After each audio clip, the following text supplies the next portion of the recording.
Oh my god, we started like the timer went down at the exact second that the song ended. That was cool. That was fun. How's it going, everyone? Kat, welcome. Great to see you. We are back for the finale of Zelda 2. It's definitely the finale tonight. We got to the last boss area last time and just couldn't beat it.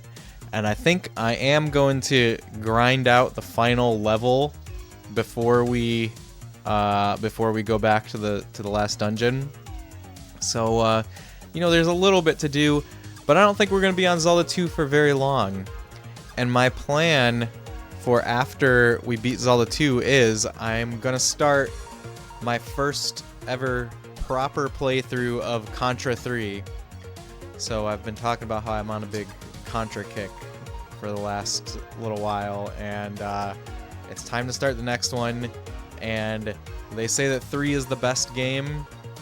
And last time when I was talking about it, everyone seemed really excited about Contra 3. So that's what we're doing next after Zelda 2. I don't know how long it's gonna last. I think I'm getting pretty good at the Contra formula. So I don't know. We'll see. I'm not gonna jinx anything here. But how is everyone's week going? I hurt my back today. I was moving a desk, like a very mundane thing at work, in my office at work. I pushed it. I like just like on the edge of the desk. I lifted it up to try to push it a little bit, and yeah, I pulled something in my back, and it has been hurting. It's not the worst back pain I've ever had though, so it's all right. I'm surviving. I get to sit down and play video games now though, so that's good. Weekend has started, enjoying a bacon pizza and a pear cider. Yes, I broke my sobriety last weekend, but doing good. Don't worry about me. All right, Kat, I'm not gonna worry about you.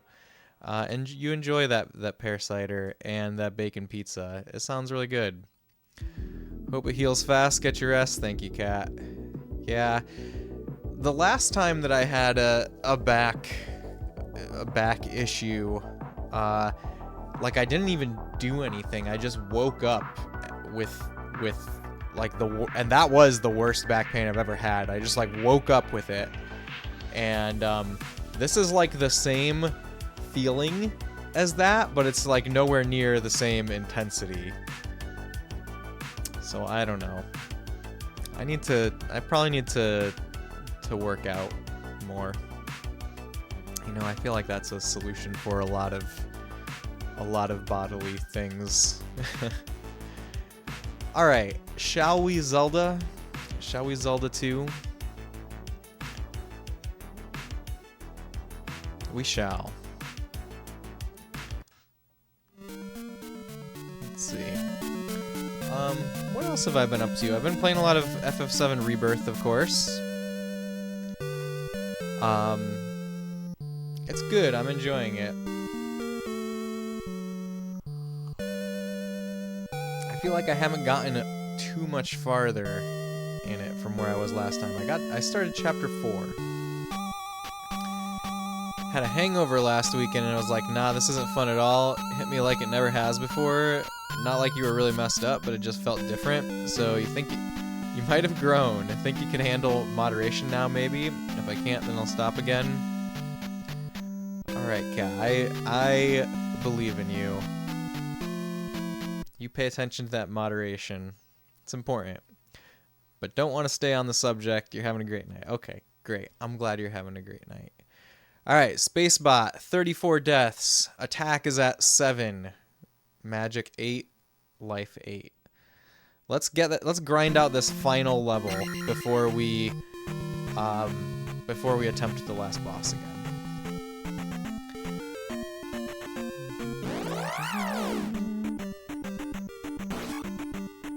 That guy gave me no experience. The Moblin was 0 experience. In the sense that it's not the focus of your stream, so to speak. Alright, Kat, we will not dwell on it. How dare, right?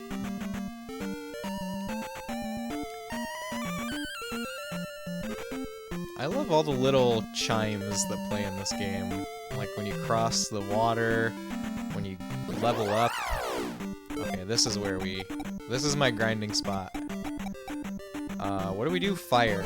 Yes.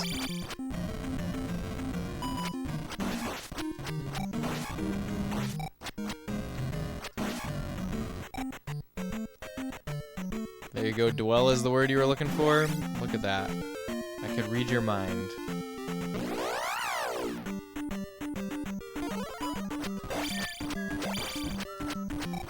Anyone play any cool games over this week? So I was in another stream earlier, chatting, and something like nobody even brought this movie up, but somebody said something that made me think of it. Made me think of Final Fantasy: The Spirits Within, and now I'm like, it's like occupying such a large space in my brain. I kind of want to watch that movie again. I watched it for the first time like last year, and I thought it was really bad. But like its existence is just fascinating. Have any of you guys ever seen The Spirits Within?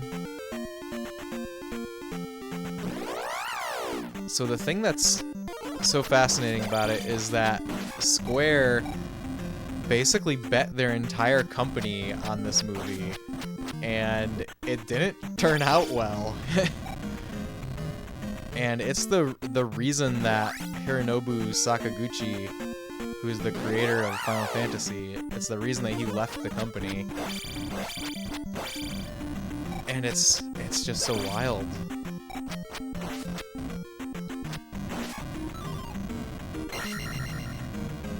Alright, we're 1/8 of the way there. 1/8 of the way there on our grind.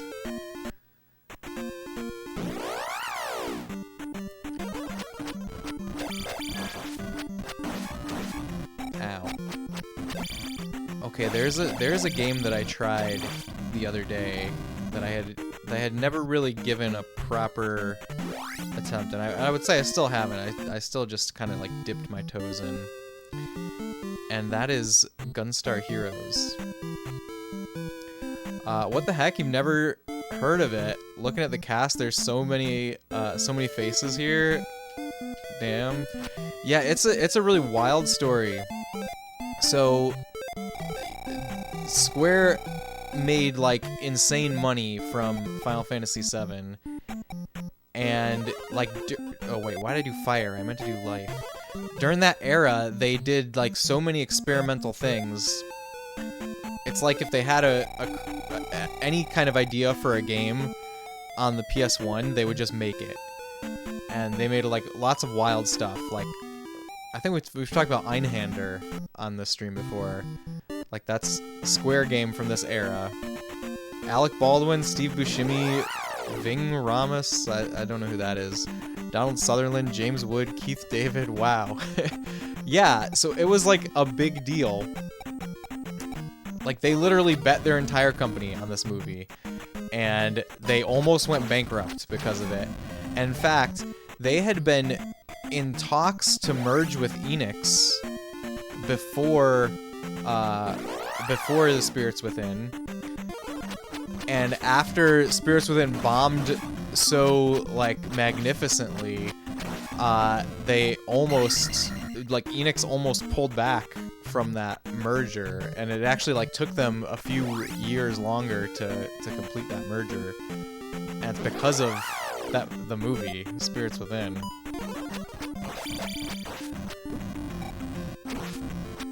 And here's the thing that's like so interesting to me about Spirits Within, and I don't see this talked about. It's almost a Tarantino film. Cypherpunk, hello, welcome. How's it going? Hope you're having a great night. Ving, is it Rhames? Ramesh? Or Rames? I don't know. Is Marcellus Wallace in Pulp Fiction, the hacker in Mission Impossible as well. Great actor. Okay, Rams. Okay, thank you. I am sure that I would recognize his face, but I don't know. their face. I don't know who they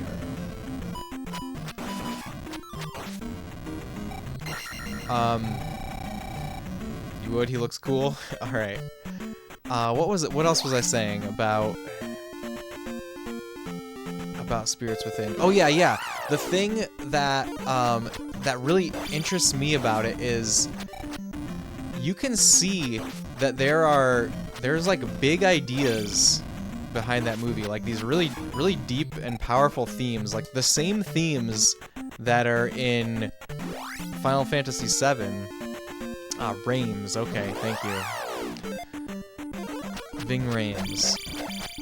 Yeah, the big themes of Final Fantasy VII, like the concept of an afterlife, not in like the like Judeo-Christian sense, but like, you know, your spirit returning to the planet. And there's like other stuff from FF7 that's there in Spirits Within, but it's like, it's very buried. I feel like I picked up on this because I had just recently played through FF7 when I watched it for the first time, but it's like hidden, and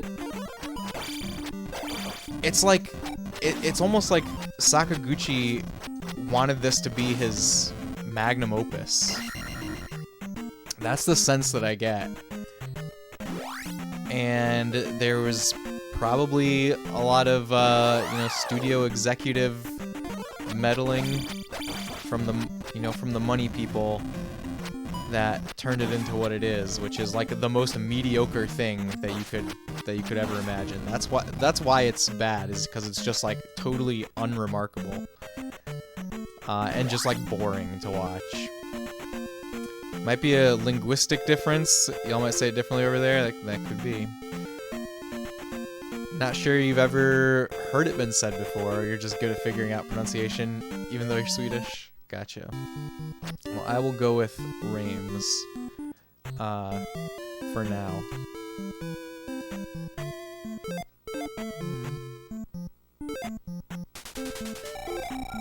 Cypherpunk, have you ever seen Final Fantasy Spirits Within? And if so, what do you think of it?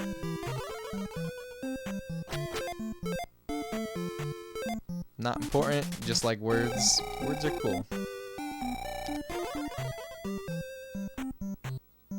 I would love to do Spirits Within for a Discord movie night one of these days. That's the one that came out in like 2000, 2001, right? Yes. Oh yeah, actually you had mentioned it the other day. I'm glad it's great to be here, Kat. It's great to have you, as always. Let's see, we're almost at 3,000. Could I use Thunder? Is this like a good use of my mana? Probably not. That was the first DVD you ever bought for your PS2, right? That's the context that it came up. Yeah. What do you think of it? Do you remember it very much? Would you watch it again? Oh, I'm in the wrong place. There's not as much experience here. Oh, but we got P-Bag.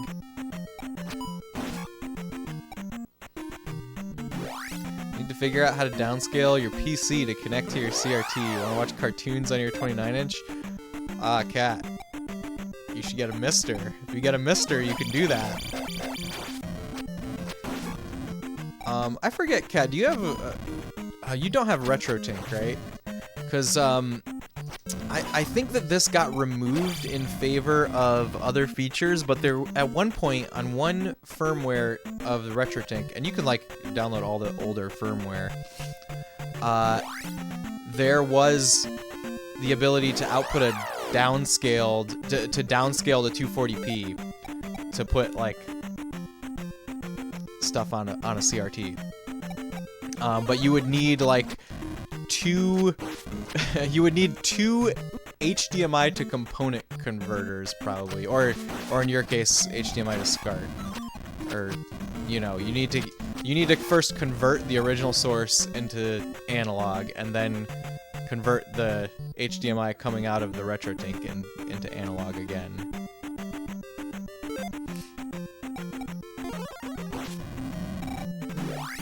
You'd watch it again because you barely remember it?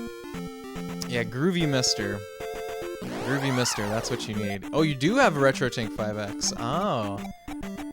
So you could find the firmware that has 240p downscale, but you need those converters too. But yeah, if there's this thing on Mister, there's a Mister core called Groovy Mister that like it's an FPGA core for a like a old GPU, and you connect it to a computer over the network, and you can display whatever on a CRT. There's also like a front end for it that just came out recently called like maybe it's Mr. Cast. I think that's the one that that somebody maybe it was even you, Cypherpunk, that somebody posted about in Discord. And you have SCART also instead of component. There must be some cheapo way because you're not getting a Mister. I'm sorry, not considering how many consoles you have at this point. Speaking of GPUs, you just installed a 4090 into your PC. Your kid is playing Minecraft. Haven't been able to try it out on a game yet. Minecraft's a game. How does Minecraft look on it? I bet it's the best Minecraft has ever looked. There must be like ray tracing mods for Minecraft, right? There's gotta be.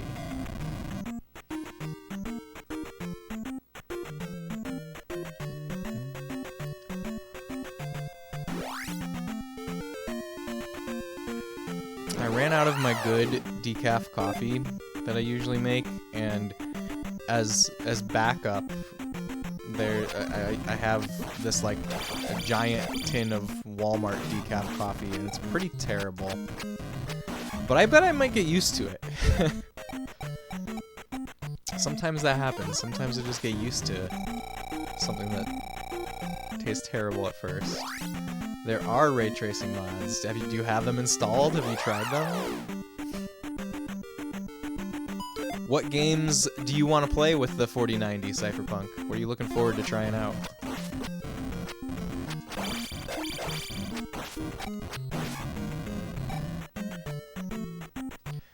We're halfway to level 8. Alright, or leveling up rather. We're halfway there.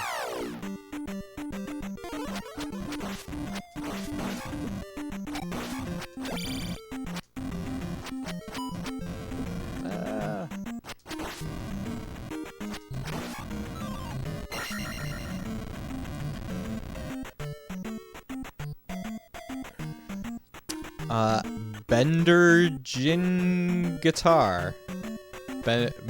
Bendergin Guitar. Did I say it right? Did I get it? Let me know if I'm pronouncing it right. Welcome in. A 4090, wow. A 4090. Yeah, thank you for joining us. I hope you're having a great night. Want to see what Cyberpunk looks like maxed out? I'm sure Cyberpunk looks awesome. That would be a great one to try. So to someone who doesn't drink coffee and never have, what's the point of decaf? Because it's without caffeine, right? Is it just for detoxing on caffeine? I have no clue. Harji, Bendergin Guitar. Bendergin Guitar? I think I got there. Maybe. Got it! Alright, thank you. Thank you for the pronunciation guide. The point of decaf, well, there is a little bit of caffeine in it, but also the taste. Coffee tastes great. That's kind of the main thing, I think. But I think I do rely on that just a little bit of caffeine for streaming. Just to drink coffee later in the day. Yeah, there you go. decaf, sometimes you just want something hot to hold in or sip. It's true. It's true.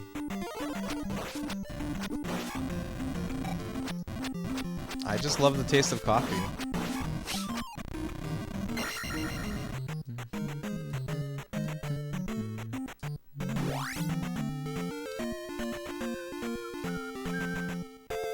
So Ben Durgan, are you a Zelda 2 fan? My take on Zelda 2 is that this is the single most underrated video game ever made. I think it's amazing, epic, grand, and so many people don't like it because it's very different from the rest of the series, right? I love it though.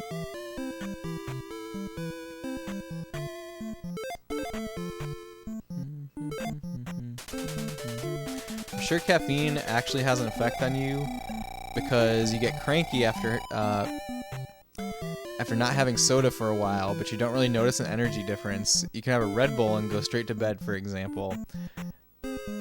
Yeah, I think that is okay. If you get cranky after not having soda for a while, that's the effect. That's like you've been normalized to some level of caffeine and now need it to survive. You are somewhat. It's been a good while, but definitely spent some middle school Friday nights playing it for far longer than you should have. That's cool. I like that a lot. Retro Jenny, what's going on? Welcome. Happy Thursday. Happy Thursday to you. How you doing? That's what you mean, but it doesn't perk you up. You know, you need to detox from caffeine, Cat, and then it will have an effect, I think. At least that's what happens to me. Told your doctor something similar about caffeine calming you down, you ended up on Adderall. Good story, Cypherpunk. Oh wait, I need to max out my life here.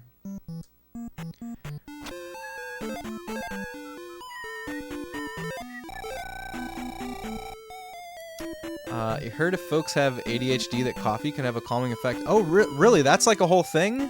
Interesting. I didn't know that. I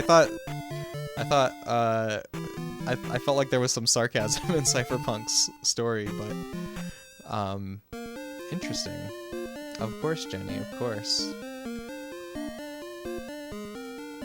What are you streaming now, Jenny?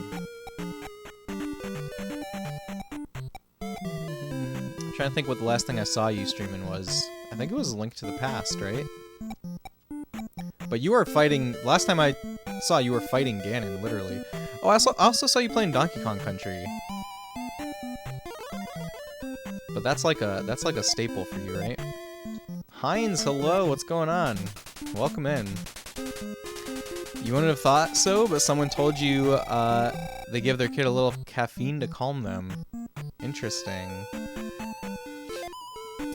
It's going great, Heinz. How are you doing? We're about to finish Zelda 2. We're just grinding out the final level here. We've got 3,000 experience to go, and then we're heading into the final dungeon. Oh, you're doing Super Mario RPG. Yes. Okay, I remember seeing that, actually. I don't think I was able to catch a stream of that yet, but I saw it. I do remember seeing it somewhere that you were playing that. Super Mario RPG is one of my favorite games, Jenny. Is it a first playthrough for you, or have you played it before? And Heinz, what are you streaming?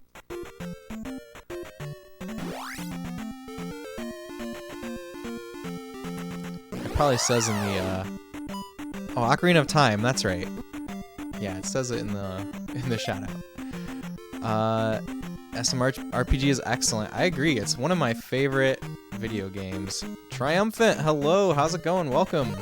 Hope you're having an awesome day/night. /morning. I forget your time zone. Sorry. The day is going well. Work went by smoothly. Just waiting for the weekend to start. One more day, Heinz. One more day. It's such a delight. It's a third playthrough. Never got to play it as a kid, so you've been enjoying it as an adult? That's awesome. Yeah, I like Super Mario RPG a lot. I did play it when it first came out, and it was that is the game that got me into RPGs. That's the first RPG that I ever really loved. It's not the first RPG that I played. The first RPG that I ever played was Final Fantasy Mystic Quest. And at the time, I was not really into Mystic Quest as a kid. Nowadays, I love Mystic Quest. I think it has so much charm, and it's a game that's really aged nicely. But I couldn't get into it as a kid. But Super Mario RPG, I totally got into, like, very deep into. And maybe, you know, I think Super Mario RPG was kind of designed like that to be kind of a baby's first RPG game. But it worked on me. I mean, I think like having the familiarity of the characters is a big part of it, too. You actually finished Ocarina last week. You think Skies of Arcadia will be next. Heinz, have I ever told you what I think about Skies of Arcadia? I think Skies of Arcadia is incredible and beautiful and profound, and like everyone needs to experience that game.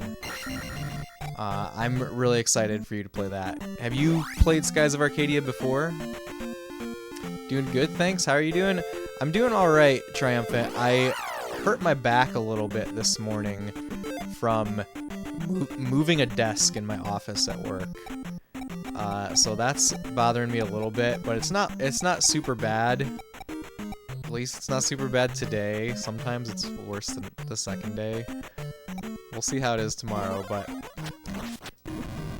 it's alright so far. I'm surviving. But other than that, in gaming land, we're doing great. I'm happy to be sitting down playing some Zelda 2 now.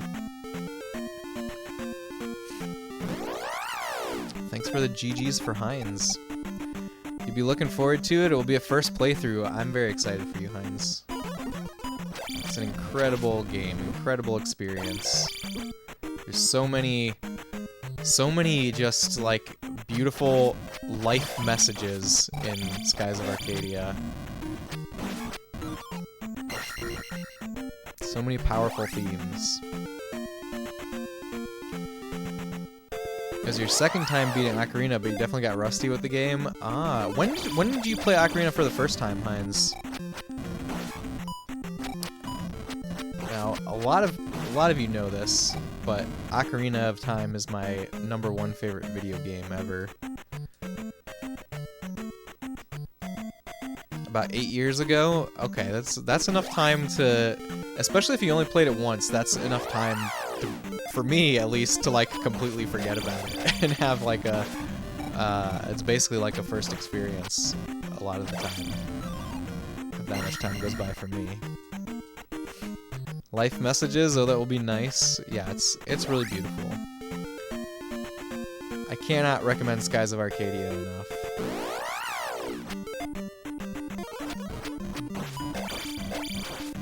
Forest Temple roughed you up a bit? Ah, that's my favorite dungeon. I love the Forest Temple. It's my favorite dungeon in the game. Oh nice, yeah, that's enough to forget stuff, especially in the Water Temple. That is true. Laganzar, what's going on? Welcome. How are you doing? Thanks for joining us. You're trying to platinum the Secret of Mana remake, and it's a huge grind. What kinds of...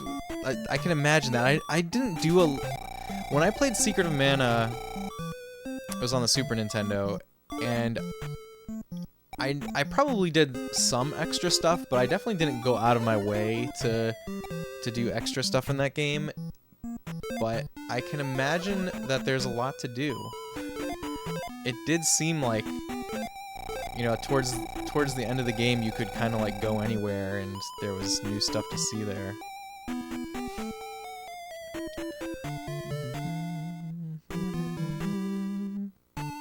Water Temple surprisingly went by smoothly. Nice.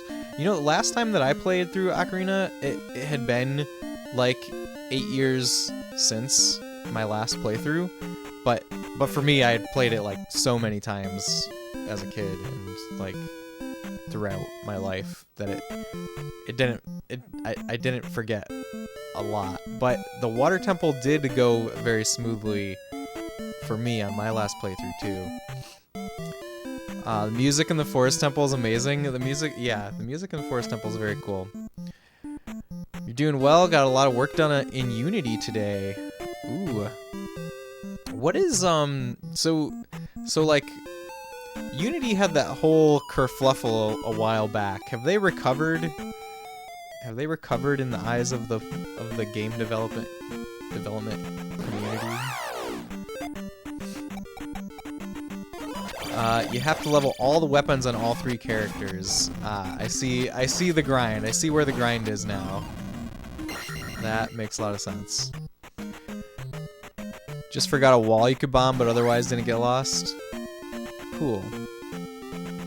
Same with magic.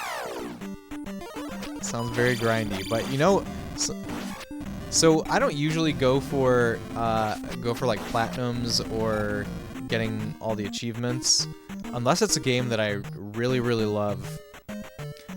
But when you're doing stuff like that in a game like Secret of Mana, you could always just like I feel like there's something relaxing about grinding if you like put something else on in the background, and or if you get to the point where it's like you're just walking around mashing a button, you can like watch YouTube while you're doing it or watch Twitch while you're doing it.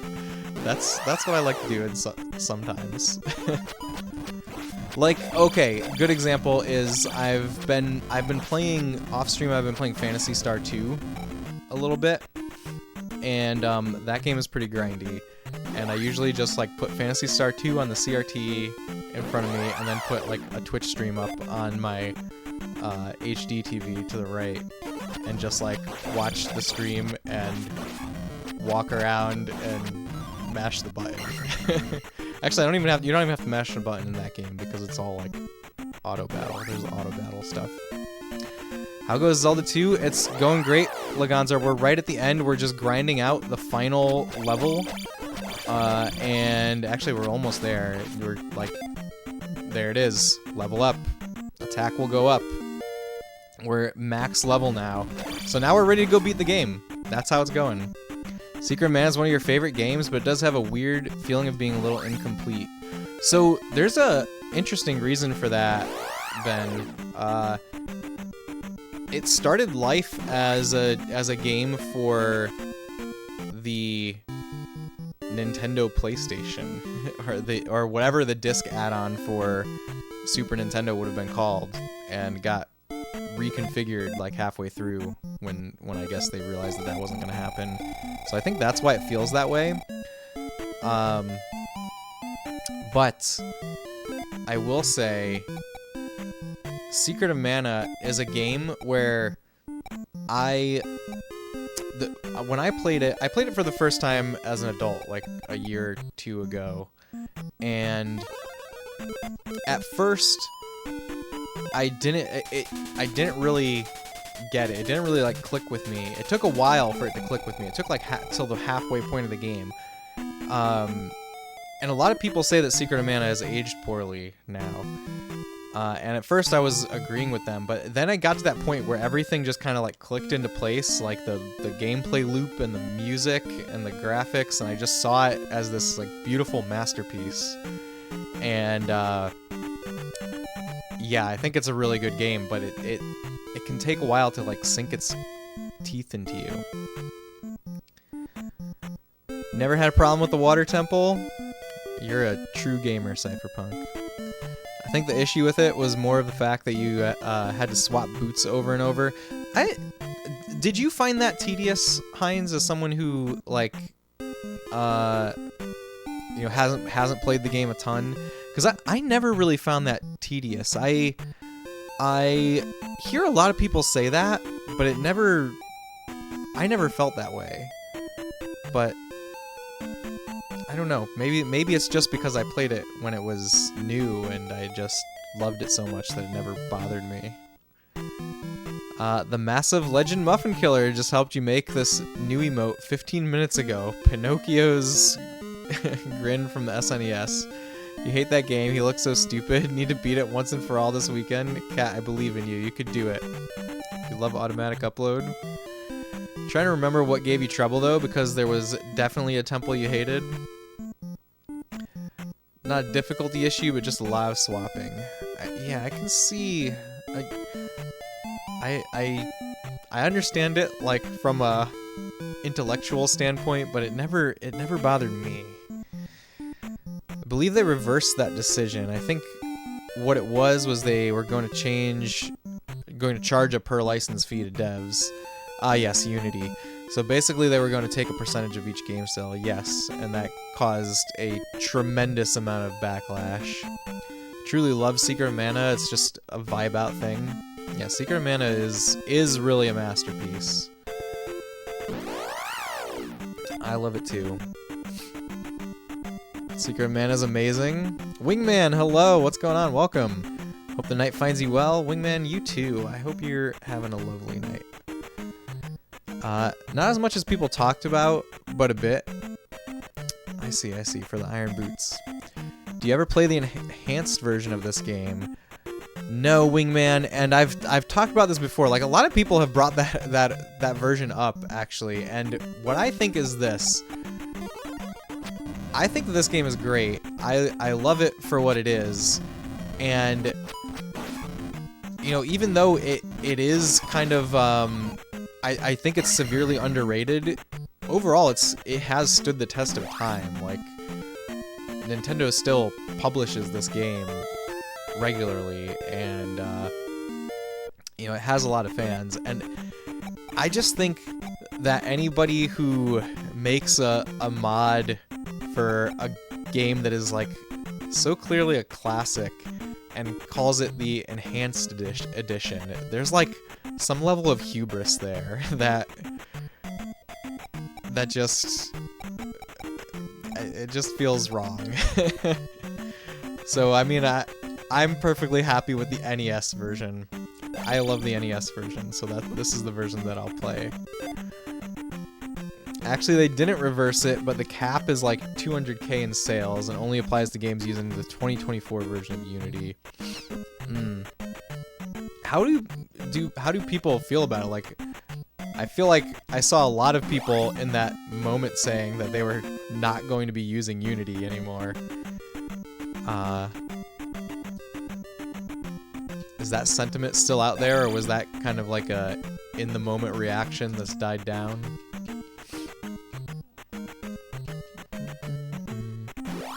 It was the Shadow Temple. That was the hard one for you. Do you remember what you found really hard about it, Cypherpunk? The Shadow Temple is really cool. There's definitely stuff that I remember being hard in the Shadow Temple. Like, there's some timing of jumps that you have to get really right.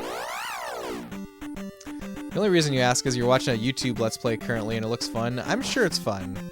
I'm sure it's fun. It's just the hubris of saying that you've done it better. You've made it better than the classic that it is, you know? I'm sure that I'm being a little, what's the word? I don't know. I'm sure that this is like, maybe I'm being too harsh on Enhanced Edition. But, I think the game is great as it is, and also, on my stream here, one of the things that I strive to do is present games in an authentic fashion, like as they were wrought into this world by their developers. That's kind of my goal. So I'm interested in Optimus. Hello, Optimus. Thank you so much for the resub.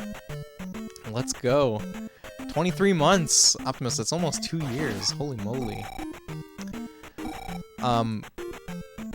I stopped mid-sentence. What was the rest of the sentence gonna be? Yeah, I've definitely dabbled in stuff like those enhanced editions off stream, and some of them are really interesting and cool. But My favorite way to play retro games is just in their most pure form. I'm gonna die. We don't want to die, right? How do I stop from dying? I think I'm already dead.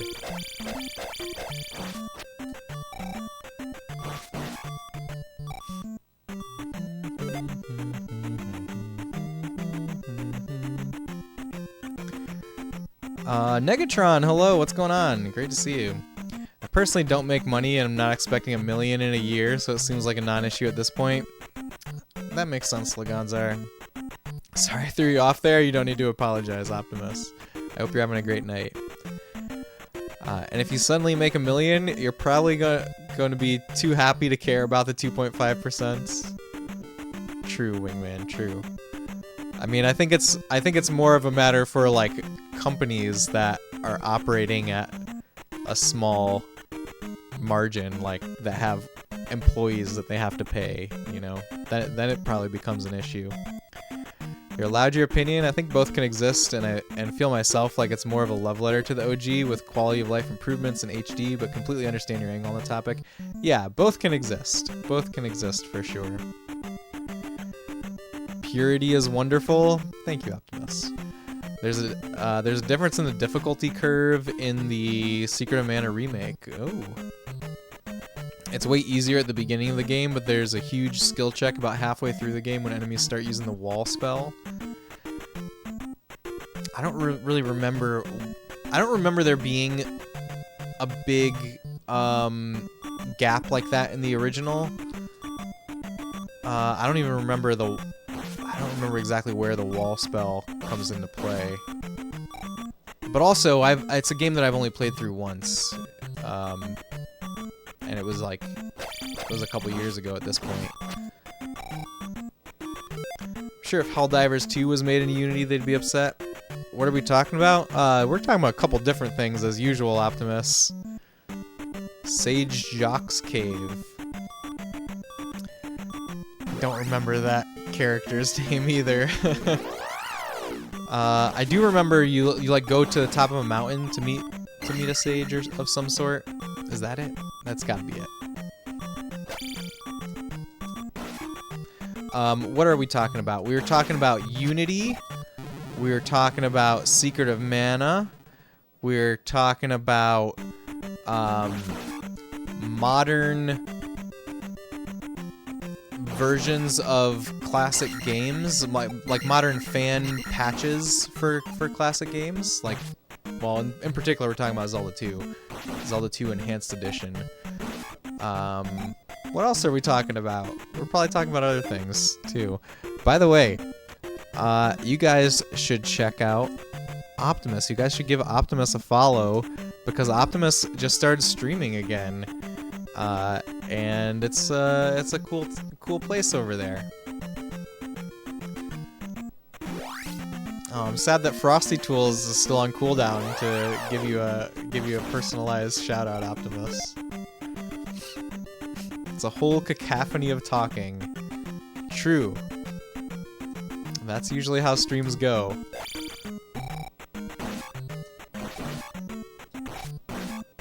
It's fun though. We wouldn't have it any other way.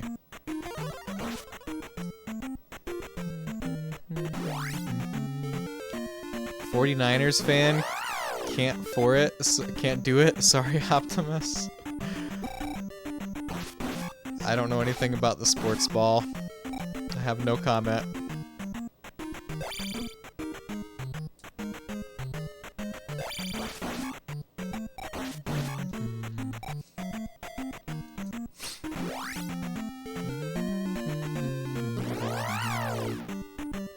Lions fan. I've never even heard of the Lions. What are the Lions? JK, you hit the follow. Thanks for following Optimus, my man.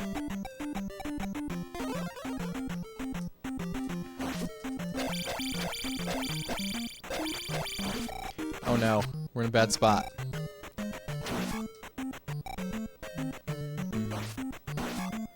I should use life. Oh man, your team scared you half to death this year. Hey, thank you so much for the follow. Lions or Detroit? Look, I'm learning. I'm learning so many things about sports ball.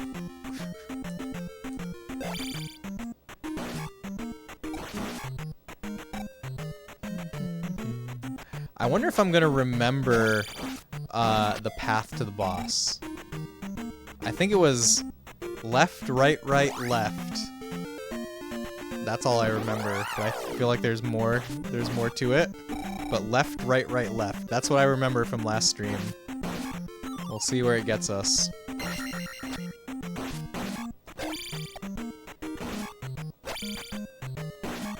Ow. Sports talk and SRA stream, I love it. I'm sure you do. You've been a Lions fan since '89. You're very loyal to the Lions, Wingman. I'm sure they appreciate your loyalty.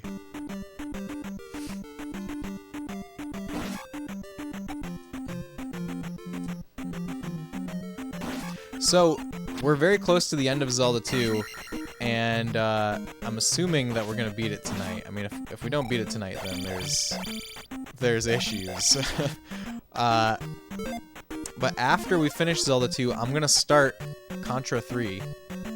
We talked about Contra 3 a little bit as a potential next game during last stream, and a lot of people seemed really excited for it. So I'm feeling it. I'm feeling Contra 3.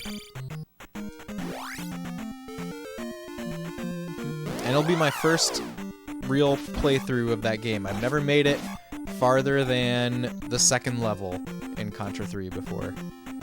So it'll be pretty much learning the game in real time. The Lions of Detroit are perennial losers, SRA, one of the only teams to not win a Super Bowl, and are usually one of the worst teams in the league, essentially the ultimate underdog. Oh, I guess that's why I never heard of them. The Lions beat your Bucks to clinch the Super Bowl spot.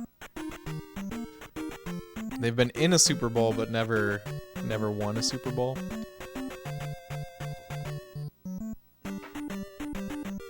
Ooh, I almost just jumped into that lava.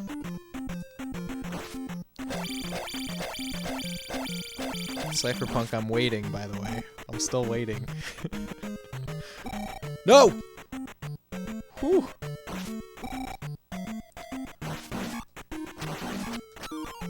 The division champion.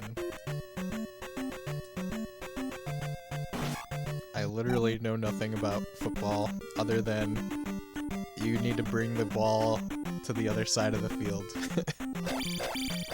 I guess I know a lot of the rules of football, but I don't know any of the teams. I mean, I know like the logos, I guess, but I don't know any details. When you get past the farthest you made in Contra 3, can you say the line from Lord of the Rings about this being the furthest away from the shore you've ever been, the Shire you've ever been? If I remember, Wingman, I hope that I can remember to do that. Thank you for the suggestion.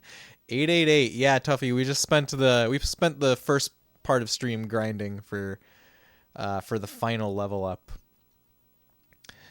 The Lions never played in a Super Bowl. Does the Super Bowl hold a lot of cereal? That's a great question, Laganzar. One that I've often wondered myself. You've been a 49ers fan since '82. That's longer than Wingman has been a Lions fan. Lions lost to the 49ers for the Super Bowl.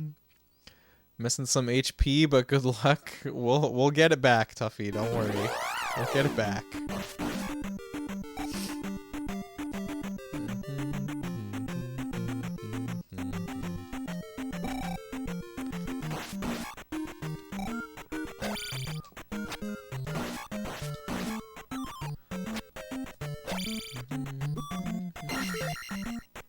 Life. There we go. Life, we have it. You mean max HP? Really? HP goes above 8? Oh, there's a heart container to find. Oh, I see.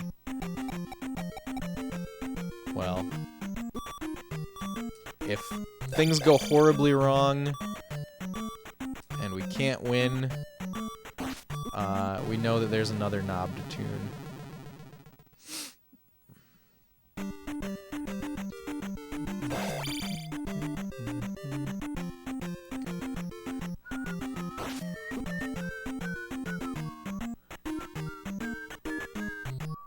Lions were beating 49ers 24-7 at halftime this year. 49ers came back to win 34-31 to go to the Super Bowl and have cereal.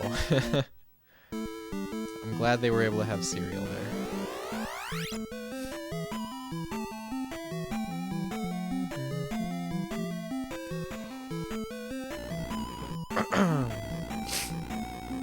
Okay, we said left, right, right, left. That's the path.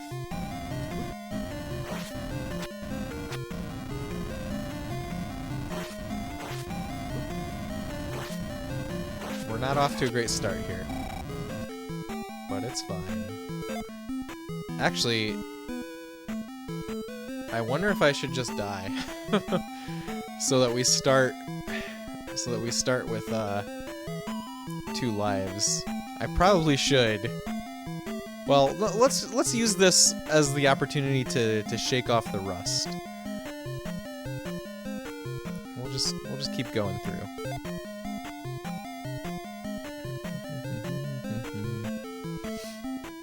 It was a really good game. Was it Reese's Puffs? That's a good question. Interesting tidbit, any level up after being 888 gives you an extra life. Oh, I didn't know that. I've never tried. The second half was, if Lions had won, I was definitely rooting for them. I like if they had won, you were rooting for them. You like them. They're a good squad. Not trying to be mean to the Lions, just the game got a lot more active in the second half. Is this a game that, like, just happened? Didn't the Super Bowl already happen? Okay, left, right, and then another right, and then a left. Brad Holmes built a pretty good squad that I think will be good for a while. You were happy to make it as far as you did. Congrats on making it far, Lions fans. Congrats on almost. As a Chiefs fan, you were rooting for the Lions that game? Oh, Ford, hello. How's it going? Hope you're having a great one. Okay, now we have our lives. You wore your Bucks hat on a flight the day after the Lions beat them and got lots of empathy, mostly from Browns fans. What do the Browns have to do with it? I don't know if I necessarily actually want to know. It's just funny to me that all these sports teams are getting brought up.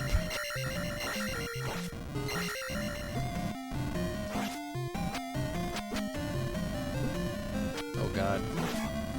There we go.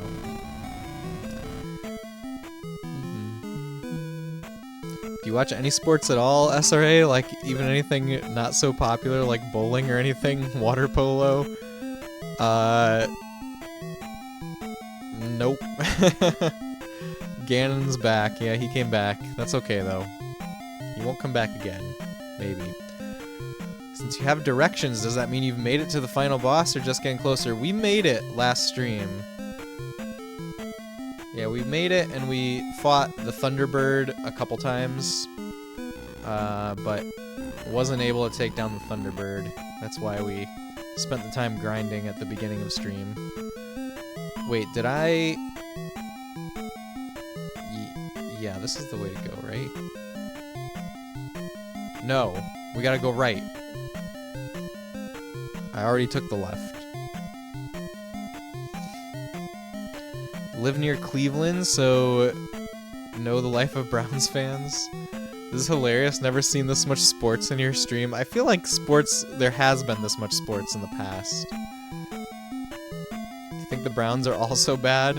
Browns have been another team that has historically lost. Sorry, thank you for the lore, Wingman. Thank you for football lore. So we're gonna get SRA to play Tecmo Super Bowl. I think that would that would probably be fun. You know which one that I played a lot as a kid was 10-Yard Fight. I actually played 10-Yard Fight a lot on the NES. The Bears. I hear people say that a lot. They're arguably the worst team in the NFL. Absolutely cursed. Are they worse than the Lions even? Because up until this point, I thought the Lions were the worst team.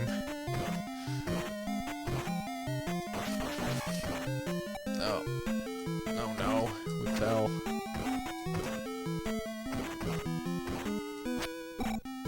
Ow. Ow.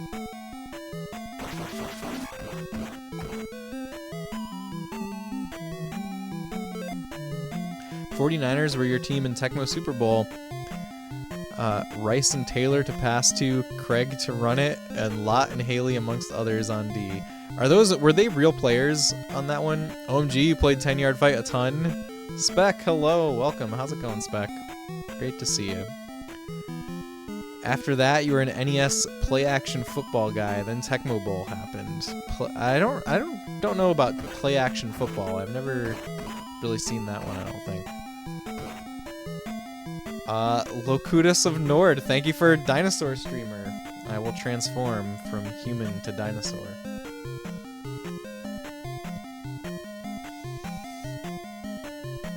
Roar.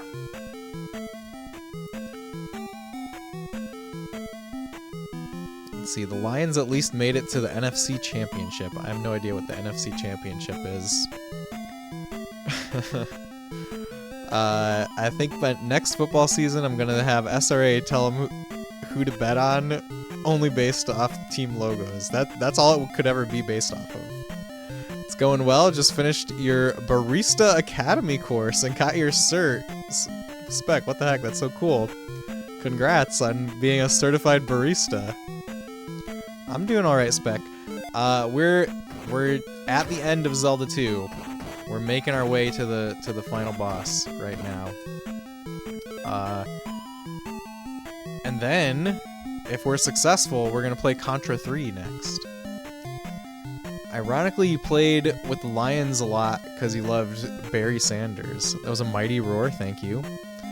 Barry was good in that, but was no Bo Jackson. I don't know anything about Bo Jackson. He had the Dino Mask on deck, ready to go. That's where it's supposed to be when I'm doing my job. The Dino Mask is on deck, ready to go. Thank you for the scan lines redeem, Locutus. Did I say your name right, by the way? Where's our RetroTink remote? What the heck? I just had it. See, here's the thing that's not on deck. I see it. I have to get up to get it. Okay, BRB while I do that.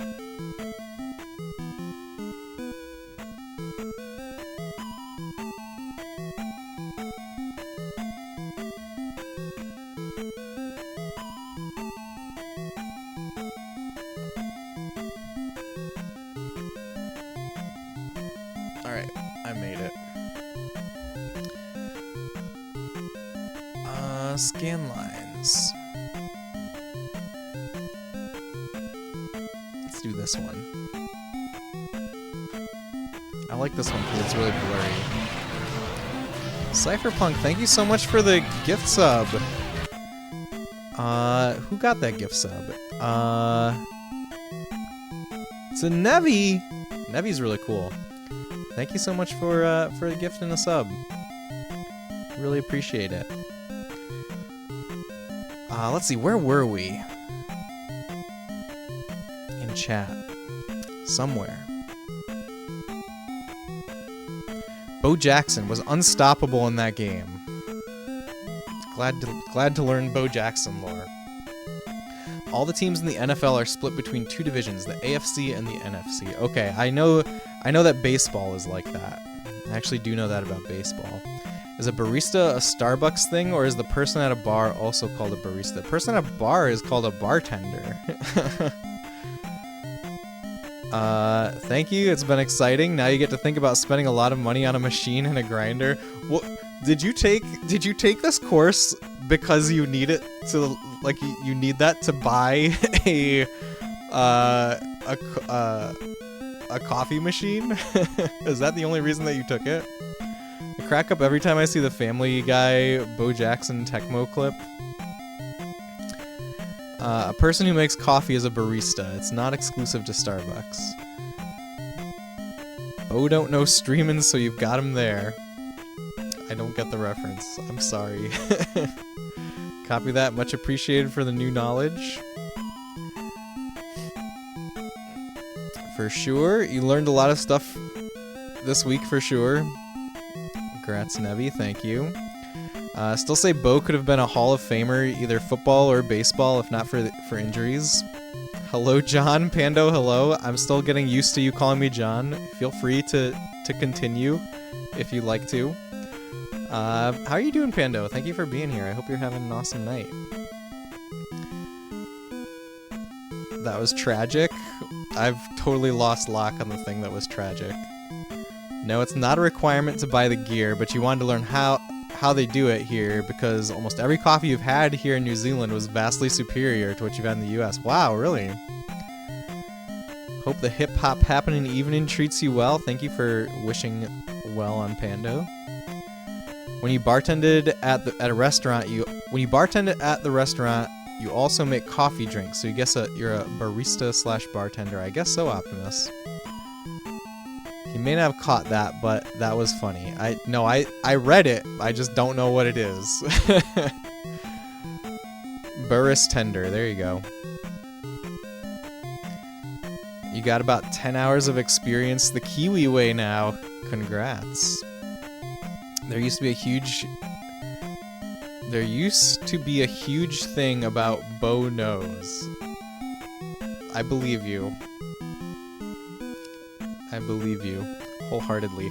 Oh, let's put a timer on the scan lines. And let's play the game.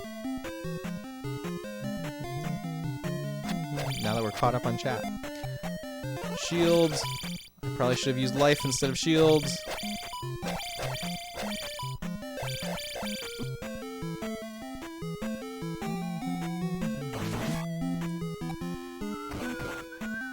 Wait, what does this say about Pando? Hold on, I just read the Frosty Tools thing and it says something really weird, so I need to read this out loud right now. Join Pando, the cozy JRPG panda, on epic quests and spooky sidesteps. From Persona to Trails, they're all about that grind and good vibes. Uplifting women unite in their realm of rains and revelations, with a side of Silent Hill scares. Look at that alliteration. Whether it's a midterms or beauty pageants, Pando's always got a critical hit of positivity. Okay, the midterms or beauty pageants thing is a reference to Persona, right? That is the thing that I read that was really weird, and I didn't know what it was coming from. But is it Persona 4? Is that what it's talking about? That was the Nike slogan for a while? Oh, that's why it's funny. Okay. What? This is really wild. It is. It's very cool. Very cool little bot that does personalized shoutouts using AI. Okay, we go right again. This is our second right. That's a Persona reference. Okay, good. Good. That's the thing that caught my eye, and I was like, wait, what?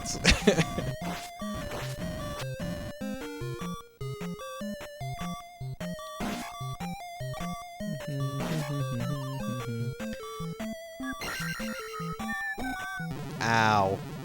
We died.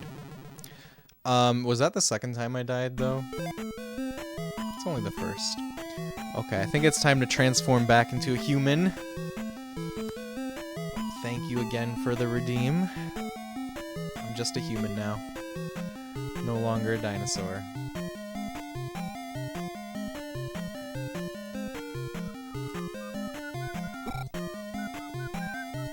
Wait, what was so close? Me surviving that last encounter instead of dying? Okay.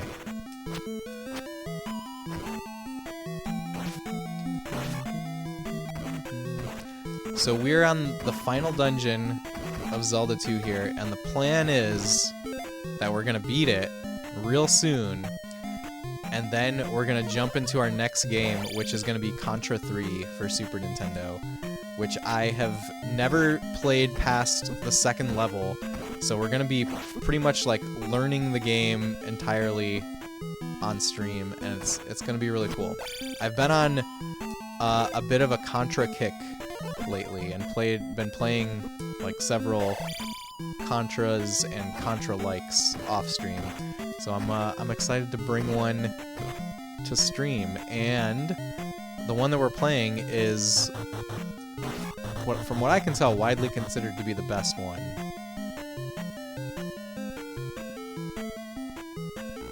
Pando, you still making your way through Rebirth? You hit Chapter 6 a little bit ago, taking your time and taking everything in. Please no Rebirth spoilers, just be aware, please. I'm also playing Rebirth, and I'm in Chapter 4.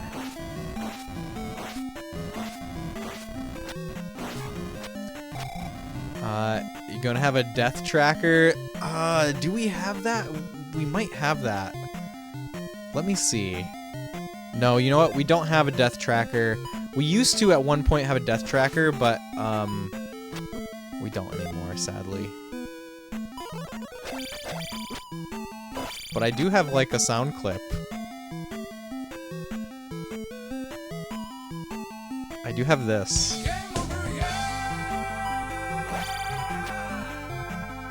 We can play that every time I die in Contra.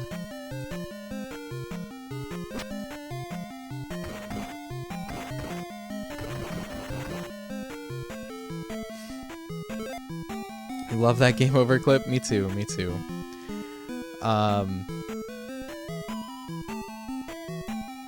Let's see. So you're playing hardcore? No, we're playing Contra 3, Optimus. Contra 3. You're still in Chapter 4. That is your Pando update. Thank you for the Pando update. I'm also in Chapter 4. We're at the same place, Pando. One day you'll get out of Chapter 2. I believe in you, Tuffy. You never give away a spoiler. Thank you, Wingman. I'm just putting it out there for general PSA. You're still in Chapter 1, but you've seen some wild spoilers on TikTok.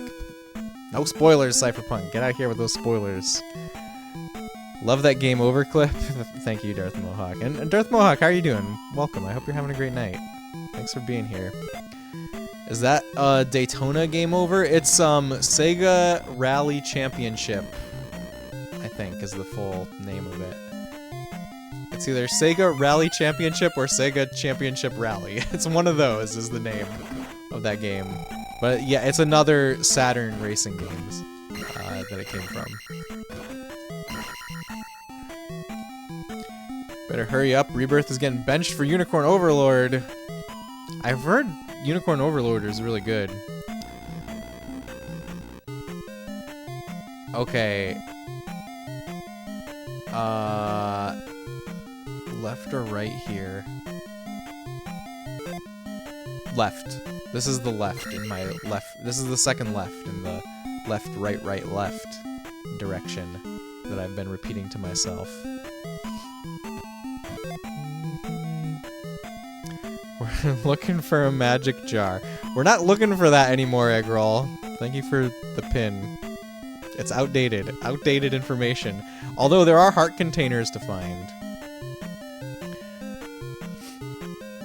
Not gonna tell anyone, just a kind of warning about algorithmic recommendation based on short form video social networks. Yeah, I mean that's true of any social media. Gotta be very wary. Use blocked terms on Twitter, all that jazz. Pando, you were talking the other day about Operation Pando Refresh and having less sound clips as it could come at bad times. It didn't understand completely, and then later that night you were watching a streamer play Red Dead Redemption 2, and at the end of the game, the big moment, someone played a Mario Death sound clip. Then you understood. Yes, that is a concern with having sound clips on stream.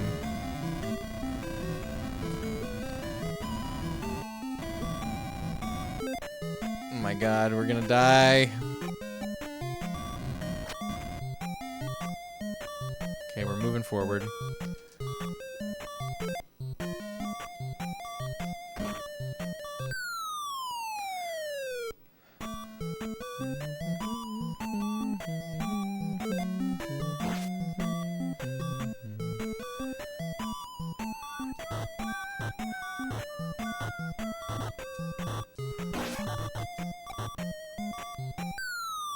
wonder what's on the other side of the bridge. I've never gone all the way across. I just see the hole and I feel compelled to jump into the hole, and it ends up being the correct place to be.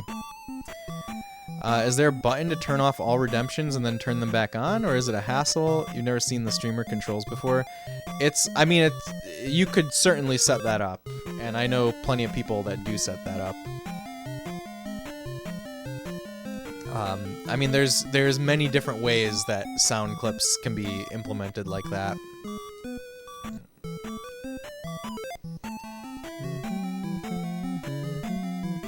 It's basically a toggle, but you'd have to, like, specifically set it up to be toggleable.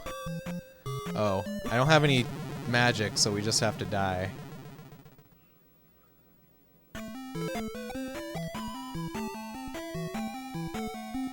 Okay.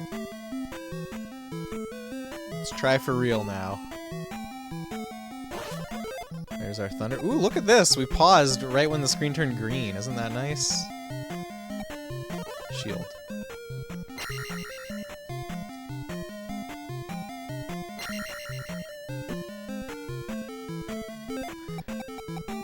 You know, there's nothing left to lose here, so why not just fire also?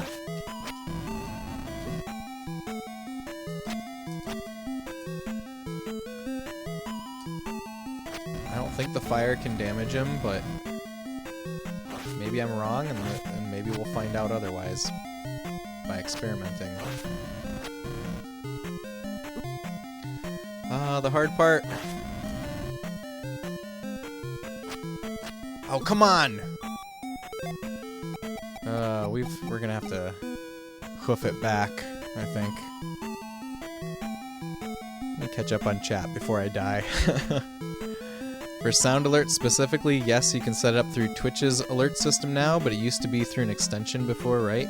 I mean, there's all kinds of ways that you can do it.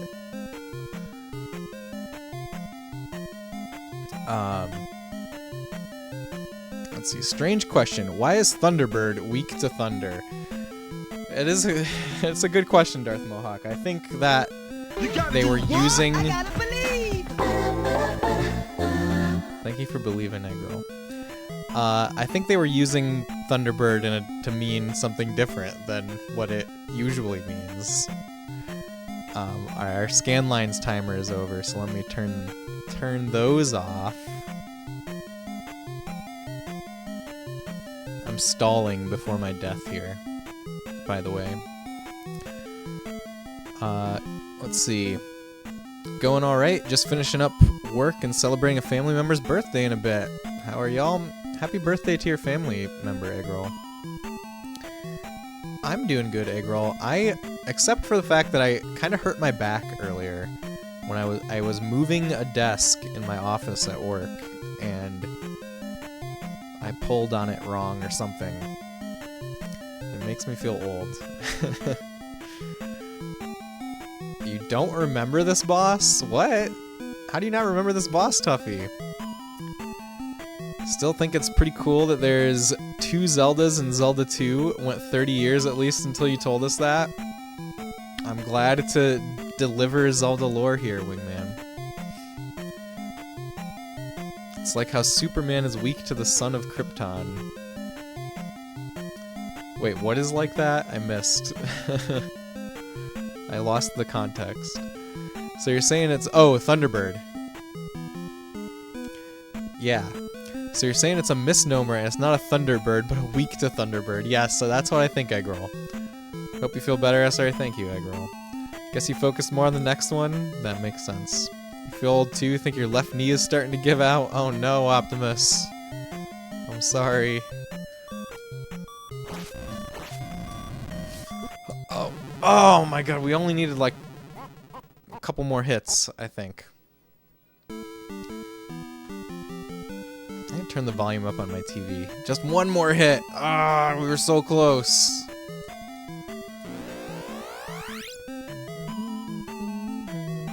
All the years of football and basketball on cement, playing pickup games has taken its toll.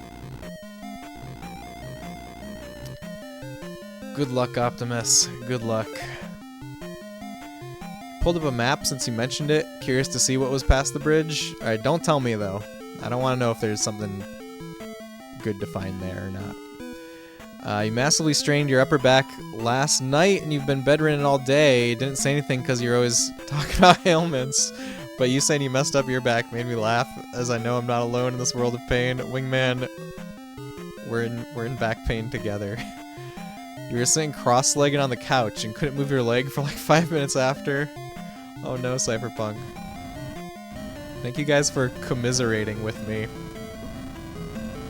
Why did I do that? I knew that I was gonna take damage by jumping into that fire.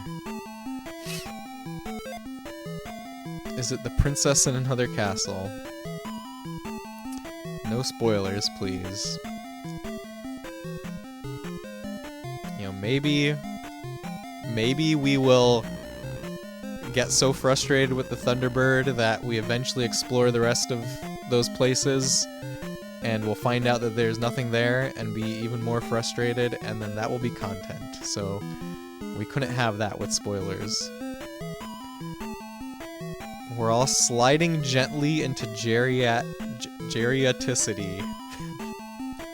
That's a word. That's a word that if I've ever seen one.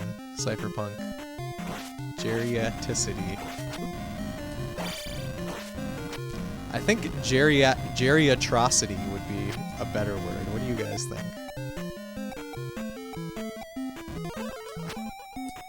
I thought there was magic here! There was magic on one of these things. But I guess not this one. Future octogenarians represent. What is an octogenarian? I'm pretty sure I've never heard that word before.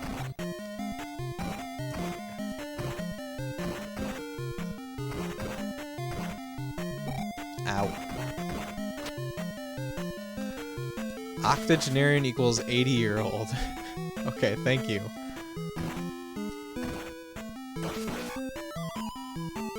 Ooh. See, it sounds like the name of a guy in a punk band. Geriatrocity. Oh my god. That really does sound like the name of a guy in a punk band. That's hilarious. I love that.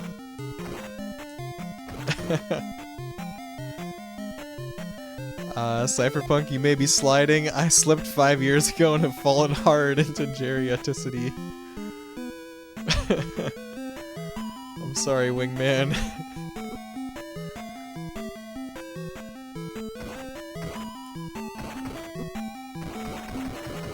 Ah!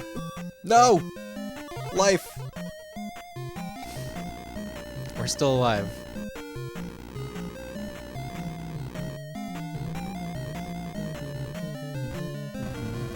Okay, we're still going right?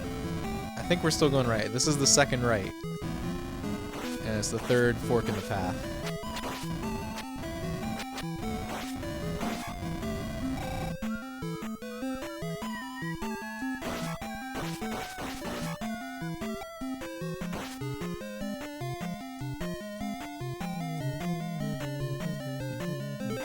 Okay, there's gotta be magic on this one. And there is, look at that.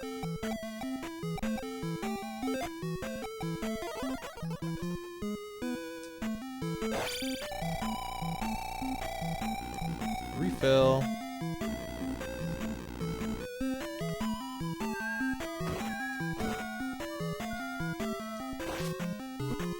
Ow. I thought it was dead. Why did I think the slime was dead after one hit?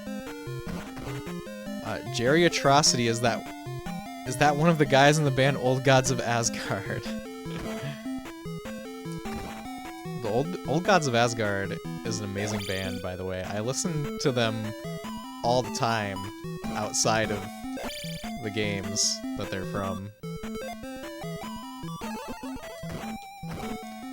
In fact, when I... What? What? I thought we healed!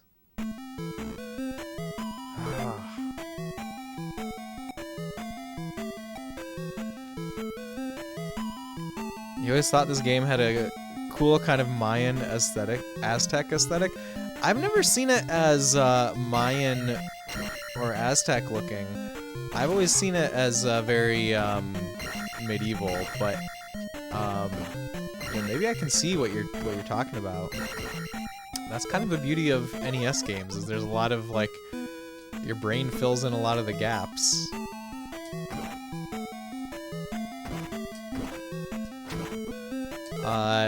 They're a real band. Thought they were just in Alan Wake 2.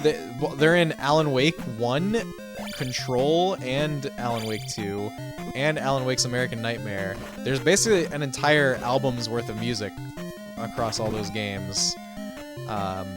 And there is like an album release of it too. I forget what the album is called, but they did like an album of all the songs. And they're not a real band though. Yeah, it's a fake in-universe band, but there's this band called Poets of the Fall that originally was, I think they did the song from Alan Wake 1 as Old Gods of Asgard, and their vocalist has been like the Old Gods of Asgard vocalist the whole time. But I think they got other instrumentalists. Yeah, like this enemy has an eagle helmet. See, I viewed it as not an enemy with an eagle helmet, but like a literal eagle man. The snake with the fire, the Thunderbird. The Thunderbird, that's right. The song in Alan Wake 2 on the beach, phenomenal gaming moment. I agree, Wingman. Yes, 100%. Alan Wake 2 is an incredible video game. It's literally one of the best video games I've ever played.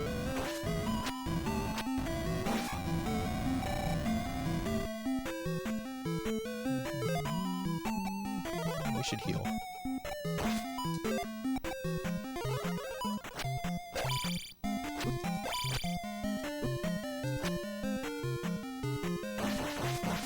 Oh no. Oh no. It's in the way. Do we have enough for another life? No. Go, go, go! Oh my god. There's like, okay, that's it then, right? No, we have exactly one shot at the boss. Because assuming that I'm gonna be out of magic by the time we get there, and we have to die one more time. Okay, I could have just let that thing glide right by me. That's what I could have done. Alan Wake 2 is something beyond a video game. Have you played it, Cypherpunk? Because yes, I agree. I'm just going to check. There was a one up here, but I think it's gone after, like, you only have one opportunity to get it, and then it's gone. Yeah, it's gone. Up there with Coming Out of the Tunnels in Oblivion, the rain falling in Link to the Past, our first time playing Mario 64, up there with that. I agree. Yeah. For sure. Yeah, it's really, really incredible.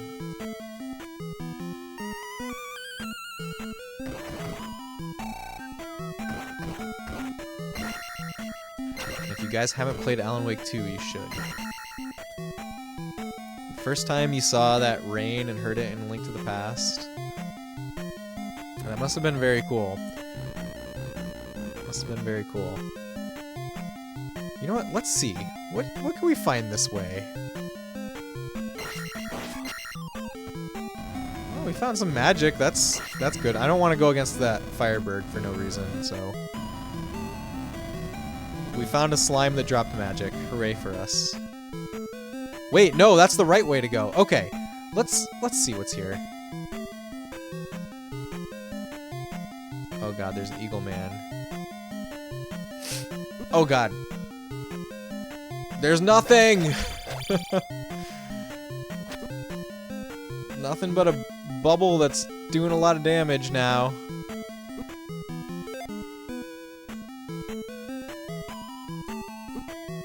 It's fine. We'll be fine. You meant to put the chef's kiss emoji on that. I felt the chef's kiss emoji. I felt it in my heart of hearts, Cypherpunk.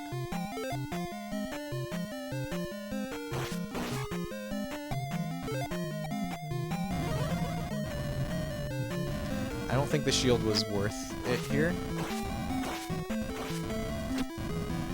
Okay, I guess if I got hit one time, it was worth it.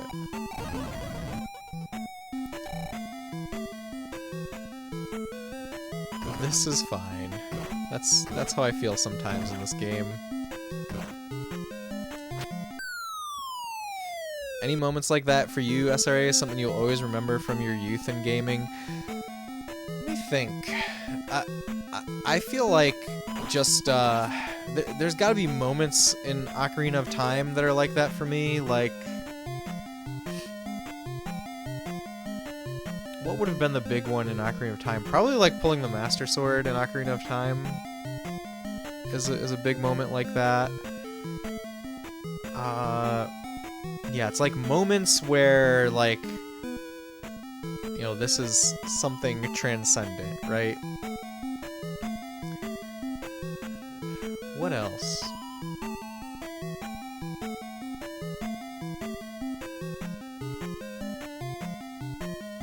I'm trying to think.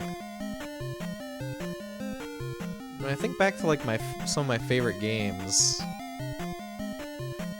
they're kind of just, a lot of them don't have moments like that. They're kind of just like there the whole time, is what it feels like. Okay, what if we go this way? Oh no! Run! There's nothing that way. I'm positive that there's nothing that way.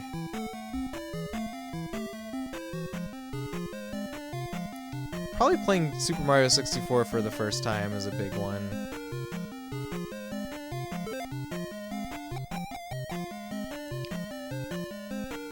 Don't have enough magic. I guess I should have fought the enemy there. I'm gonna like practice stabbing. Let's see how long I can last.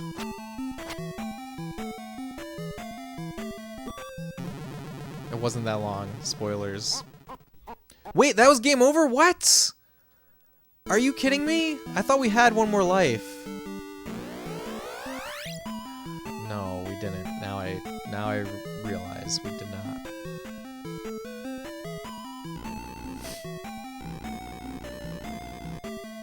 It's okay. We try again.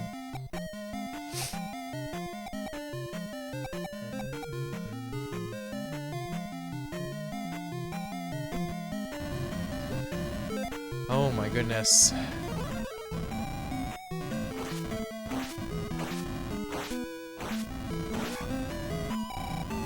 Took too much damage there. Thank you for Pinocchio face, cat.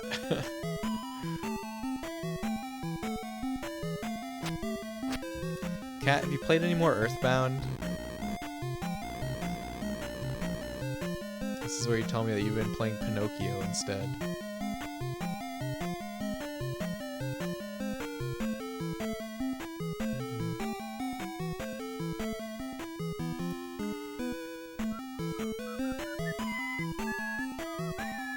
Lies of P? What is the consensus on Lies of P? Just completely oblivious. Love/hate that face. That face is saying something, I think. I think that face says 1,000 words.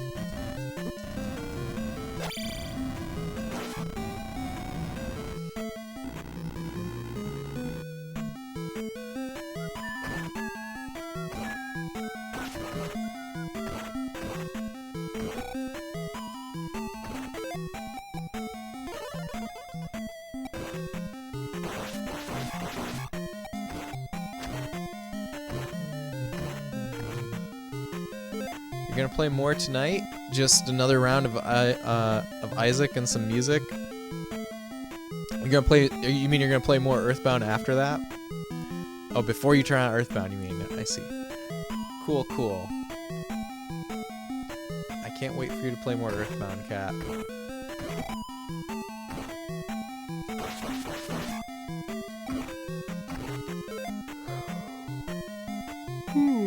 Excuse me. I think you retired for a couple of years from the ultra hard games after finishing Elden Ring. Wingman, that's how I feel. I finished Elden Ring. That was the first Souls-like that I ever played, and I liked it a lot at first, but it way overstayed its welcome. And I have not found the strength to take on another Souls-like since then.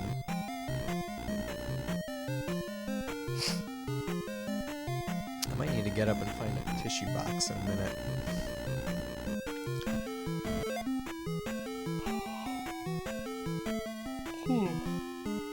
If you don't figure out how to progress tonight, you'll just look up a guide, but you really don't want to. So you do know, Kat, that in the US at least, Earthbound included a guide in the game box. That's like part of the game.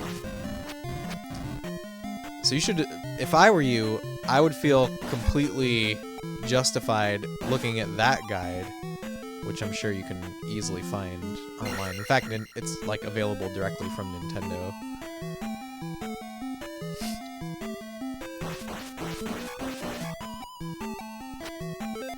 This is where there's a magic refill, right?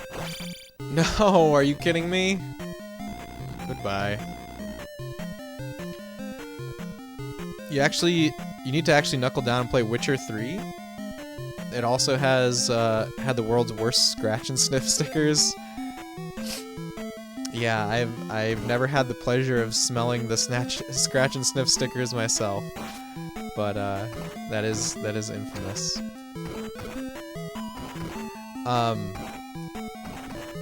I've never played Witcher 3 Cypherpunk. I don't really have any desire to play Witcher 3, to be honest. You almost have to mentally prepare for the amount of death you'll be partaking in. I want something simpler these days. You also find you don't enjoy competitive multiplayer games much anymore. Would rather play co-op with others than against others. Yeah, I don't enjoy competitive multiplayer at all. Not in the slightest. I definitely used to, though.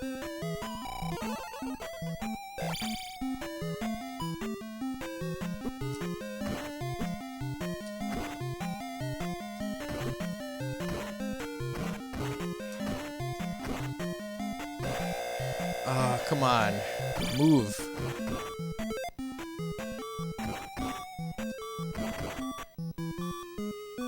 Well, we made it one screen farther.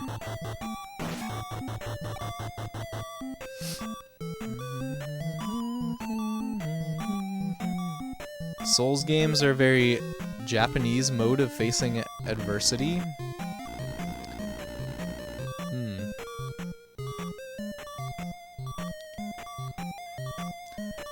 Those things always smelled like fruit or skunk, never any in between. I think the Earthbound ones are like intended to smell like gross things. That was the whole purpose of them. Ah. That was bound to happen eventually. Ugh.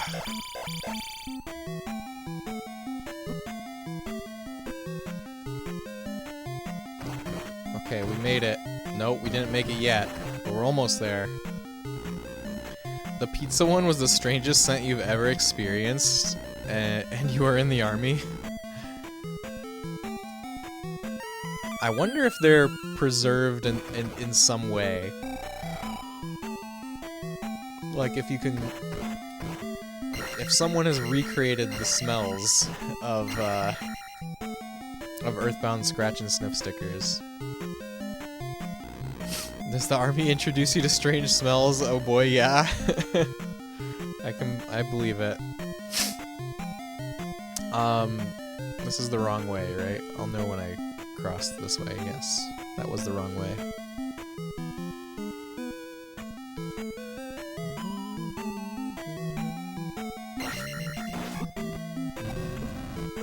Oh my god. Whew, we made it through.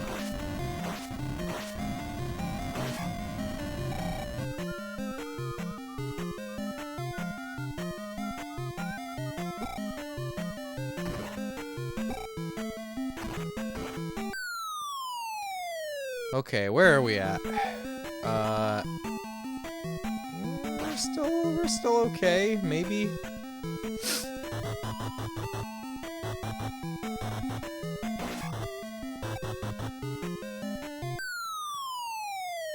I remember last time I played, I did go to the end of the bridge and see what was on the other side, and I don't remember there being anything.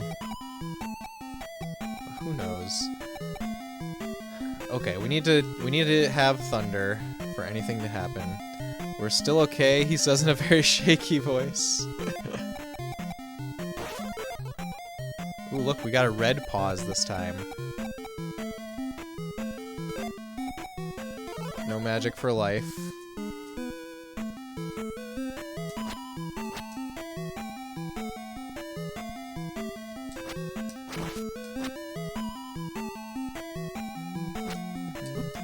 Ah, what the heck? That's the first time the head... Oh no, I guess maybe it was spitting stuff. I thought just like touching the head hurt me that time. Okay, here's our real attempt.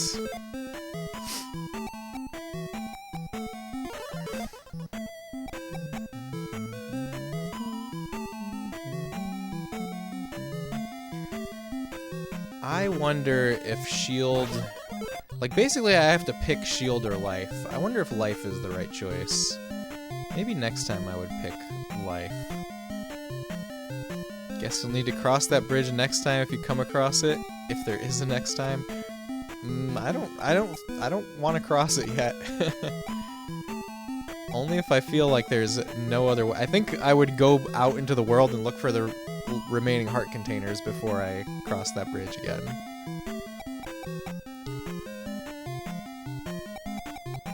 Do we have shield up? Yes.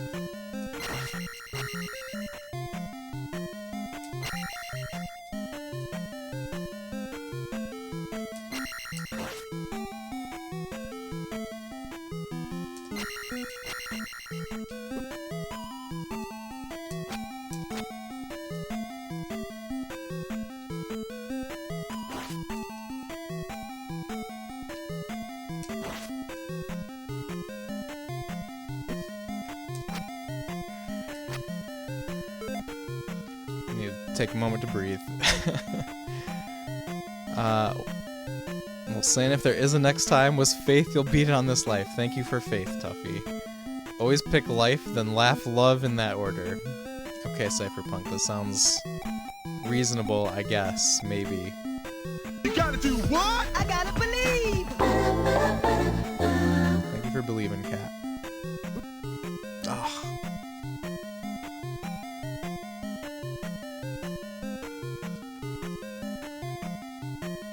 It won't come down to where I can hit it. Oh, I can jump! Jump! Why didn't I do jump? Jump would have been so good. I should have jumped sooner. I don't know why I didn't think of that. Alright. I have enough magic for jump.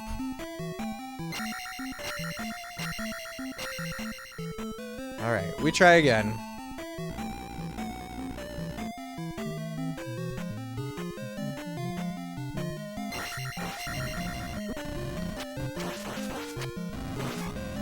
I wonder if we're gonna have any time for Contra at this rate.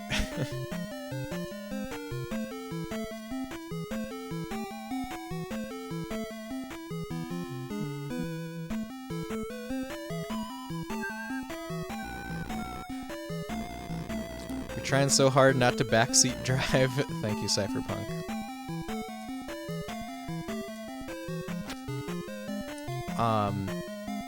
Anybody got any cool plans for the weekend? I told my kids we could camp in the family room this weekend, so we're gonna sleep in a tent in the family room as if we were camping outside. I think it's gonna be very fun.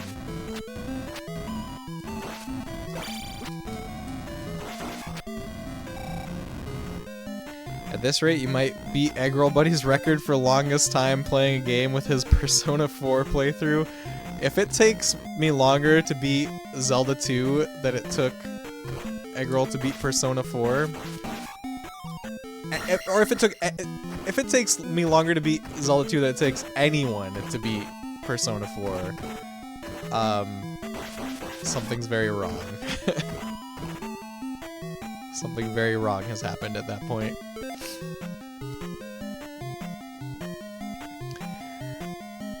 You and your kid are camping in the family room too? Wait, really, Cypherpunk? Is that a thing?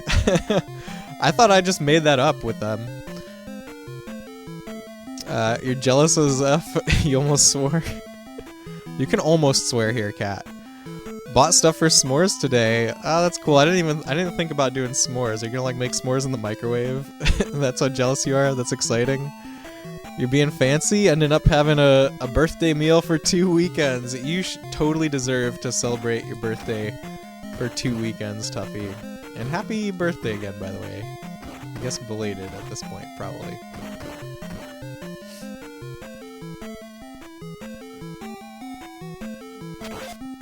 Shields.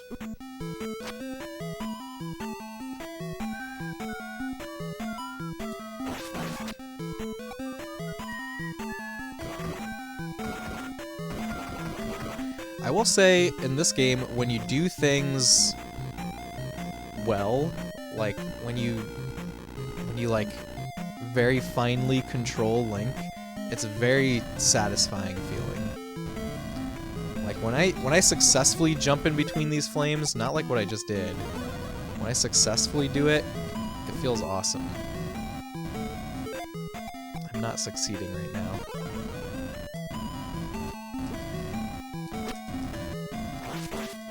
Yeah, I'm doing the complete opposite right now. This is the opposite of what I was talking about. But we made it. Thanks, it's fine. You were there for the birthday stream earlier this week. I was. That was really cool. I really enjoy your trivia stuff. Your trivia cards that you have, Tuffy.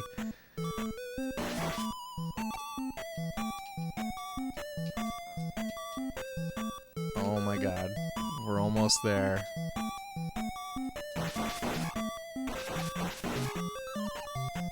Whew. Let's see, can we cast 1 life? Oh. Okay, I can jump. No! Are you serious? The controls are so satisfying in Z2. I agree. Your brother's coming over tomorrow for some couch gaming. First time he'll see the 29-inch Vega. Curious what we'll play. We'd like to choose something we could potentially beat in one night together on stream. On Saturday, your mom and her husband will visit for a couple hours. We'll make waffles. And on the same night, it's UFC 299. I don't know anything about UFC either. I know just as much about UFC as I do about football. Waffles sound really good, though. Huge card, so you're excited for that, and you want to beat Pinocchio, as mentioned. So a lot this weekend, actually. Yeah, you got an action-packed weekend, Cat. Cat, what if you and your brother played Contra on stream? It's a co-op multiplayer game. Probably a lot easier when you have two people. When you were a store manager at Game Crazy, your birthday fell on the same day of GTA 4 release. So anytime you had someone reserve it, you jokingly said it was also your birthday, so make sure to bring you a present. You ended up with a carton of cigarettes, a bottle of vodka, a shower radio, and someone paid for your copy of the game. That was a fun birthday. That's really fun, Wingman. It's a cool story. It reminds you saw a D-series for sale close by. You need to message the seller. Ooh, interesting, Cypherpunk. Crunchy Maru, hello, welcome in. It's great to meet you. I hope you're having a great night. Thanks for joining us. Don't know about that, maybe? Listen, when we beat Zelda 2 and we get to Contra, you're going to see how cool and fun it looks. And then you're just going to imagine playing that couch co-op. I think it would be a good choice.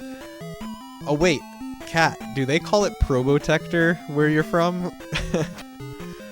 This is the one Zelda game you never beat. So Crunchy Maru, I think you should beat it.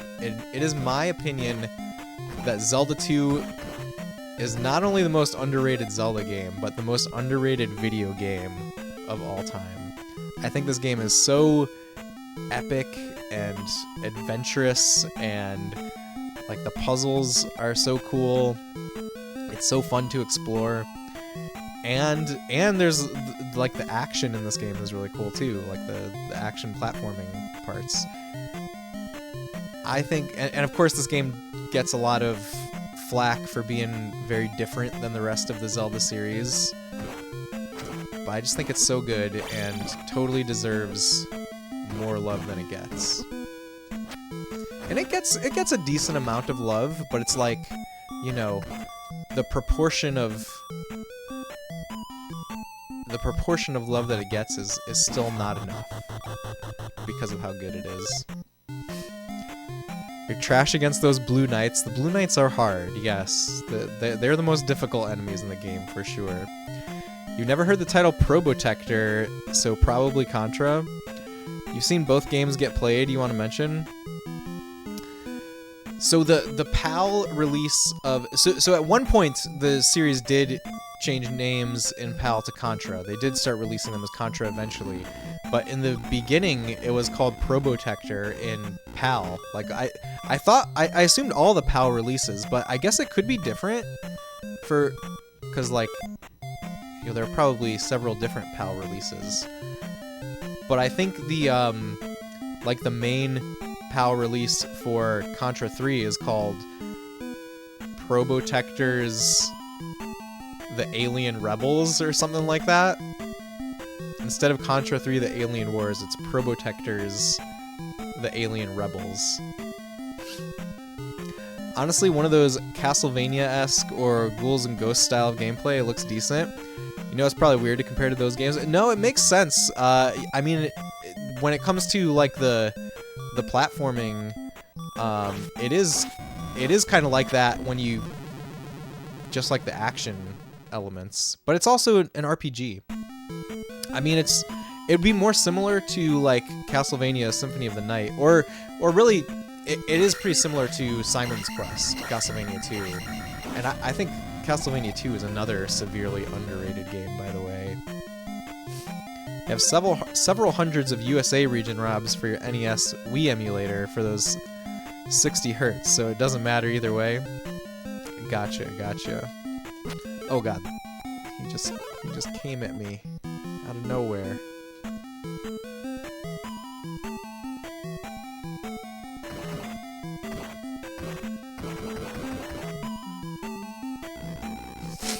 I forget if I made it to my my magic refill yet. I think we did. I think we already got past the point where I had a opportunity for magic refill. We're doing pretty good on magic right now, though. Have I died? Yes, we died once. I immediately forget when things happen sometimes. Although, interesting you should add. It is interesting because it's like, it's got different graphics. Different characters. Is this the right way? No. Wrong way.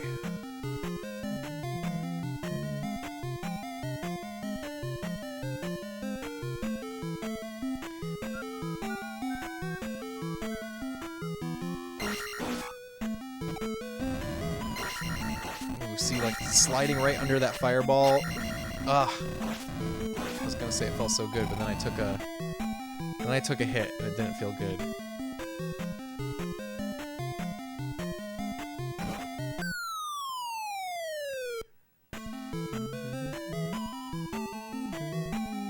Oh, no! I forgot about that thing. I always forget about that thing. Should we investigate? Okay. Okay, fine. I'm gonna go see what's across the bridge. Never mind. We don't need that. Whatever's there, we don't need it. I'm positive of that. Oh no! Are you serious? I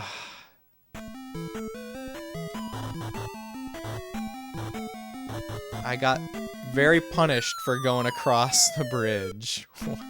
Thank you for oof and wow and robbed. Okay. Well, we're still here. We still get one shot with I mean, it's the same. We didn't really lose anything, to be honest.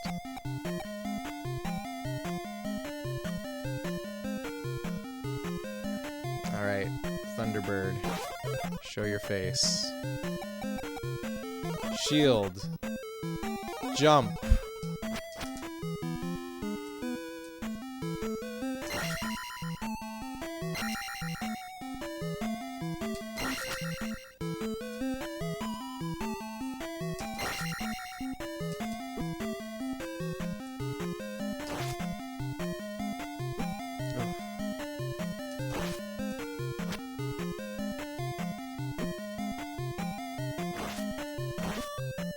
Oh, come on. One more hit.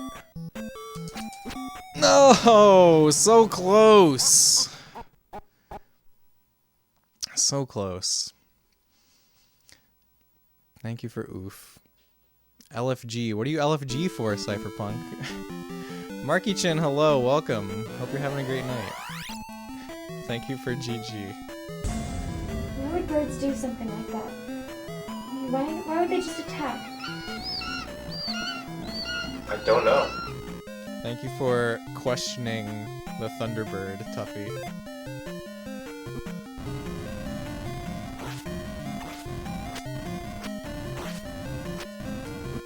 Ah!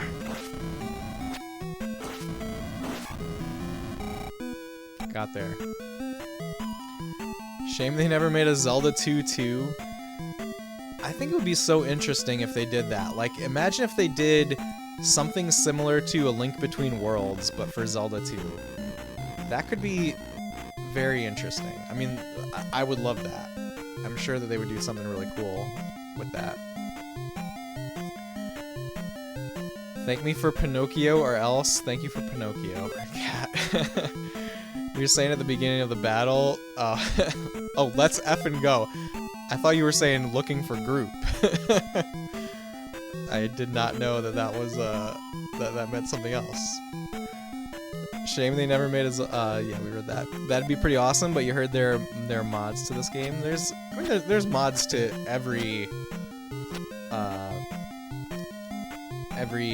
like, beloved game, right? If a game is popular enough, it's gonna get mods made for it. But, you know, seeing some kind of treatment from Nintendo similar to Link Between Worlds, like the game that would be as Link Between Worlds is to Link to the Past, see something like that to Zelda 2, that would be, I would love that. That'd be great.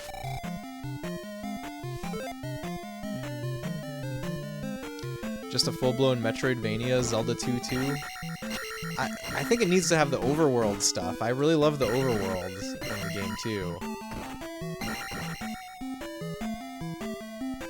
But the dungeons would be like full-blown Metroidvania. Like each dungeon would have to be its own mini Metroidvania.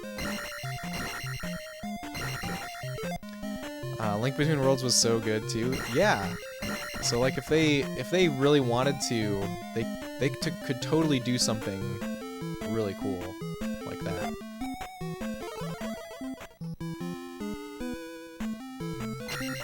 Oh no. Slime got me.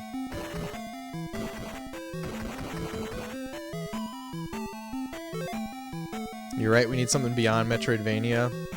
Yeah. They wouldn't do something that is, I mean, let's be honest, Metroidvania is a little bit played out at this point. They would definitely do something more special with it, I think. May dislike my job quite a bit, but you got high praise from your boss and manager yesterday, so that was nice. Congrats on praise, Cat. Great timing before my annual pay raise. Nice. Very nice. Sorry, Cat, that was your raise. No! A pat on the back. So you're looking forward to next year?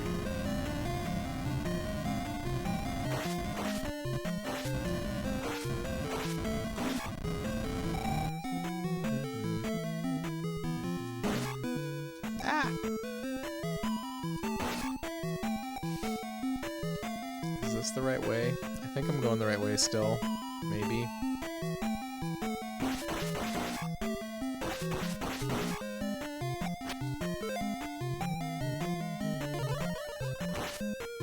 Wow, we actually got magic, which is essentially just a heal for us.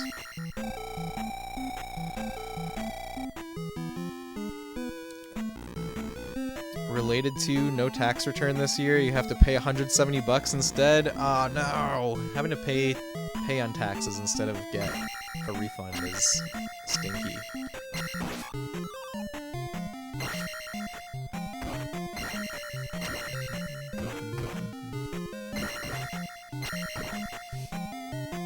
Yours was 2K. You had to pay 2K?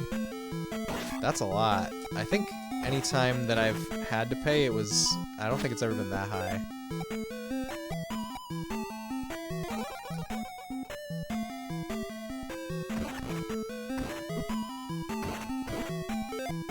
Oh god.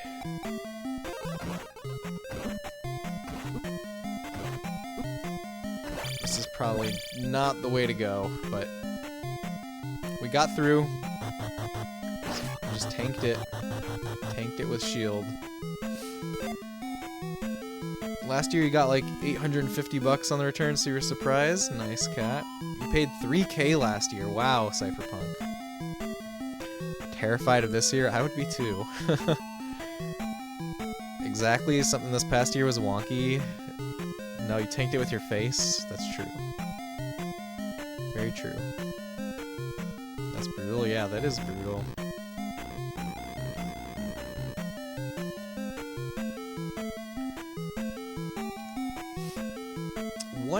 There was one year in recent times where I owed something, and I don't think it was last year. I think it was probably the year before.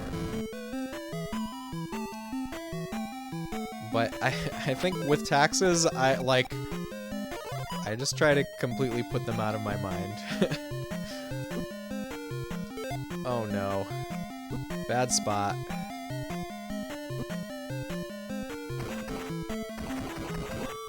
Oh no. Go, go, go, go, go, go, go, go, go. This room is such a tease. You see the drapes and you're like, OMG boss time. It's like, there's other rooms in this dungeon that have that too. Like if you go the wrong way, it goes on for a while before you find out that you went the wrong way. And there's definitely other rooms with the drapes.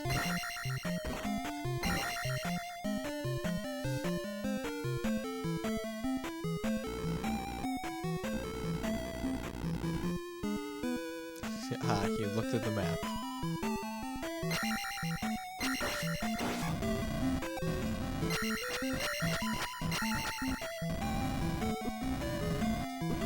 Oh my gosh.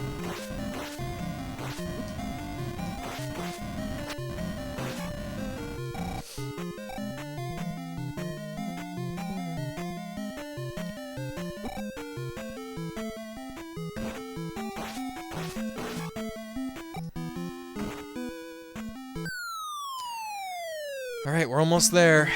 Almost.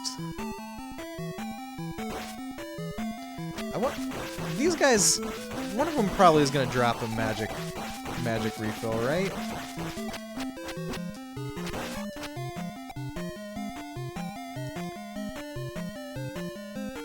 I'm afraid of this.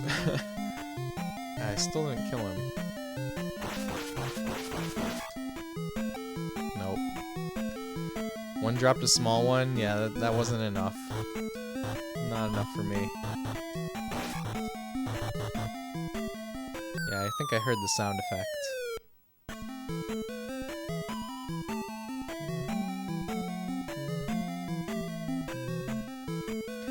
Alright, we're here. How many lives do I have? Oh, we made it without dying, though. So that's better.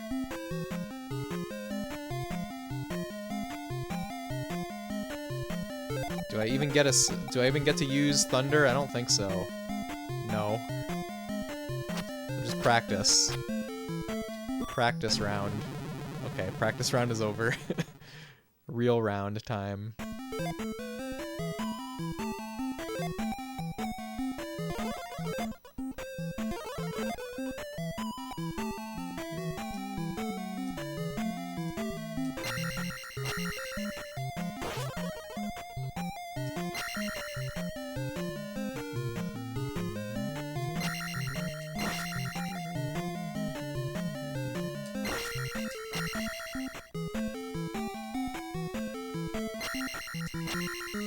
Oh, I got turned around in that jump.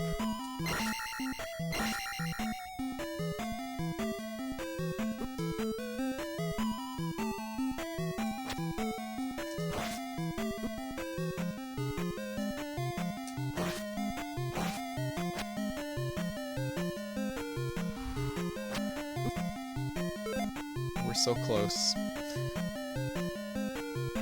But so far away, I feel.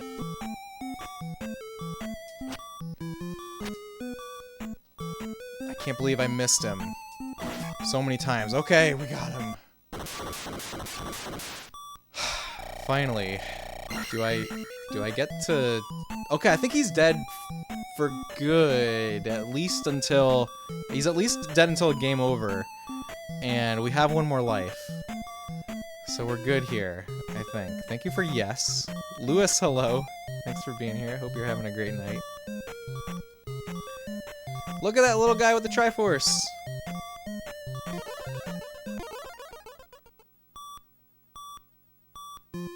It's my shadow! Okay. We do not even get a heal.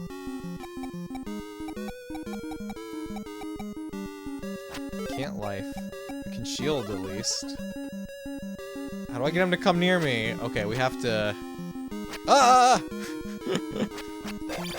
Okay.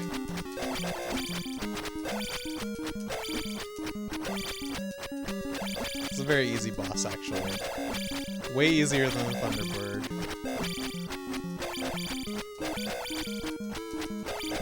One more hit. Come on. Yes.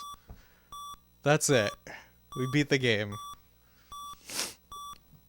This guy's got to give us the Triforce. Who is this guy?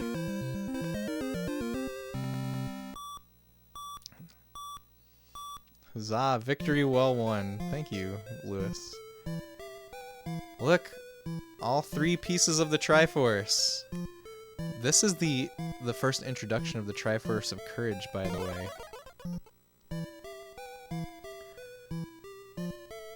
She woke up!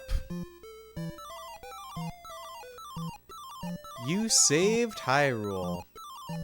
And you are a real hero. Yay! We're a hero.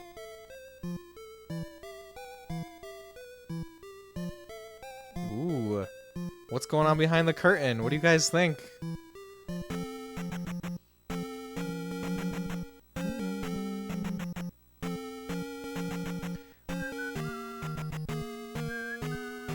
Just a cutie, don't worry about it. We got credits! You did see a thing saying if you hit start at the end of the credits, it saves your file and you get a new game plus. Yeah, I know about that, but it's not like Zelda 1. Like it's just you play the game again. Saw the video of what happens behind the curtain and posted on Discord.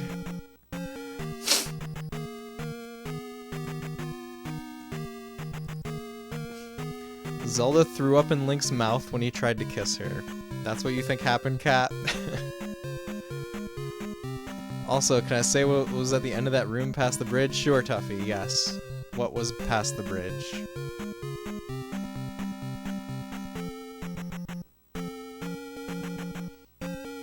Hylian kissing, they just rub their ears together. Maybe that's true, Cypherpunk. Going through that room, the next had a fairy. Oh, I missed a fairy. Thanks a million. Look at that. This game says thanks a million. Push start to replay. Yeah, it's not a secret to push start for New Game Plus. It literally tells you right here. Error was past the bridge. If error was there, that would have been worth it. That would have been all worth it. We did it! Zelda 2 is in the books. Look, we got a little Triforce next to my save file. Oh snap, got caught up in your game and you missed the ending. Oh no, Wingman. I'm sorry you missed the ending. Super GG though, managed it with 2 less heart tanks. I sure did. Thank you for nice, Optimus. Okay. It's time to start Contra, I guess. I do have to reconfigure things slightly to get the Super Nintendo plugged in, just because we're on composite for the NES, and we got to switch over to component. You missed the ending too. You were editing. I hope you're editing something cool, Optimus. Time to go the furthest away than you ever have from the Shire. That's right. That's what we're gonna do. That's where we're gonna get to. All right, I'm gonna BRB. I'm gonna take a bathroom break and set up the Super Nintendo, and then we're gonna get into Contra 3. All right, see you guys in a couple minutes. Thanks for hanging out, everyone.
I am back.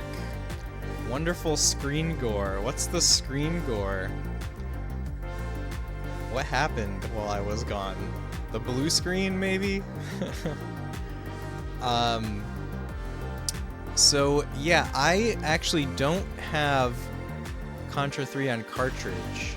So we're going to be playing on the FX Pack Pro, but I did go through the process to dump my own copy of this game from the from the Super Nintendo Classic, the mini console. I've been kind of interested recently in like dumping my own personal games, and I've done that with all of my GBA games. And I'd always been kind of interested in doing it for the SNES Classic, and I did that here, and so that's how we're going to be playing it on original hardware. Okay, I think I've got everything in order. The screen was tripping out, it was funny. What was it doing? Usually it just turns blue. So yeah, here's all my Super Nintendo Classic games that I pulled off of the actual console and got them on my flash card so I could play them on my real Super Nintendo. And hello SRA and everyone, excited to see some Contra. Lewis, I'm glad that you're here for Contra. It's gonna be fun. Let's see, I think mic audio is okay. I think the mic is in a good place. I think the camera looks fine. I moved it a little bit. That's why I'm double checking everything. But yeah, Contra 3 is what we're playing. So let's do that.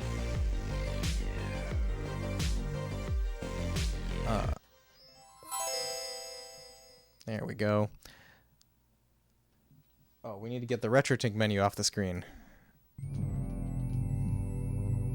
AD 2636. I've never watched this intro, by the way. I don't think I have. Funny enough, someone else on your list is playing Contra 3 right now. Ooh. Tonight's the night for Contra.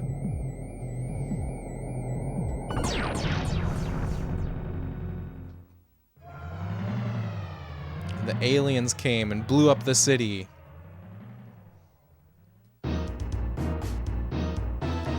The Alien Wars begin. It's time for revenge. Let's attack aggressively. Contra 3, the Alien Wars. How's the audio? Is game too loud? Is game too quiet? Let me know. Also, I want to double check that I don't have a Super Nintendo. Oh, I do. So yeah, it's probably no different, but let's just load that up. Audio's good for you. We need you to put on an orange muscle shirt and a bandana. I would love to, but my back hurts too much tonight. Maybe next stream I'll bust out a bandana though. Alright, one player. Default difficulty. It starts on like the hardest difficulty, by the way. You can't make it, or I'm sorry, it starts on the easiest difficulty. You can't make it any easier. I did look at that. Because one thing I do with games like this, games that are like real challenging, is I will play it through on easy first and then ramp up the difficulty until I get to the default level. And that's when for me personally, that's when I consider a game truly beat. We don't want the laser. Laser's still just as bad in this game, I think, as it has been in the previous Contras.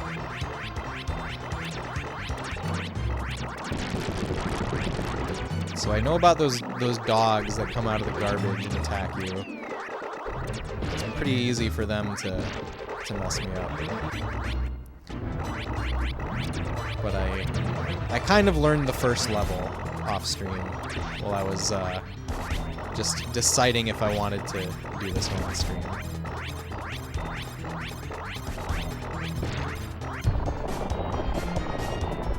Yeah, that's like the first boss in Contra 1.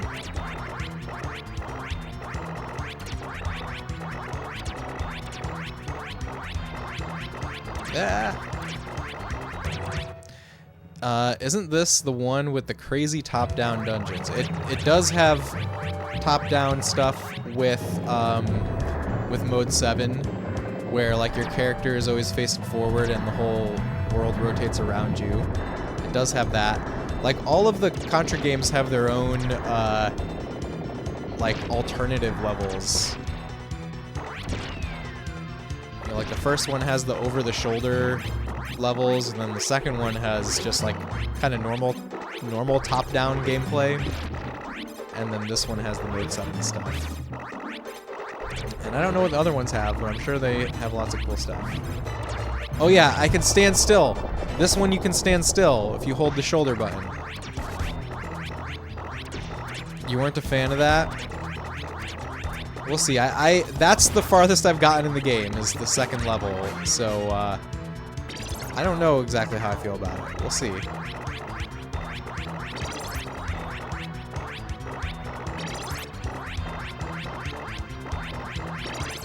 Barrier. What? Never knew you could stand still? Yeah, you hold down R or L, just R. You hold down R, you can stand still. So you can, like, aim like this without having to move. Silly Optimus. Optimus told me that he's gonna stream Contra Shattered Soldier. I'm very excited for that. Shattered Soldier looks awesome.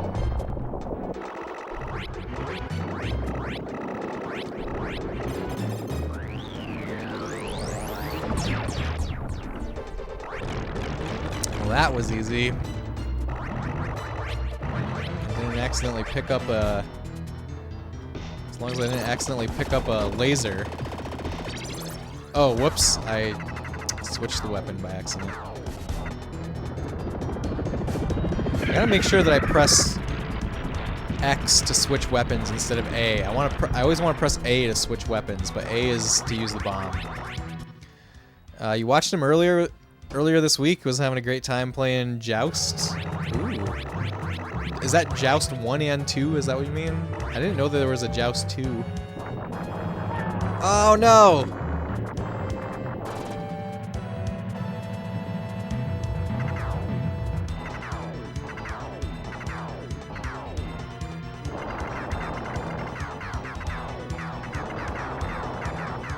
So, it's kind of interesting that you can destroy these fireballs. They're like persistent things. I figured that out as well. Ooh, where'd that go? Come back!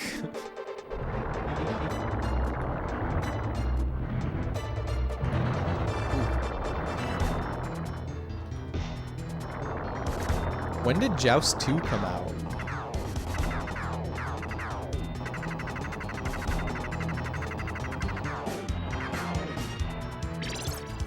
More bombs. Very good.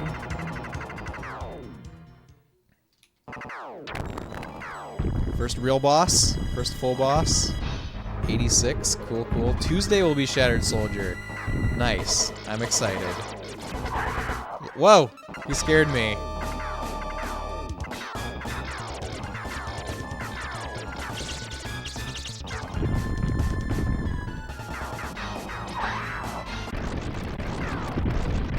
Got him. Okay, the first level was fine.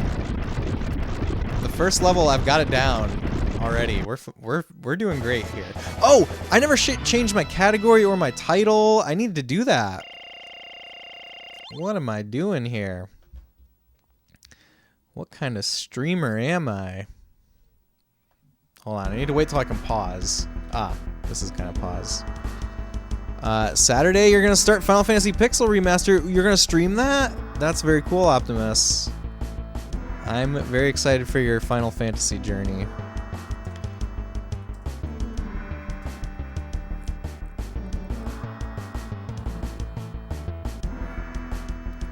Here, I gotta change the category.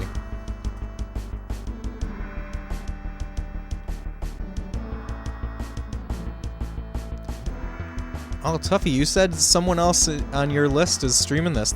There's only 8 viewers, it says. Well, oh, we haven't switched the category. There's only 8 viewers of Contra 3 on Twitch right now, so that must all be the other person that you follow.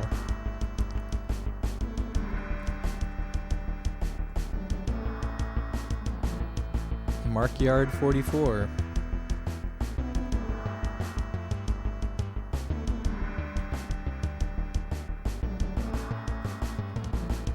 Says he has 6, so pretty close. Maybe there's 2 somewhere else.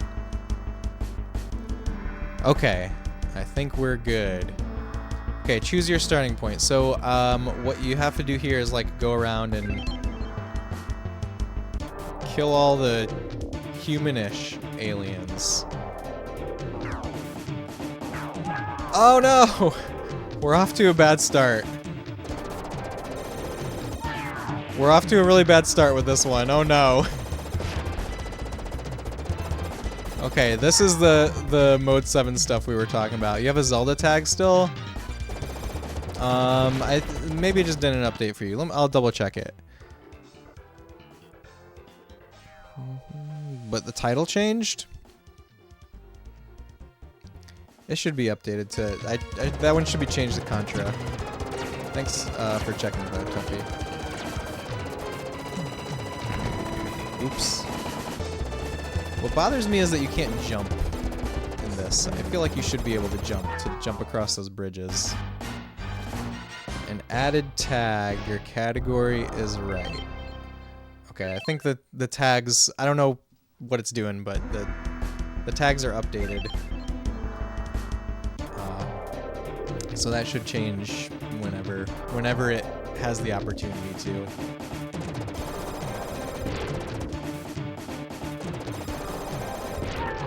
Oh my god, this is hard. I had such a great like walk in the park time with level 1, and now we're in actual Contra mode, I guess. Oh, do I want this? Ooh, it acts very different here. This seems like it might be decent. The laser is usually the worst weapon. Oh my god.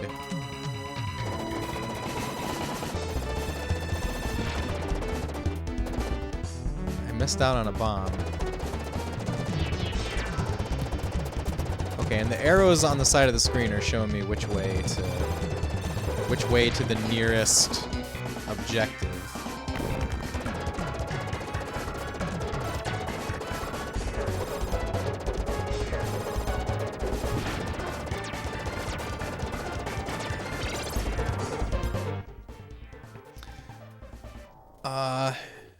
Tags didn't auto-update like the rest. You're Gucci. Thank you, Tuffy. This is a very hard game. That's what we're here for, Triumphant. That's what we're here for.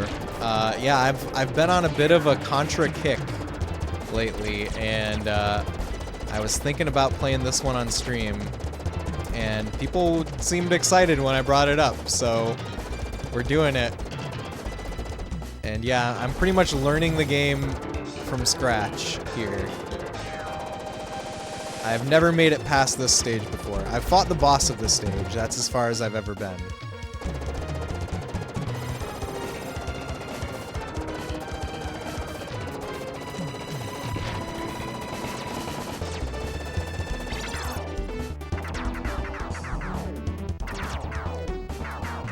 What's going on with this one? I can only have so many explosions on the screen at once. It's interesting how the weapons behave differently.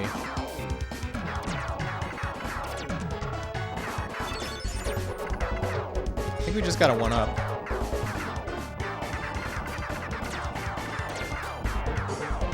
Oh god.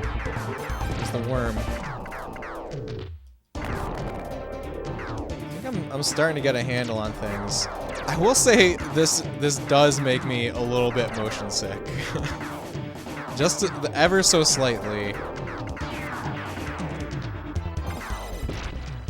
So was it Tuffy? Was it you that was saying that you hated these stages? I can see why. Alright, it's a boss. Why am I on the floor? Did the boss kill me? Did it kill me when it spawned? You play this with your cousin and used save states. No save states here. We are playing on original hardware. It did. It landed on you. Did I lose a life? Did I lose a life from it landing on me? That doesn't seem fair. Let's use all of our bombs in this thing.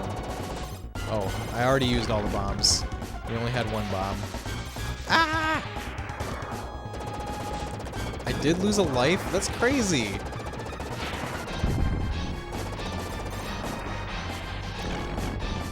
It's not fair at all. All my life back. Oh!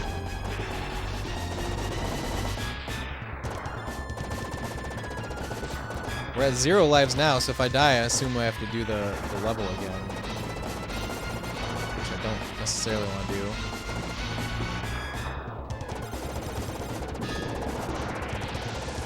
Don't land on me.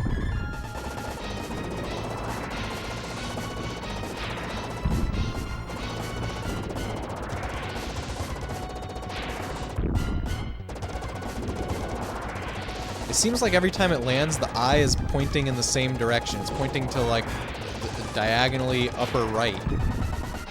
And there's no way to walk in front of it. There's no way to get in front of it before it lands, because it's, like, always relative to whatever way the screen is facing. Oh, there we go. There's an opportunity to get some hits in.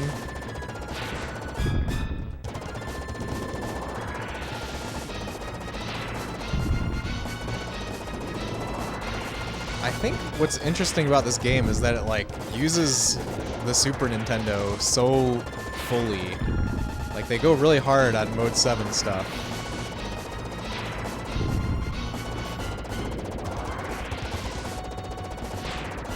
Like, in a lot of ways, this game is what the Super Nintendo is all about.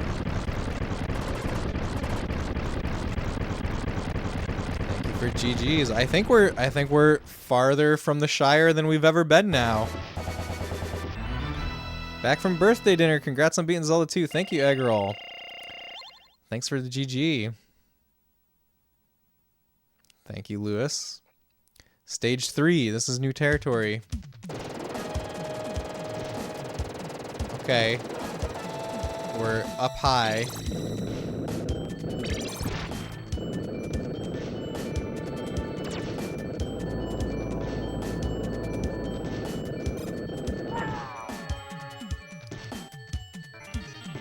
Actually, I've gotten exactly that far before.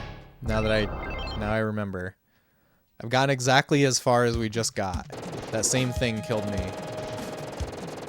If we get past that exact moment, then I'll truly be farther than I've ever gotten in this game. Which is now.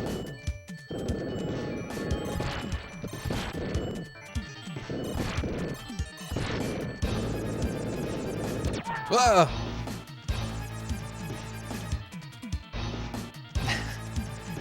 Thank you for the quote, Eggroll. Wingman asked me specifically to say that quote when we got there. Oh no, I got the laser. Whoops. It doesn't seem as bad as in the NES games, but it does not seem like the desired weapon. Oh no, oh no. I'm getting overwhelmed by the number of these things. Do they? They obviously don't hurt me. I don't have a life bar here. So it's just... they can pick me up for like a couple seconds if they really need to. We don't want that to happen though. Oh, they gave up. Why did they give up? What's this? What is this thing?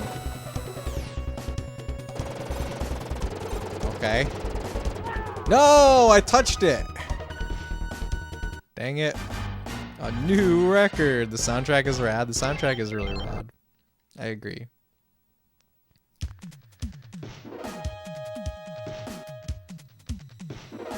Man, Konami used to be like absolute top tier. It's wild, because it's like this and Super Castlevania 4 are from the same era. Actually, oh no, what?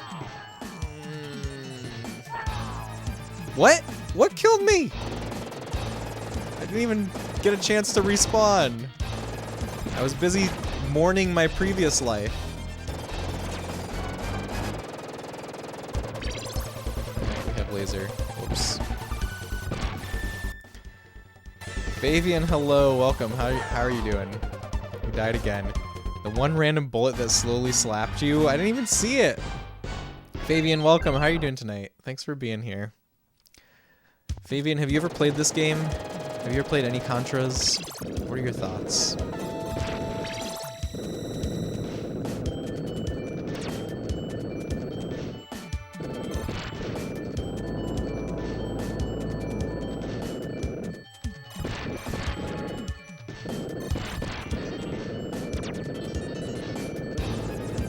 Whoa, it doesn't take damage until it stops rolling.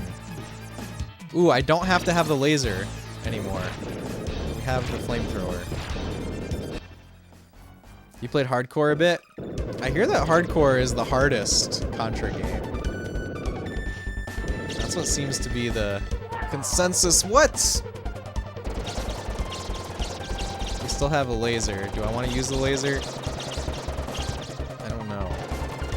I don't know if I want to use the laser here. Oh god. Where's it taking me? Kills you if it takes you away too far. That makes sense, I guess. But why couldn't I guess you have to shoot it quick enough.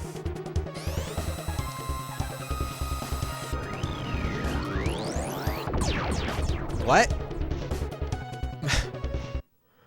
I don't know how to fight this boss. I don't know how to fight this boss at all.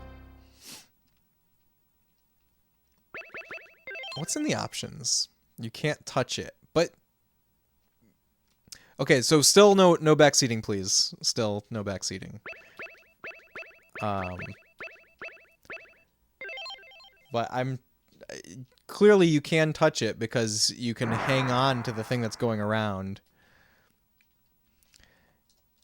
You have a tip? What's the tip, Fabian? Is it get good? Or excuse me, get good?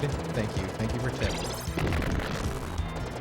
Alright, let's go back to our nice and comfy level 1. This level was pretty comfy the first time around. Ooh, look, I can have 2 spread shots. Ow. Well, now I only have 1 spread shot. You only ride in the front seat. Thank you, Optimus. Find a magic jar. That's the tip. Thank you, Eggroll. If only we had a magic jar.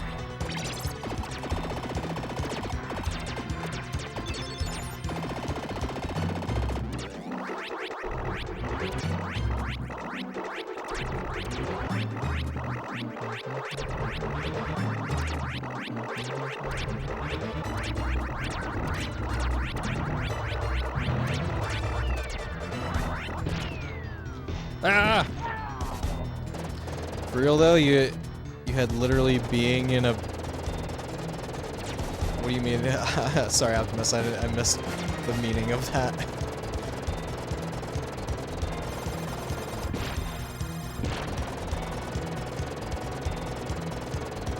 Oh, we have homing. Homing. Oh, you hate being in a backseat. Okay. Now I understand. Let's see how long we can make the tank last. I can just run over people. I guess the only thing I can do is run over that thing. There's no way to aim. You can only shoot straight ahead. Well, tank is over. I had a good life.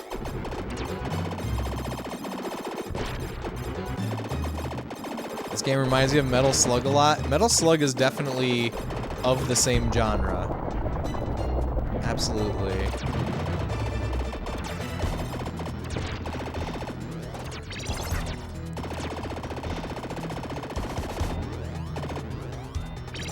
So I brought this up like very briefly earlier in stream, but another game that I tried, and I had played this in the past just a little bit, but between last stream and now, I tried it a little more than I ever had before, and that is Gunstar Heroes for Genesis, and I kind of want to really get into that game. I think that would be a fun, really fun game to actually play through and beat.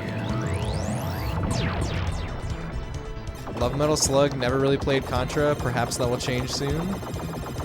I'm really loving Contra. I think, I would say I've played a little bit of Metal Slug, and I definitely think Contra is like a way better game. But I haven't played that much Metal Slug.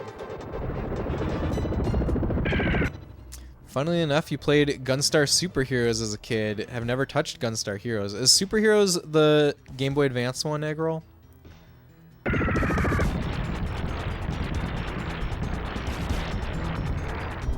Yep. That's cool. I remember wanting to get that. There were like so many Game Boy Advance games. Oh my god, that thing kills me every time. I forget about that every time. There's so many Game Boy Advance games that were throwbacks to 16-bit stuff that I always wanted to play, but never actually got around to.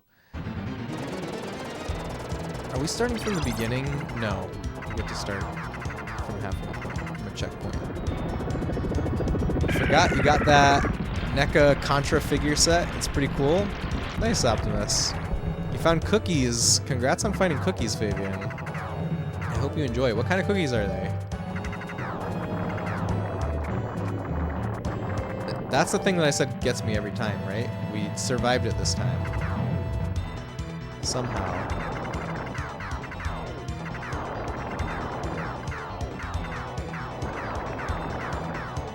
I'm trying to destroy these things so that... I guess I just have to destroy one of them. Okay, we're good. They both died at the same time.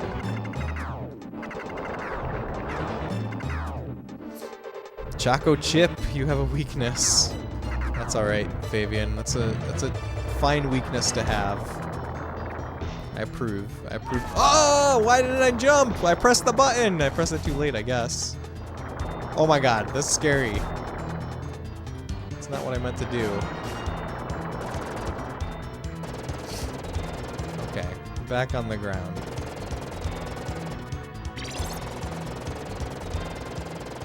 This run is way worse than our first run already.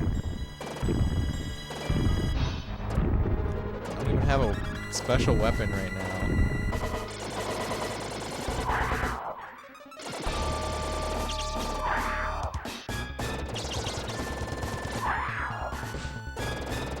Get back there. Get your head back there.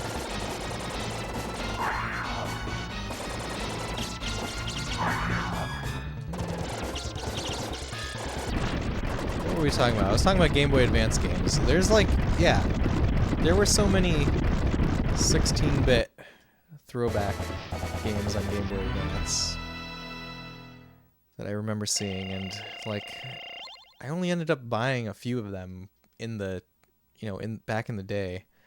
The sound on this is so good. The sound is really good. It's true.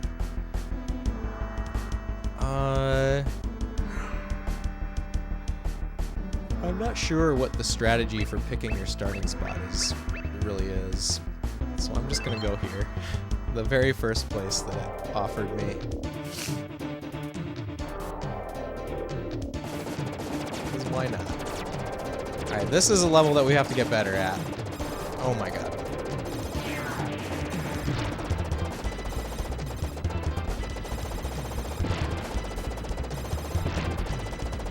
Whew. Homing. I love how the homing missiles just fly all over the screen. It's very satisfying.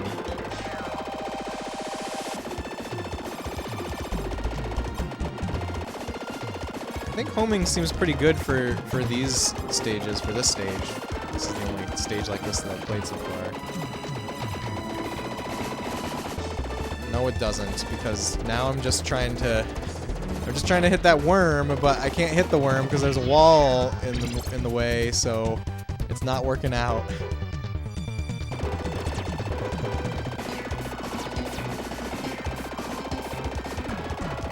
And things are working a little better.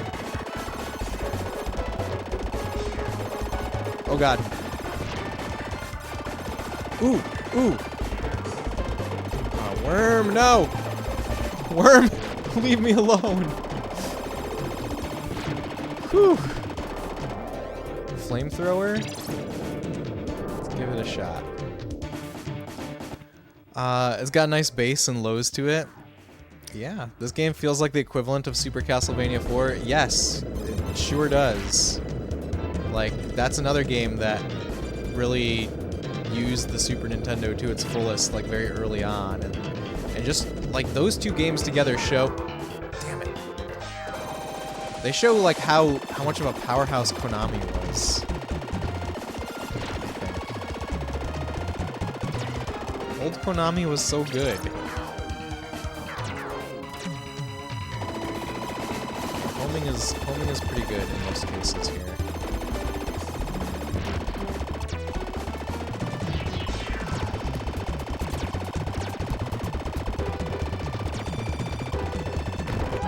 What? Are you kidding me? At least it started us past it, I think? Yes.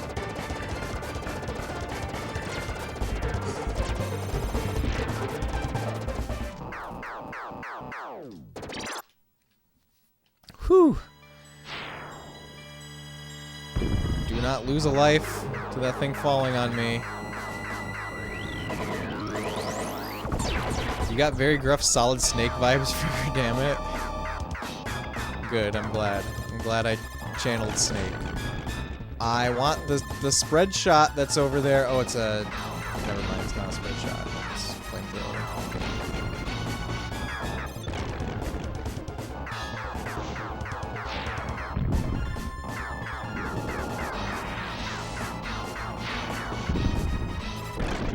Whoa!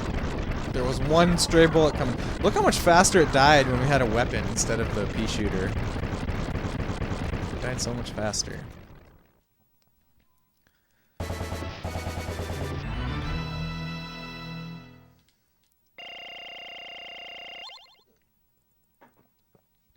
Okay. Stage 3. This is the current farthest we've been.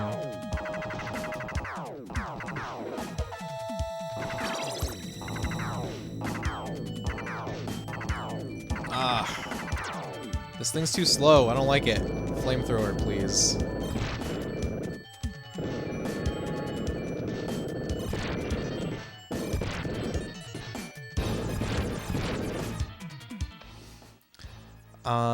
Man, SRA, I was so mad at myself today. You ordered the analog pocket adapters twice. Second one came in the mail today. You hate analog, can never remember if you pre-ordered stuff from there. I'm sorry that you ordered 2 analog pocket adapters.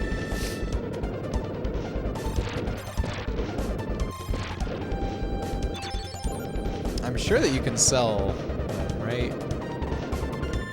I bet if you hang on to them, you'll be able to sell them. Like, once they stop making them, you can sell them for a lot.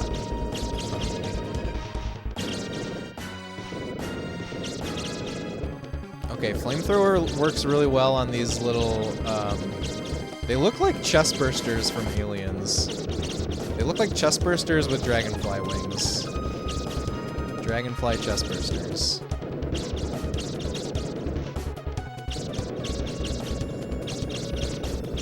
Whew, that was close. Okay. This is our place. We've only been this far. Oh look, I can hit it. Oh! It carried me away.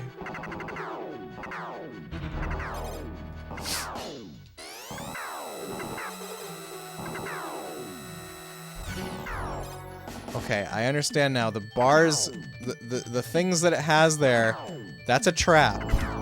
I don't want to touch that. Okay. New personal best. Wait, is that? Ugh, that is gonna kill me. Spread shot is the best weapon.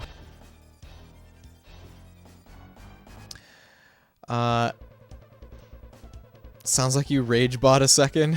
You gotta wait now and hold on to them like stocks. Exactly what you did. Oh god!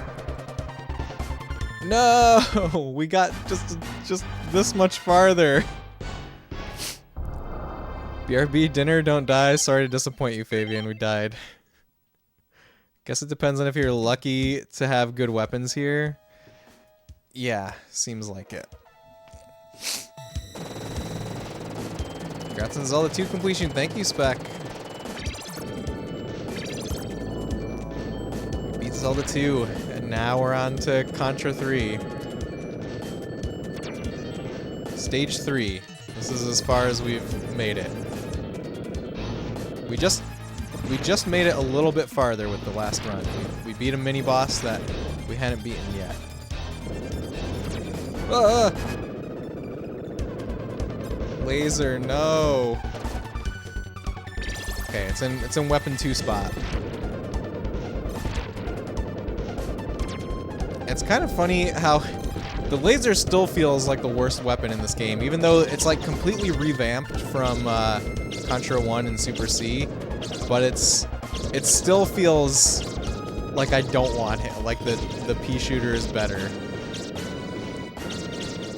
Except it seemed pretty good in the overhead stage. It did seem fine there. But it seems like the weapons behave a little differently in those stages. Or that stage.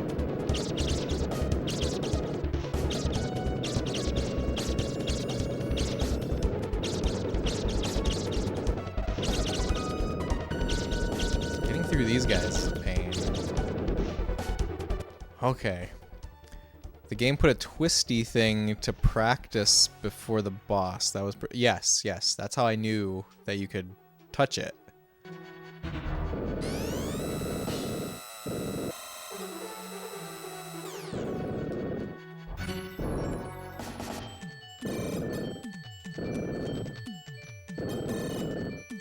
Oh no! Damn it.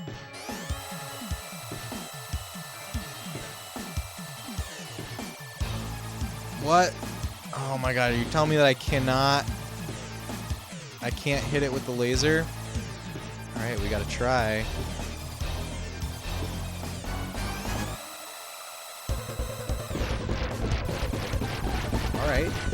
Alright.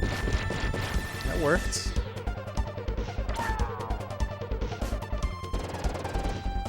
Ah, spread shots escaped me. Okay, this thing. I have no idea what's happening here. Oh, okay. We gotta grab that wall before it comes in. You're a liar and said you would play Earthbound, but you're tired and want to get some rest. Very nice to see you, John and chat. Take care, everyone. Good night, Cat. Get some rest. Hope to see you again soon. It landed on me. It sure did land on me.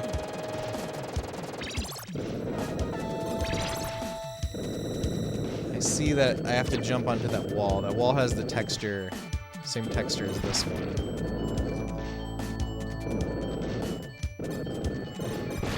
Oh!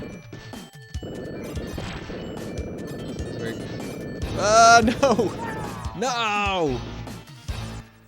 No! You'll see me next stream, you betcha. Thank you, Cat.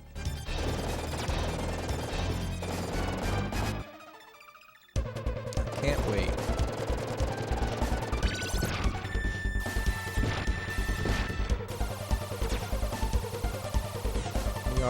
We already lost the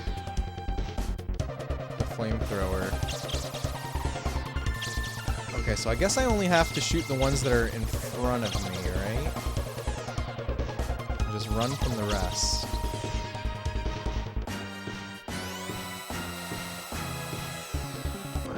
You can also bomb, right?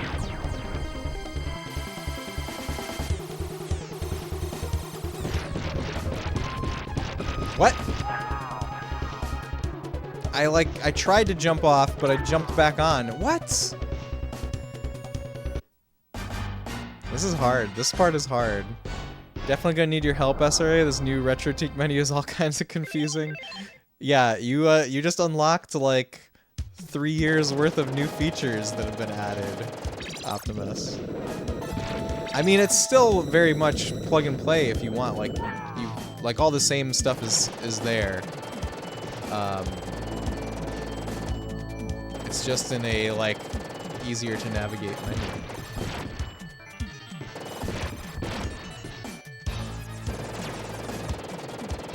But yeah, Optimus, let me know if you want to shoot me some questions. Feel free anytime.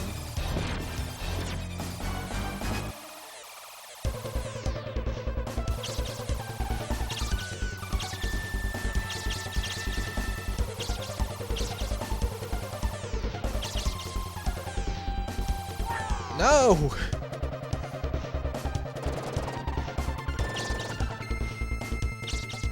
Okay, we're here.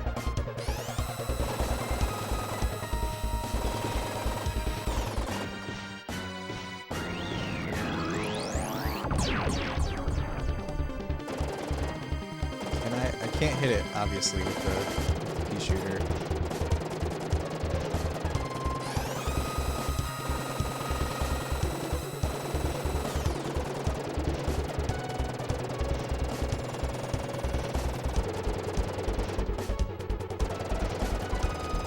Ah, come on. Turn around.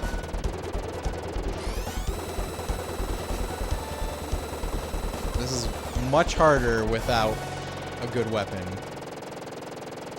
I mean, well, it just takes much longer, I guess.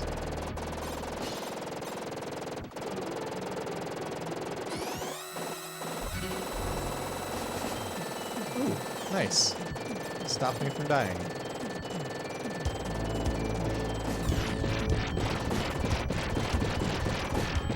Okay, now, how do we avoid these? Alright. We're doing things. Things are being done. Am I damaging something here? I can't. Oh. Oh! Wow, we got like 2 seconds farther. Got 2 seconds farther than the best. Holy moly, we're breaking barriers here. Yeah, that's how this game is gonna go. 2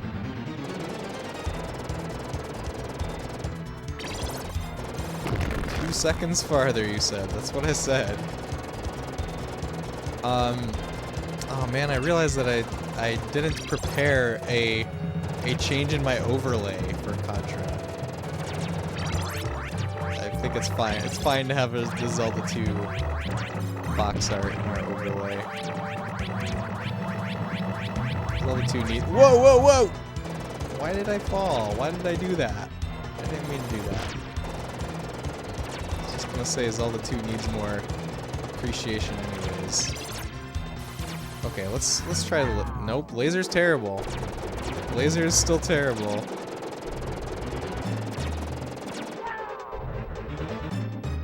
Okay, we need to try again.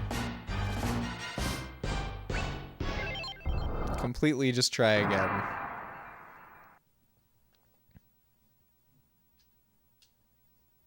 That run was stinky.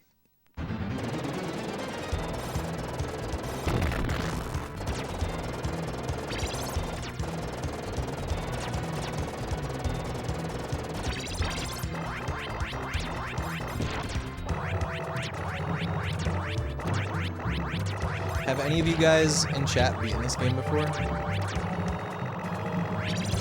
Oh no, I meant to put this in weapon slot 2.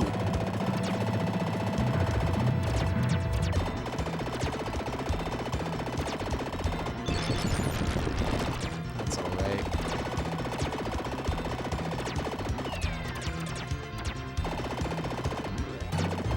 I suppose. No, once you got to the top down, you dropped, ever trying it again. That's level 2, Tuffy. You gave up at level 2. Did they have cats there or something? Is that why you left early? Are we back on egg roll hating cats? Are we still spreading that rumor?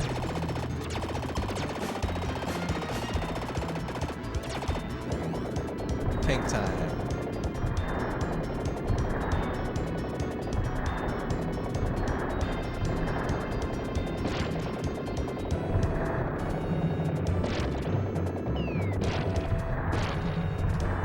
made it to the wall. The wall goes down with one tank shot. This is new.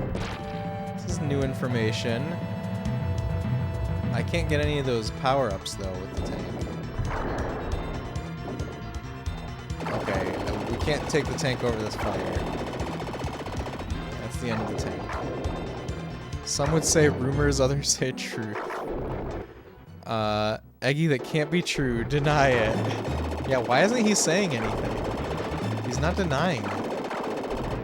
What's up with that?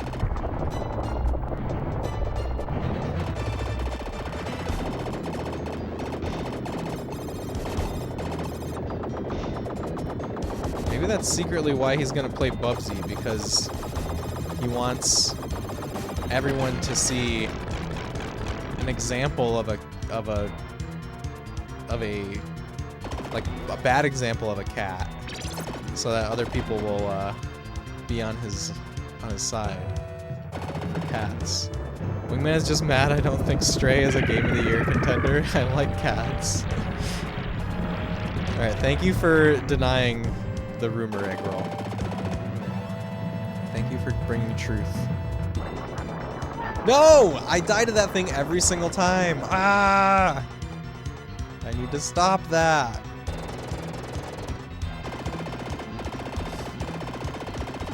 Well, I'd agree with that assessment. Good. We literally have a mod named Cats.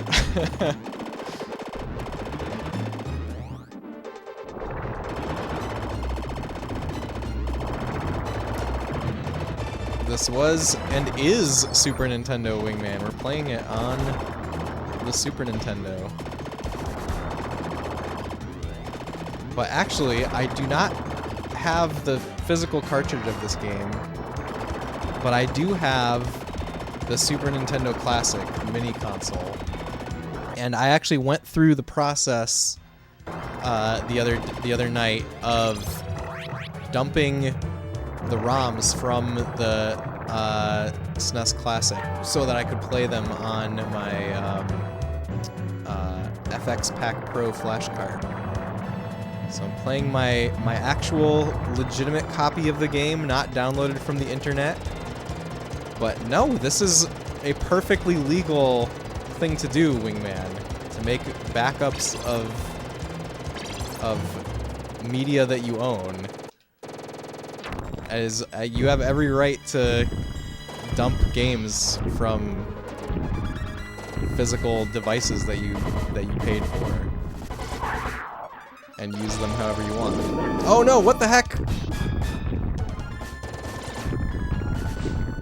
Emulation isn't illegal. It's illegal to play ROMs of games you don't own. Yes, it's also we're not emulating. We're playing on the real Super Nintendo. By the way, the SNES Classic is an emulation box. That is a legal emulator.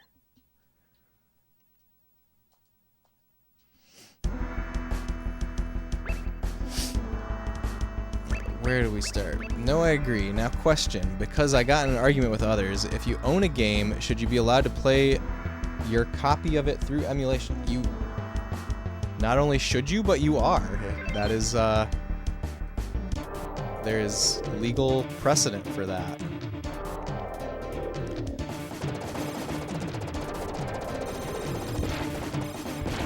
There's actually, like a really good overview of the emulation, like the laws around emulation. I saw on a YouTube channel called Gaming Esoterica. Kind of went over this because I guess like they had like a false like strike against their channel or something that they fought against, and I guess in their day job they deal with like those laws, and they gave like a really good overview of like what the law actually says, what the precedent is. And the precedent is this: you can make and play backups of games that you own, but you have to have been the one to physically create the backup and also you have to own. So you have to still own the original copy. That's what the law says, I believe. Now I'm not a lawyer. Okay, let's not get that confused. But you know, that is the very sensible explanation that I've heard.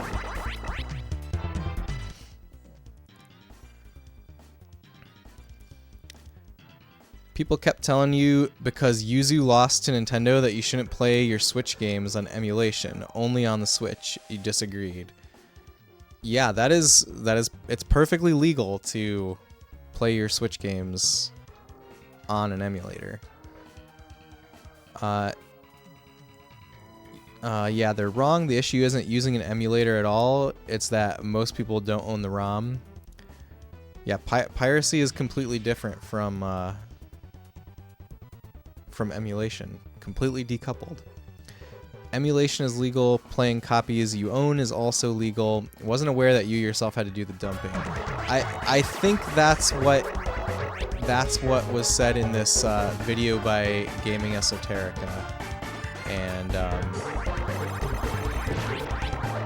I think that's the case. I'm not 100% sure.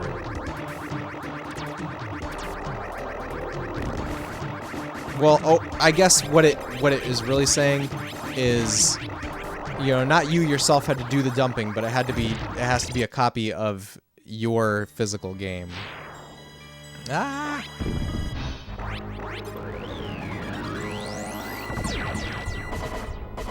Sorry for screen flashing. We gotta use the bombs on this guy.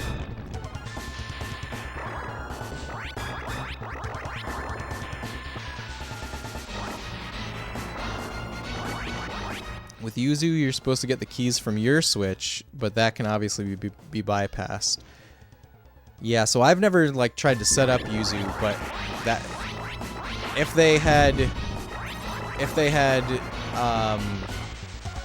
you know, kept to that plan, then I think like there was no case against them. But I think that Nintendo had evidence that like behind closed doors they were talking about supporting piracy. I think that's what the rumors are. There's a lot of rumors around it. So everything should probably be taken with a grain of salt with the Yuzu case. And also, they settled with Nintendo out of court. That's the other important part. So it is not a new legal precedent. They settled out of court. So that's just the $2.4 million that they're paying Nintendo. That's an agreement between them and Nintendo that's arbitrated by a judge, I think. But ultimately, that wasn't a judge's decision. Whoa, you can do a spin. You can do a spinny thing. What? I just learned something new.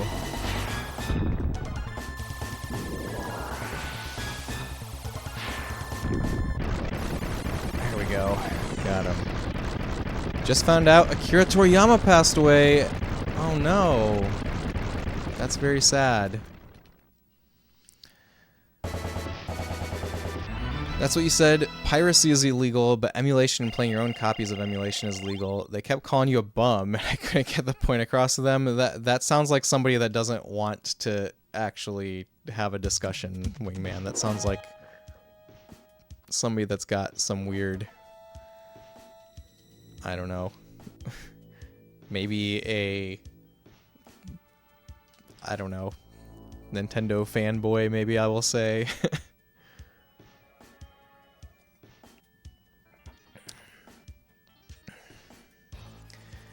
They were charging behind doors, and they were charging for early copies of games, allegedly. Yeah, charging people, like having their I don't know if this is my first time hearing about this, but if it was a situation where, yeah, they're asking people to donate to the Patreon, and in exchange they'll send them a copy of Tears of the Kingdom, then that's, you know, that's pretty obviously just piracy. But yeah, like I said, there's probably a lot of rumors, and I definitely don't know the full story. You've said it before, you have buddies that played Switch titles a week before they released through Yuzu, so in that case, it's obviously piracy, right? I feel like since he just passed and Sandland coming out in April might pick it up now.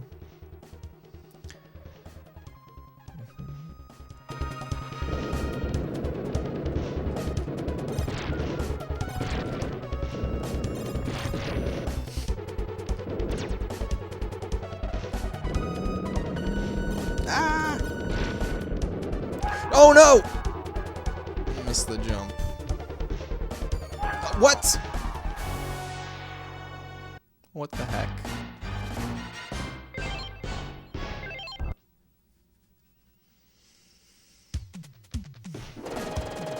I can't believe I missed that jump twice in a row like that.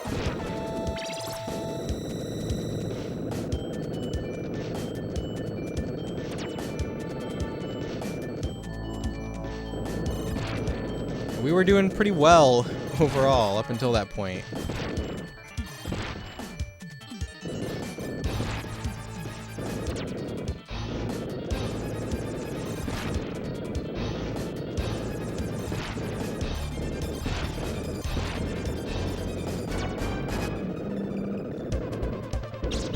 Flamethrower for the chestbursters. Chestburster dragonflies. By the way, I don't know if any of you guys have played Super C, but the last level in Super C is like straight up like copyright infringement of aliens. It's kind of crazy.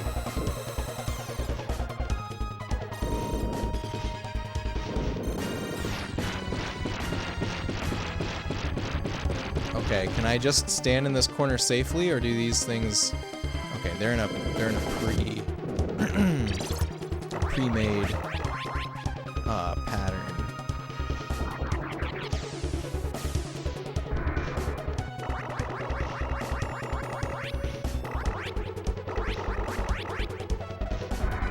Okay, this is new record. New record territory. No, what? What killed me? I didn't touch that stuff. What? Okay, clearly I'm doing something wrong. They get closer to each other every other attack. Do you feel as though your precious playthrough of previous playthrough of Super C is helping you progress in this easier?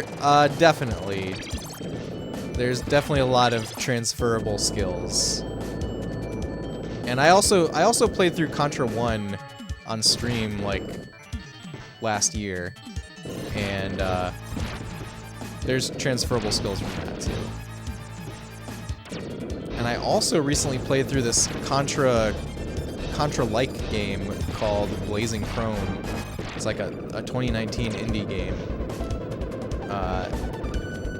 And I think, you know, that's the same kind of gameplay.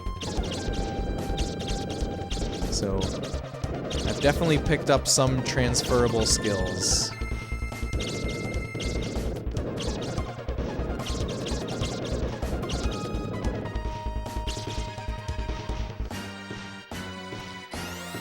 Do you feel as though you're, oh, you have so many mistypes, it's pretty sad. It's alright, Wingman, I figured it out. I figured out what you were saying.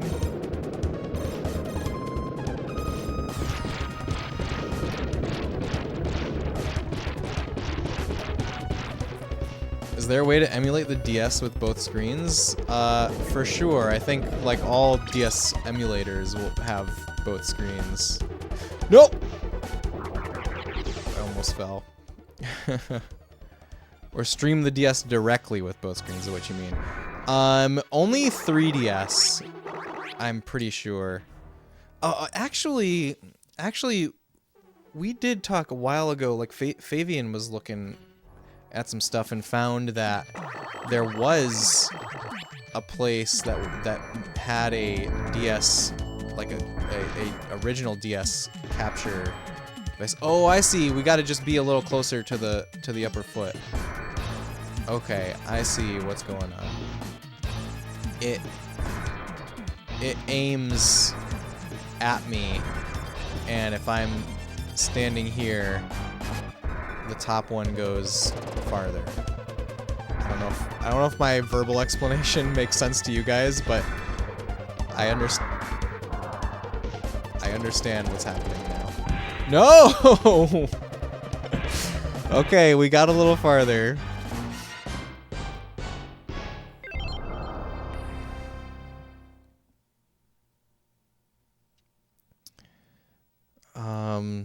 Also, yes, 3DS at least. I know you modded it, so only one screen works. Yeah, the mod that I have, only one screen outputs video. You can use Snicker Stream or KitKat. Are those the I know that we were talking about this a little bit a while back, Spec. Are those the streaming over the network options for 3DS? So you're telling me Contra 4 or Lunar Dragon Song is possible. It is physically possible. If you want software only, otherwise there are hardware mods. Yeah, and you're talking about just for 3DS though, Spec, which is okay. I don't know how I don't know if you can change the scaling in that software, but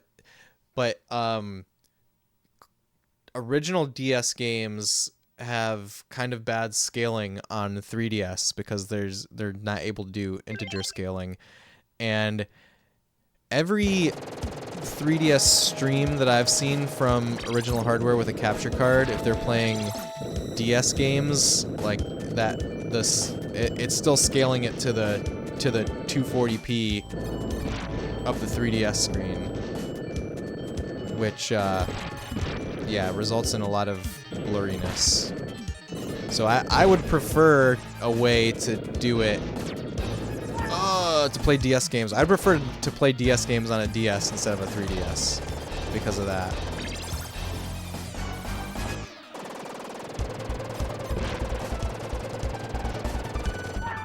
What? Alright, we need to get back in gear here. You're mostly thinking of hardware for streaming? You had your chance with LDS? What is LDS? A new record? We did have a new record. Wait, you modded your missed your day, was modded your DS to have one of the screens not. No, I modded my DS to output composite video for one screen at a time. So like one screen is still on the touch screen and the other screen can be on a TV or going into a capture device. That's what the mod that I did is, Wingman. Software streaming is viable still if you don't want to install new chips and drill holes. Streaming over Wi-Fi to OBS, which then goes to Twitch. Gotcha. You only know of 3DS using FBI type stuff. FBI is a homebrew installer, by the way, for those wondering. You haven't messed with scaling at this point. 3DS/NDS is low priority for streaming for you at the moment. Backlog too long. I understand that, Spec. Yeah, like I made my modded DS and I've only streamed one DS game so far. But someday we'll do more. I bet you that it's possible to get the scale correct, but likely would take a bit of research. It might be, but it's like, you know, it's outputting the video to the 3DS screen in the wrong, or in the poorly scaled resolution. Okay, rolling off to bed for the night. Talk to you soon, everyone, and have a great rest of your night. Wingman, thank you for hanging out. You get some great rest, and I hope to see you again real soon. Oh, Lunar Dragon Song. Because it had DS in the title, I was thinking it was like an emulator or a mod or something. But no, it's just a DS game that has DS in the title, of course. I know. Thought you were referring to some weird DS device stuff. Device stuffy, not Lunar Dragon Song. That's exactly what I thought, Eggroll. That's exactly what I thought. It might have to do with how you're playing the NDS game on the 3DS, like the emulator that runs it. It'll black bar, if you recall. The black bars are like, you know, I want the correct aspect ratio, which is what the black bars are for, but I also want the correct resolution, which would be like black bars on the top and bottom instead of just on the sides. Because if I had that, then I could either use OBS or use the RetroTink to scale it the rest of the way onto a stream.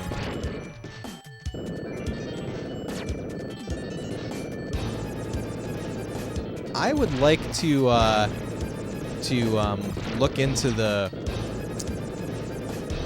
streaming 3DS over Wi-Fi again, though, because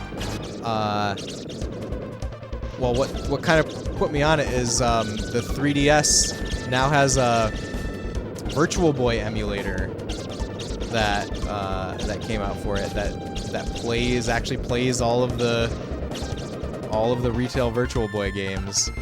And I've been playing Wario Land off stream on my 3DS in 3D, and it's very, very cool. So that is what made me kind of think about it. Kind of reminded me about 3DS streaming over Wi-Fi.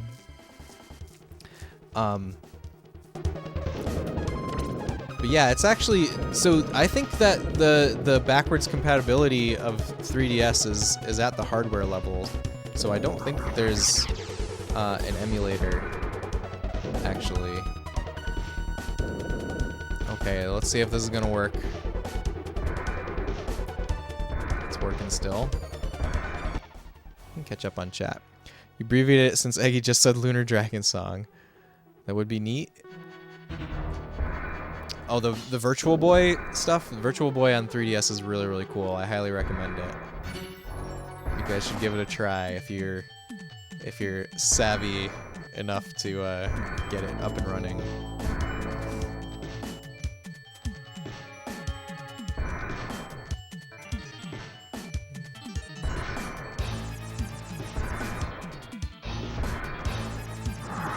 No! I gotta learn where. Okay, it has an eye that opens. Oh my god, how do I know when it's coming? Oh my god! I don't know when it's gonna attack. I could not see the tell. I could not see it at all.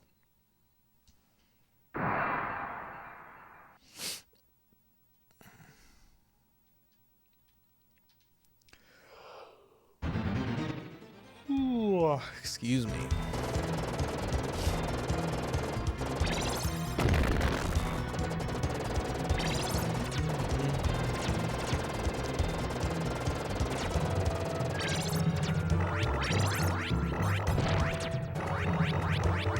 So what else is new? I feel like there was something else that I had that I wanted to bring up for stream, but I don't remember it now. It's left my brain.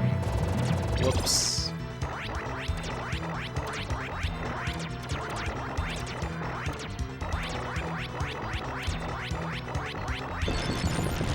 It was a game that I played. What did I do yesterday? I'm trying to remember. You enjoyed playing Tyrion DOS game on 3DS. Oh, you got a DOS emulator on 3DS? That's really cool. But for Virtual Boy, though, the whole thing is that it's in 3D, and like the real Virtual Boy was also in 3D. And it was I think it was such a missed opportunity for Nintendo to not do like an official Virtual Boy virtual console. Yeah, using the actual 3DS is wild. I'm glad you played it, Eggroll. Wait, what did I miss? What did Eggroll play? Oh, Eggroll played Tyrion 2000. Cool, cool. It's a childhood Spectrum game for sure. I think that I own that game on GOG, but I've never played it. I think I have a lot of games on GOG that I've never played.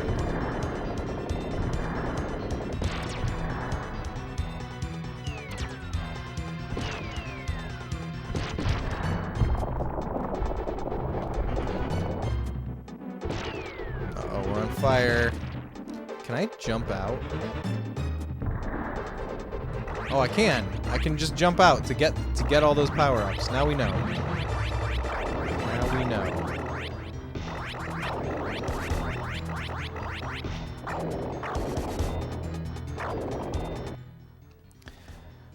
Tyrion was your first at-home online multiplayer game, not counting Computer Camp. Oh, it's online. What kind of game is Tyrion? For some reason, I was thinking. I don't know what I was thinking. What kind of game is it? Soundtrack was very influential to you as a kid. It's a shoot 'em up, really? Wait, and you play it online? What is it like playing a shoot 'em up online?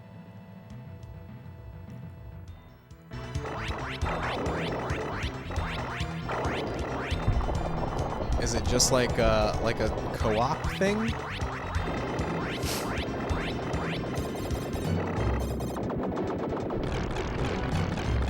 Mostly played solo, but you could IP connect to friends.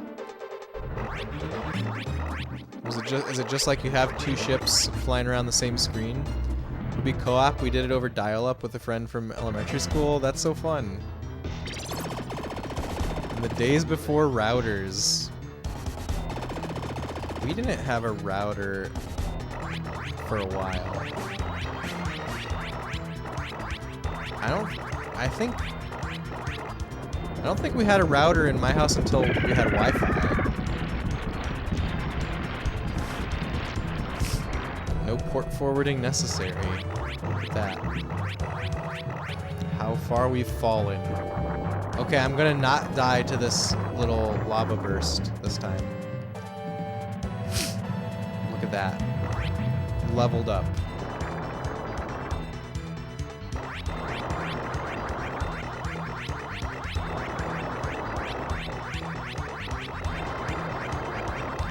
This one die. There we go. Until we had Wi-Fi. Well, that is what routers are often used for. Right. Well, I mean,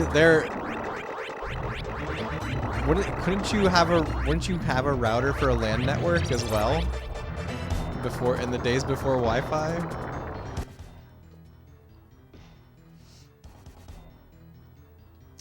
Or maybe I am completely wrong. Though here in New Zealand, they call the modem the router, and that trips you up quite a bit. I think there are lots of people in the US that call the modem the router too, Spec. I remember a buddy came over once, and we split an online connection to play EVE Online together. Blew your mind. A dial-up connection. That does sound very mind-blowing. I wish that I played EVE Online. EVE Online... Oh, wait, no. Not EVE Online. I'm thinking of EverQuest. EverQuest is the one that would have blown my mind. I guess, but to me that would be a switch. But then again, it's all relative. But a switch doesn't assign IP addresses, right? The router would be a device that assigns IP addresses. That would be the difference. I think. I mean, I don't know. I'm not like super well informed on this. I could be wrong.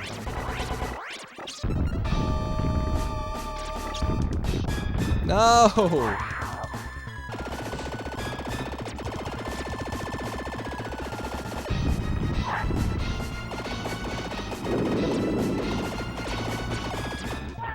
Oh my gosh. Just use a bomb. Did I use 2 by accident?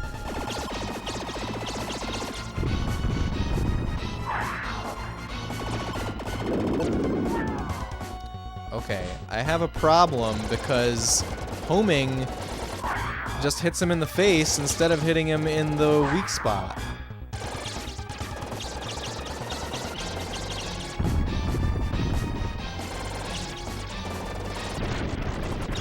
I died too many times to this boss.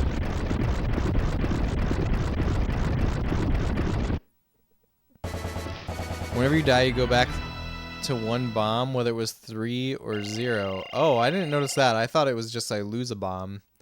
I guess every time I looked at it, I had 2 bombs.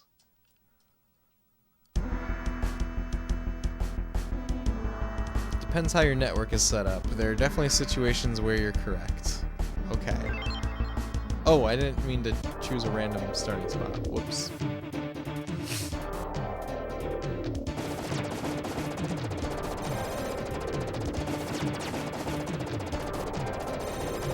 Ah!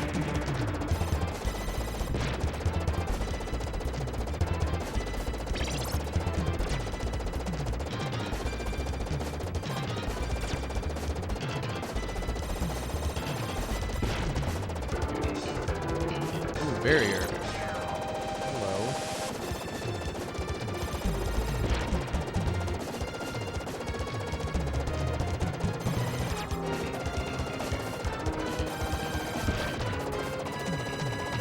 Ooh, don't want the laser. Do not want laser. Ah! At some point, you need a DHCP or static assigner equivalent. And that would be the router, right? Like if your switch doesn't do that, then it's just a switch. But if it does that, it's a router. That's what I think. You have a few switches at home that are smart enough to differentiate the traffic routing. Could be the router, yeah. Wait, if they're smart enough to differentiate what? The routing. That's why they're a router, I think. Let's go this way. There we go.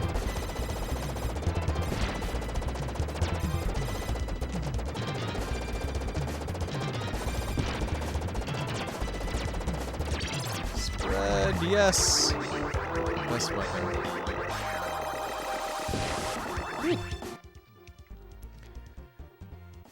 But now you start to wonder if you've assumed too much about it. Yeah, I feel like I've assumed too much, to be honest. You know what happens when you do that?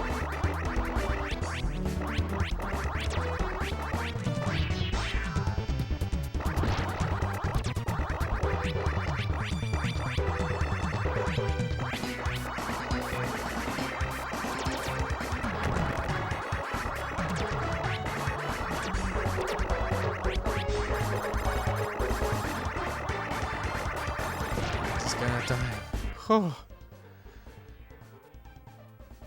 Speaking of LAN parties, obvious haircut, hello. You remember your first? It was to play Descent in your buddy's basement. You think it was one of those, hey look, I stole my parents' old bottle of Irish cream liquor. Sorry, late to the LAN talk. Welcome to the LAN talk. Obvious haircut, I hope you're having a great night. That sounds like a very fun memory.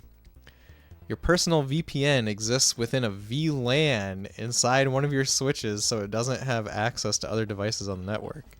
So you can be at home without physically being there. That sounds like a complex setup spec. It sounds like there's networks inside of networks. Kind of ... kind of nights. Oh no, I pressed the wrong button! Oh, I wasted a bomb.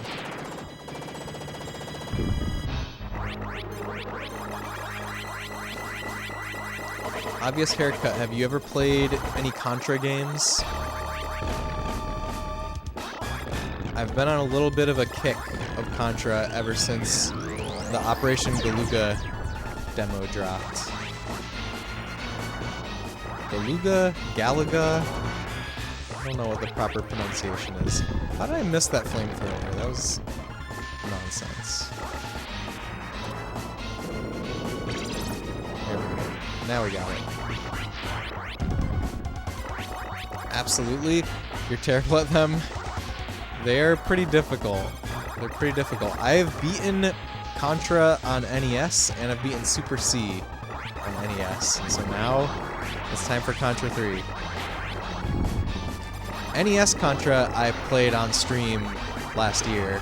Super C I played off stream just like last week.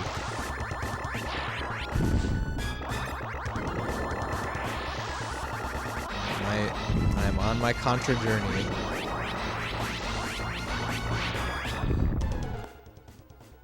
Ooh, excuse me.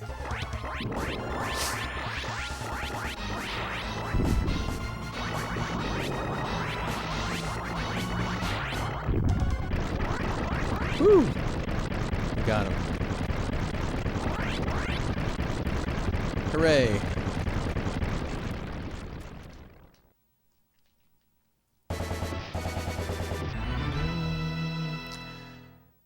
This was your most recent, probably a few months ago. You like to remind yourself how bad you are every now and then. It takes persistence. It takes a lot of persistence to beat these games, but like the process of learning them is very rewarding in my opinion. Like it feels very good to like slowly get better and better. Like, and this level right now, this is as far as I've gotten, stage 3, and it's like the like slow grind to making progress is, it's incredibly slow. It's incredibly slow making progress because like each time I get to the part, I get to my previous personal best, we've been getting like 2 seconds farther and like noting one new thing about the boss that we're at, mini boss, mind you, not even the real boss of the level.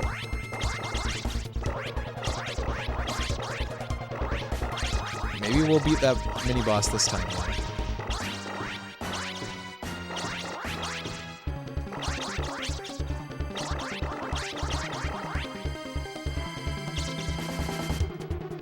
Alright. It's interesting how they apply the graphics modes to individual entities, like that boss that jumped. Haven't seen that. Usually it's a background, not a foreground. I've definitely seen elements where it's like a sprite that gets scaled and stretched. I feel like there's a lot of examples of that. I feel like Link to the Past has something like that. But I'm trying to, maybe not a Link to the Past. It's very tedious, but it is rewarding. Yeah, it's super rewarding. Need to play more SNES games, clearly. No, no, never mind. I take that back about a Link to the Past. Link to the Past doesn't have it. But there's definitely games where... Okay, Super Mario World has it. You know, there's 2 bosses in Super Mario World where they like walk up on the walls and walk up on the ceiling and then plop down, and they have a little stretch animation. Or maybe it's all the bosses that do this when you hit them. You know, Castlevania does some unique stuff. Super Mario World, when the boss dies or squashes. Yes, yes. That's what I'm thinking of for Super Mario World.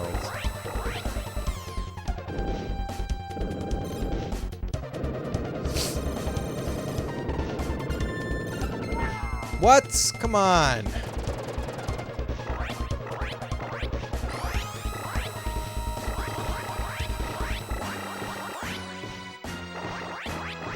I grabbed too close to the actual enemy, I guess.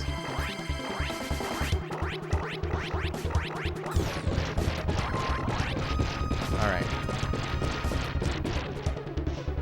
Never thought of that?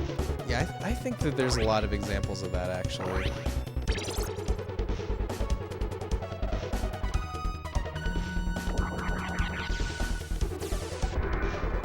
Alright, this is the thing that we've not beaten. We've climbed up the wall, but we can't hurt him yet.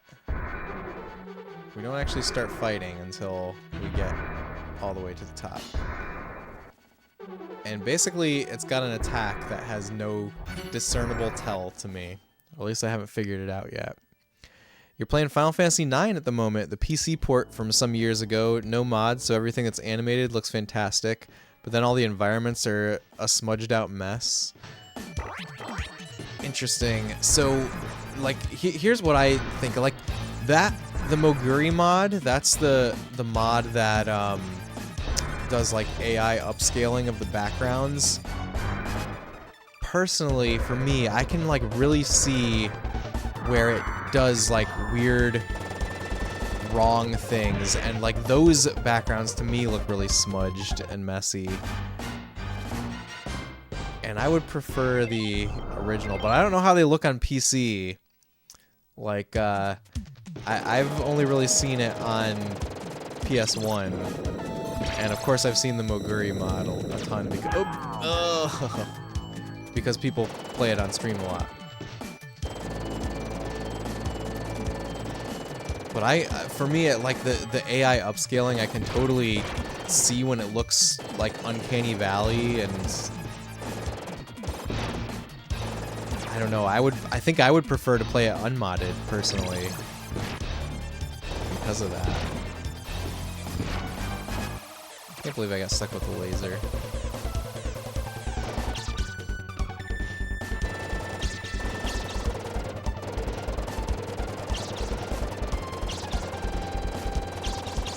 I think I should just always speed through this section.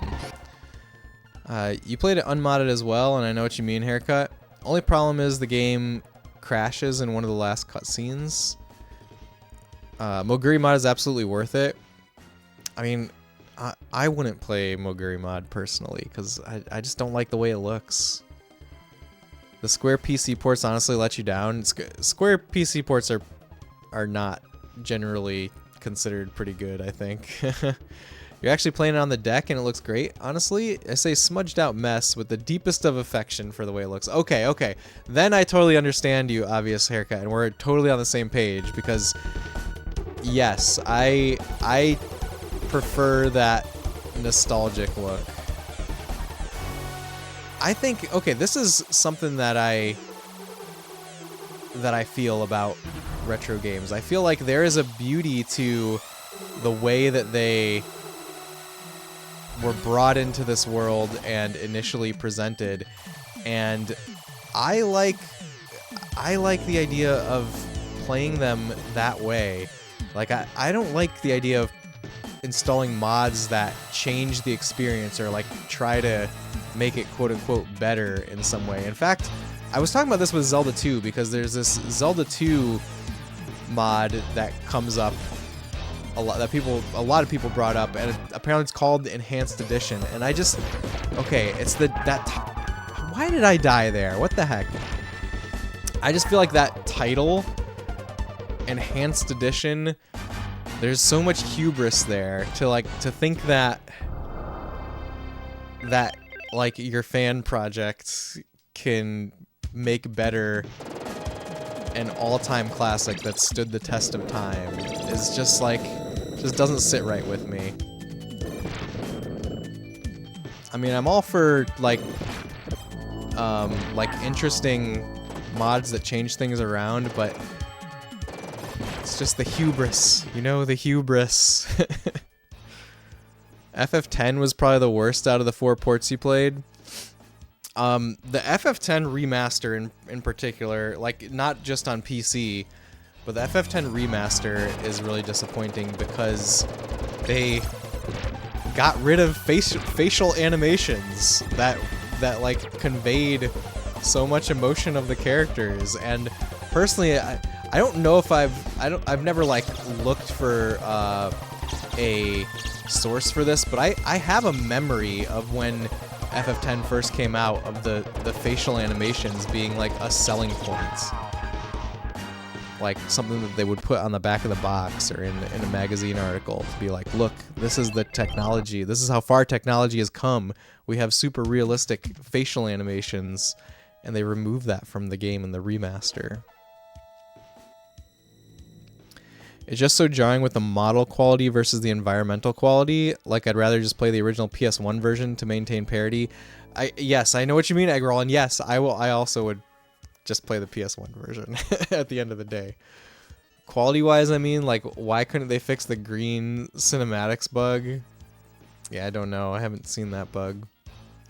But I think that, yeah, just overall, that remaster suffers because of the facial animation thing. Also, the text font in the modern ports looks bad too. Or at least if they had an OG mode option. Yeah, you agree with Spec? When it spun around, you were too low to the bottom. I don't want hints, Tuffy. Don't want hints. The environmental background looked amazing for the time, and if you looked at the original uncompressed versions, they're gorgeous. Do the uncompressed versions exist? Because, like, a mod that put in the uncompressed versions, like original uncompressed versions, That would be really cool. That's something that I would get behind, but Moguri mod is not that. Moguri mod uses AI upscaling of the compressed versions, which a lot of times doesn't look good. I know that they do, like, they alter it by hand also to correct some of the mistakes that the AI makes, but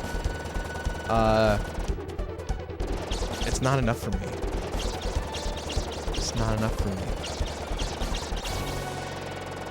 And I'm guessing probably the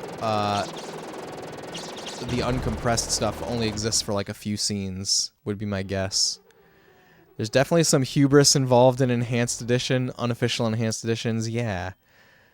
The emotion removed too, yes, Spec. That's my biggest problem with that. I do like to see when developers go back and add to their old creations just to see what they have in mind for how it may look if they made it today. Right, I agree. Obvious haircut, that's really cool. My issue is like just a random person on the internet doing that and then calling it the Enhanced Edition. When someone released the original versions on NeoGAF, so they all exist. So why doesn't Moguri mod just use that, or do they use that?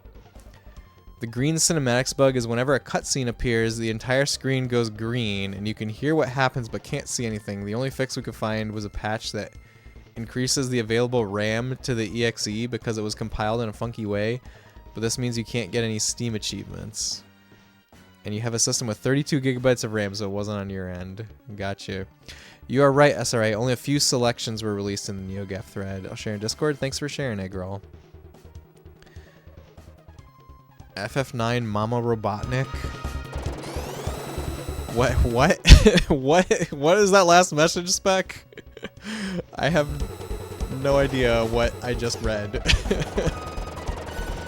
The URL says that. Okay.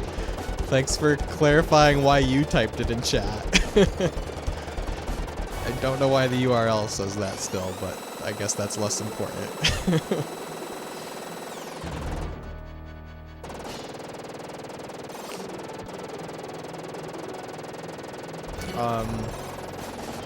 Yeah, so, Eggroll, does Moguri use those uncompressed screens?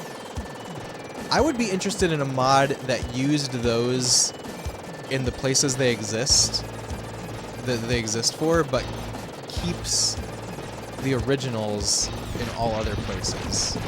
That would be my jam. No, fairly certain it's all AI upscaled. Okay. Yeah, I really don't like the AI upscaling, and you know, I'm not really an anti-AI guy. You know, like I use Frosty tools. I can see when AI is valuable, but for like upscaling pre-rendered backgrounds of retro games, I'm not into it. And with the Chrono Cross, oh come on. Chrono Cross remaster that came out, it's like even worse because that clearly is missing the hand touch-ups that they did for Moguri mod. And like there's some stuff that I notice in Chrono Cross Remastered that looks like really bad to me. But maybe it might just be that I have an eye for it. Like I've looked at a lot of AI stuff and I have seen a lot of. Okay, we got to figure out the tell. So it's just gonna be that it starts moving fast, right?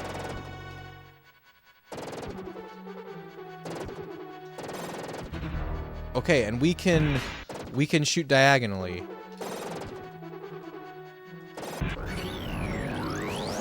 This is new territory, by the way. This is as long as we've ever lasted against this enemy.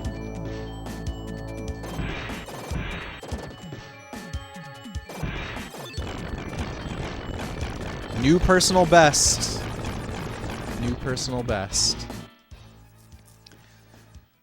I'm gonna catch up on chat.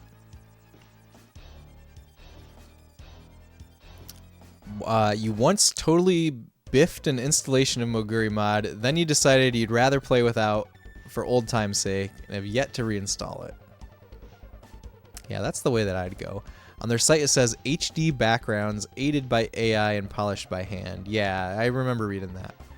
Followed by manual redraw of all 11K layer edges and area names. What are what does the manual redraw of the layer edges mean? I get the area names. AI has its place. I don't like the replacement of artists or vocalists, though. Yes, I agree, Spec. That's no good. We already have job issues. It should be used to create more jobs and not increase unemployment. Yeah, AI should not be used to replace like the creative jobs. AI should be used to reduce the manual labor that people have to do. That's where AI should be used. Hate the fact that AI eats other people's artwork to generate results for C-suite execs who don't value art. Yes. Yes.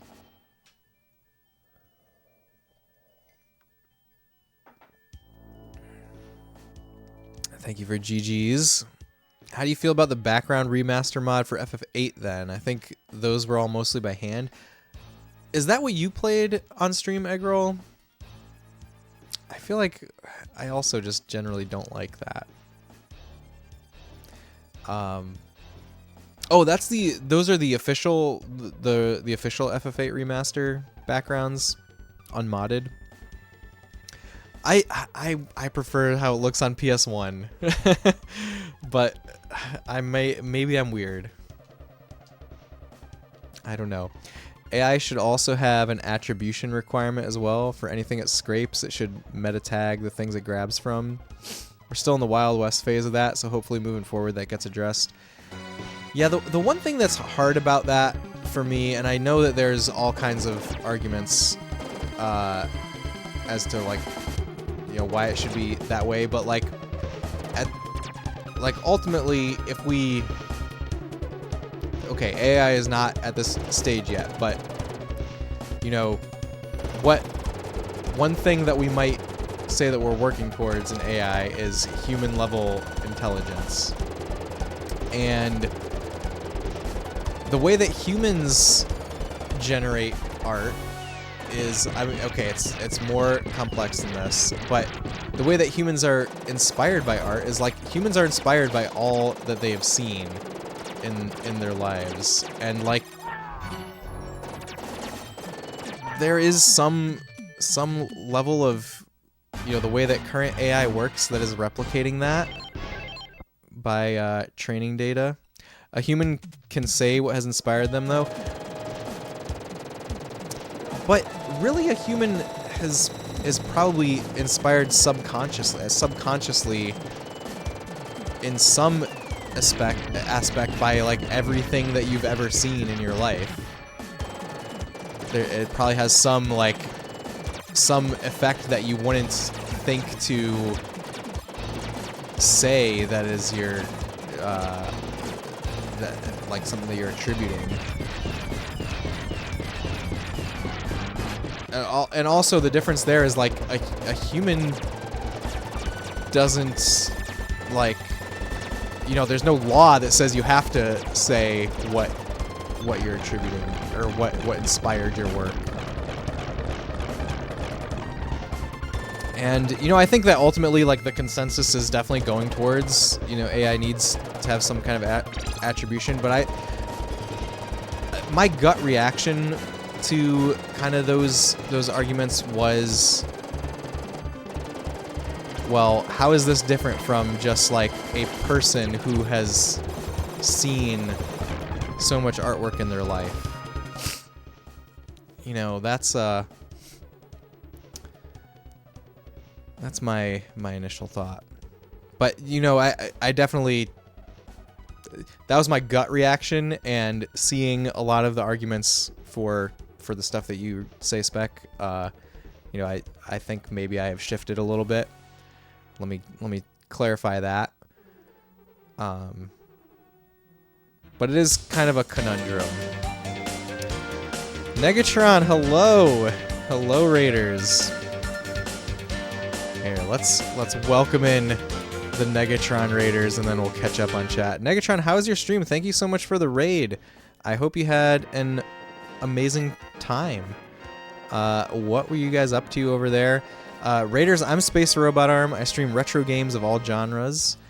And my goals are to present classic games authentically. And actually, that's something that's been in the topic of conversation that we were having right before you rated was authentic representation. I didn't call it that, but I said that I would rather play the PS1 version of FF9 than Moguri mod. That's what we were talking about. But we also, what that means mostly is playing games on original hardware. And what we try to do here is recreate those nostalgic feelings of playing games with friends on the couch and exploring video game history together. So I hope you had a great stream, Negatron. Looks like you were playing FF16. How's that going? I've only played a very brief portion of the demo of 16. But I'll tell you, the modern FF game that I have been playing a ton of is FF7 Rebirth. I'm enjoying Rebirth quite a bit. Thank you for Ethereal Whooshing Draco Lair. Welcome in. Oh, and thank you for that follow, by the way. We finally found some drama in the side quest stuff in FF16. Ooh. Howdy, y'all. I hope the drama was entertaining. Space Robot Arm runs a great program here. Thank you for saying so, Negatron. Scarecrow, welcome. You got Raid and Run. Your boy has an early start at work tomorrow. Have fun. I'll catch you another time. All right, Scarecrow, thank you for popping in with the raid. Have a great rest of your night and hope to see you again sometime. 16 is good, but the side stuff can drag a bit. And yeah, Rebirth in your near future. I'm excited for your near future, Negatron. I'm excited. Also, Negatron, if you need to Raid and Run, if you need to go get some sleep or eat some food, go do those things. But if you can hang out, we would love to have you. We're playing Contra 3 right now, by the way. It says Zelda 2 Adventure of Link up there because we beat that game earlier tonight. And this is the next game that we're playing. I think we're going to be sticking with Contra 3 for the long haul until I can beat it. We're not doing it. We're not using any Konami code or anything like that. We're just pure the quote-unquote intended experience. Gonna hang and lurk here and there. All right, thank you, Negatron, for lurking. And folks, follow Negatron, by the way. Folks that were in here. Negatron is a very cool dude. Plays a lot of cool stuff. Definitely worth checking out. And thanks for the GGs on Zelda 2. And this is my first time playing this game, by the way. This is the farthest I've ever been in it. Before tonight, I had only ever beaten the first 2 levels and then immediately died on the 3rd level. Ooh, this is like Super C. This is exactly like a level in Super C. So I've been on a little bit of a Contra kick lately, ever since the Operation Galuga demo dropped. I played through Super C off stream, which was really tough. Like, I think it was way harder than Contra 1. I beat Contra 1 on stream actually like a year ago, or it was less than a year ago, but it was last year. And that was, up until that point, that was the only Contra that I had played, really. Oh god, they look scary. Bomb. Are these like the oh, we can hang on the walls. Okay, interesting. These are like the dark versions of the characters that we play as, maybe? Okay, okay, we can do this. I'm learning about this room. Oh my god! Oh my god! He's laughing at me up there. Nice Contra 3 rules. Yeah, it's really cool so far. I'm digging it a lot. Fabian, welcome back. We have not won. In fact, we just got game over. Last of the continues. We're back to stage 1. Welcome back, Fabian.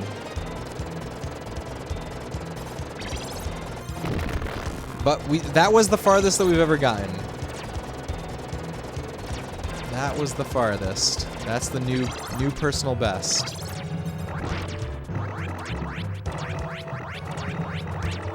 So in my Contra kick that I've been on, I also recently played this 2019 indie game that is like a total Contra throwback, Contra clone, if you will, but like done in a really like loving understands what makes Contra good kind of way.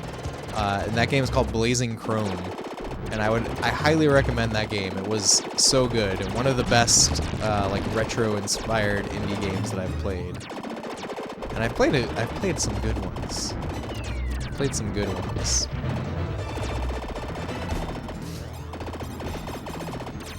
Thank you for PB.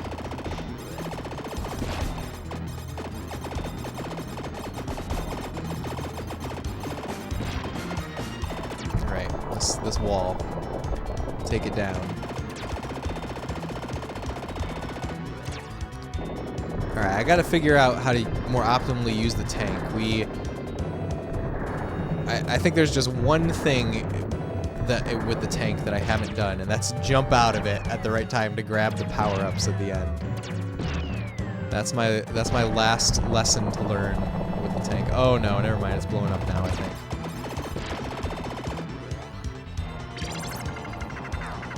What does the C stand for in the C weapon? Does anyone know? What? I missed one. Aw.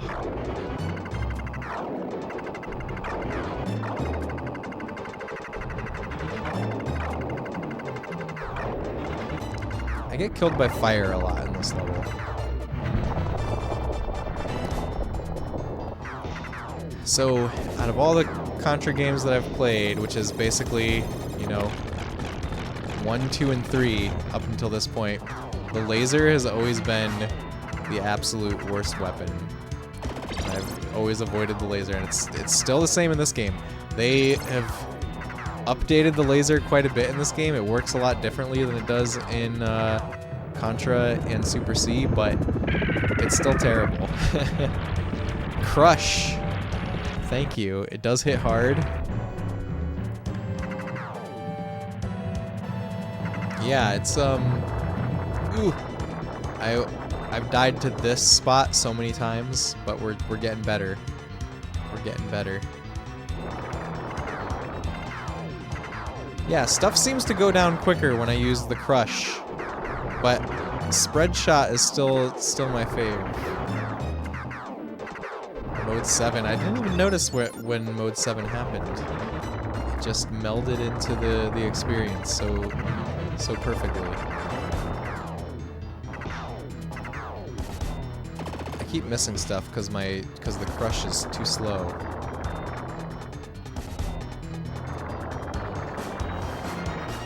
Wiki calls it crush or crash gun. Listing stuff is tedious. What you listing, Fabian? Are you listing some fancy consoles you put together?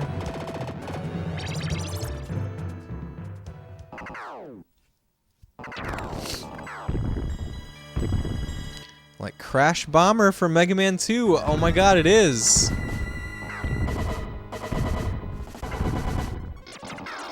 It is. I bet Crush was like a mistranslation of Crash. That seems like something that would be a thing, right? Brand new Xbox 360 controller. Ooh, where'd you find that?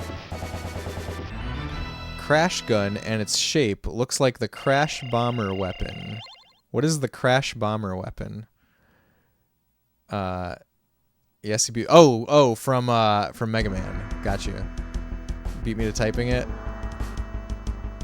Oh yeah, we just said that. Crash Bomber. I was just thinking of Crash Man. Didn't even know what the weapon was called.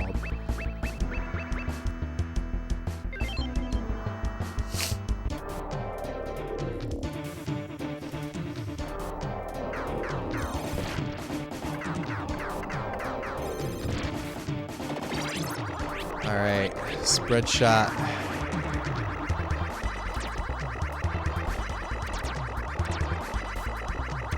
I feel like, okay, what we should do is switch to the Crash Bomber when we get to the things that we need to kill. Actually, let's just use it here, because some of these enemies, like the worms take so many hits to kill. Oh no! Goodbye, Crash Gun. Goodbye. Barely knew ye.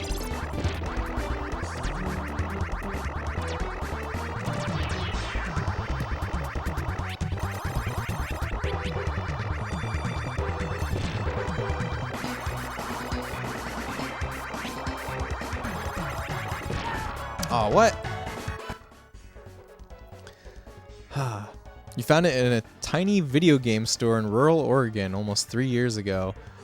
Ah, has like the price of that hit a peak, you think?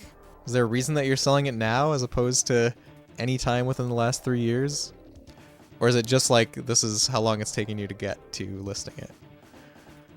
You like this top-down level? Reminds you of the over-the-shoulder levels from Contra 1? Yeah, it's like every Contra game seems like it's got a change it up.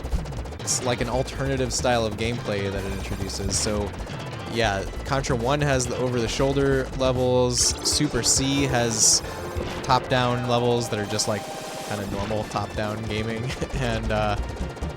And then this has got the cool Mode 7 stuff.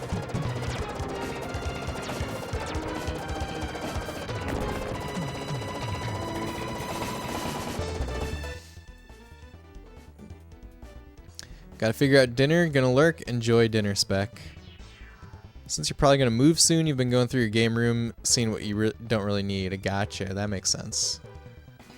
Denny's or Arby's? Please no. Please don't have those things. You don't want those things. Do they have Arby's in New Zealand? I don't think they should if they do. They should stop that. I haven't eaten at Denny's in a long time. You know what? I could get behind Denny's, to be honest. Denny's has, like... You know, it's not good, but it's, like, super cheap, and they're open 24 hours.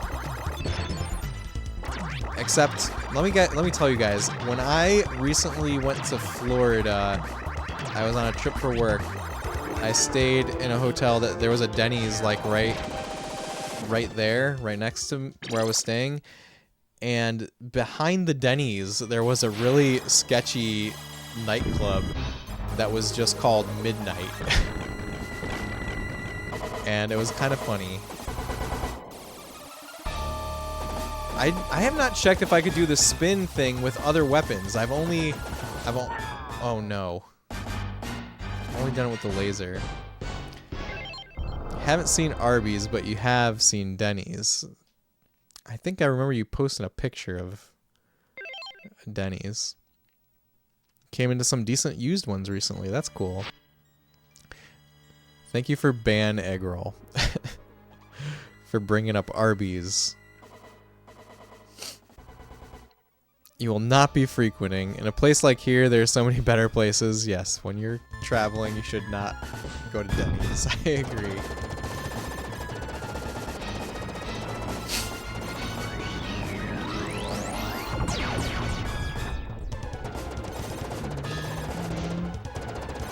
Works with all of them. It rules. Oh, even with just the pea shooter, you can do it. Cool.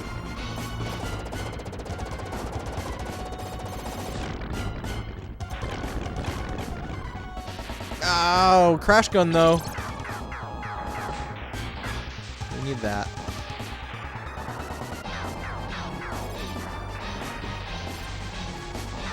I'm not sure if the arrows are... okay, obviously they're telling me where the boss is. No, we lost the crash gun. Oh, that's not even going to do any damage, is it? Because he's up in the air. Ugh. Ooh.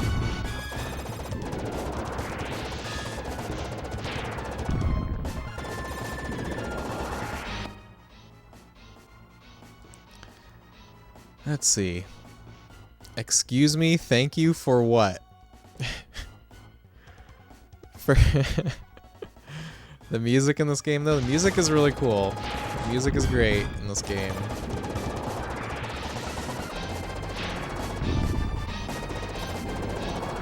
I wish that last little bulb that we just destroyed would have dropped another weapon.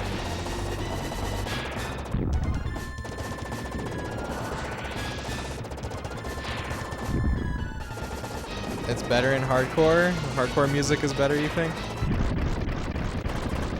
I did try hardcore just a little bit. It's pretty cool.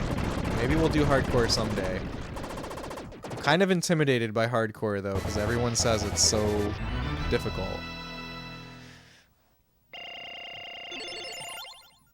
Hey, we got a 1-up, it sounded like. We finally made it back to stage 3. It's just hardcore.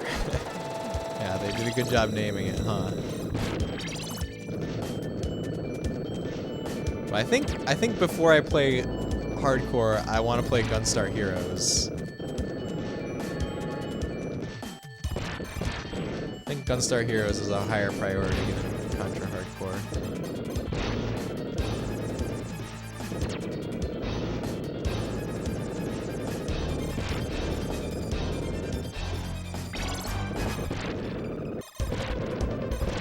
I don't know, maybe the laser is not even... Maybe the pea shooter is better than the laser even. Who knows?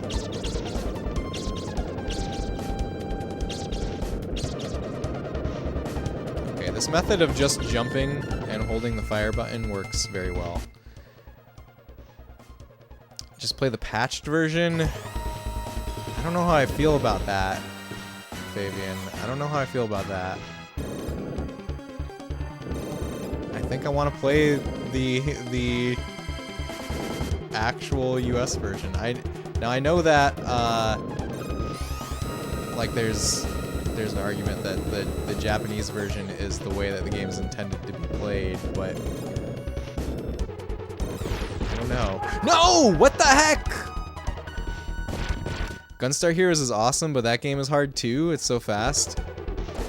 So I played it a little bit the other night, actually, and it seems way easier than any Contra game that I've played.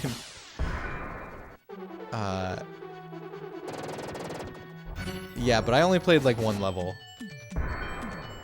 And I'd also been playing Contra in recent days, so that I'm sure, just like we were talking about transferable skills between the Contra games, I'm sure that there's transferable skills between Contra and Gunstar. But the music in Gunstar was really good. That was one of the main characteristics. Those terrible evil corporate suits just wanted you to buy it instead of renting. Get back at the suits. That's a reasonable stance, Fabian. It's a reasonable stance. It's definitely different. It's oddly fast. I was having a blast, and I was just playing it on the Analog Pocket, by the way, like right before bed. I wasn't even playing it on my Genesis on the TV.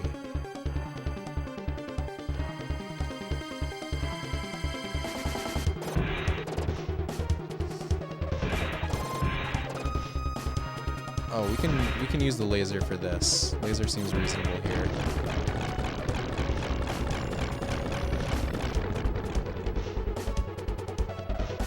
Yeah, I don't know. There is something to be said for the Japanese version of hardcore. Oh my God, laser, do something, please. Thank you. Do you own Gunstar Heroes? Only on the Genesis Mini. I'm like tempted, like it looks like I should be able to climb down there, but it's I don't know. That seems a little iffy.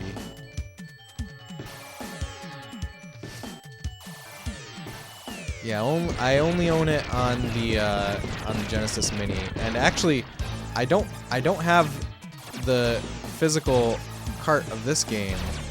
But what I did in the last couple days was go through the process of dumping the ROMs from my SNES Classic, my SNES Classic. And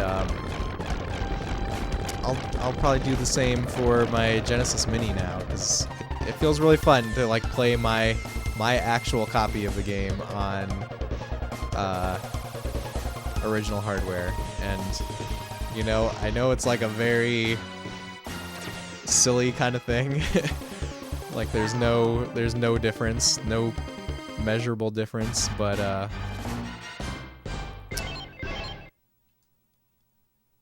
It's just fun. Is that what you're gonna play it on, or the Mister? I would play it on the Genesis. Yeah, I would definitely play it on the Genesis for when I play it for real.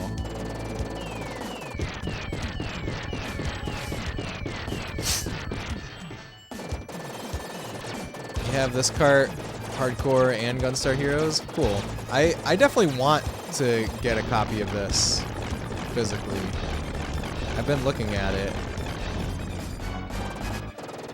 But honestly, I think I might put like Shattered Soldier and Neo Contra higher on the list for that.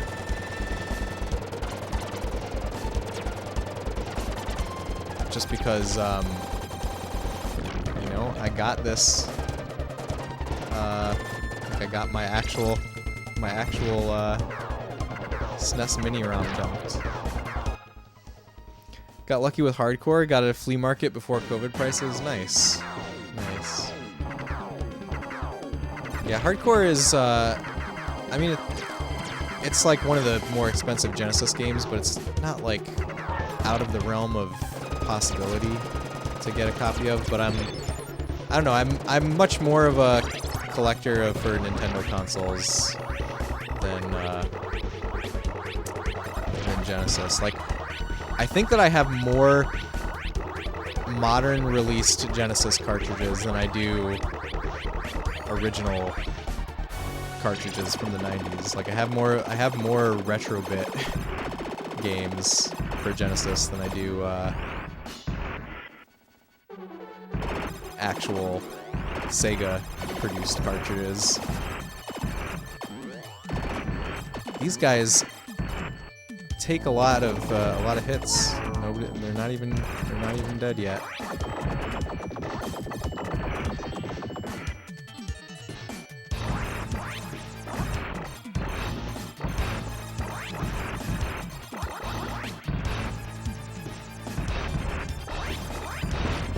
Okay, one's down.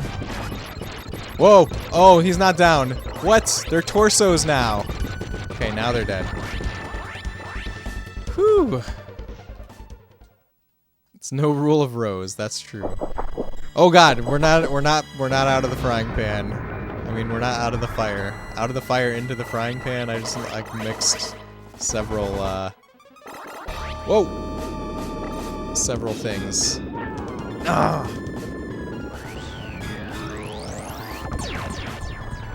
What? How am I supposed to avoid that fire? We just gotta go around and around. Okay. That's funny you prefer Genesis carts over SNES. Yeah, I think it comes down to like what you have nostalgia for, right? I mean, I definitely have more Super Nintendo nostalgia than Genesis. We've got 115 games for Genesis and 52 for SNES. That's a big Genesis collection. How many games got released for Genesis? Like, what percentage of the library is that?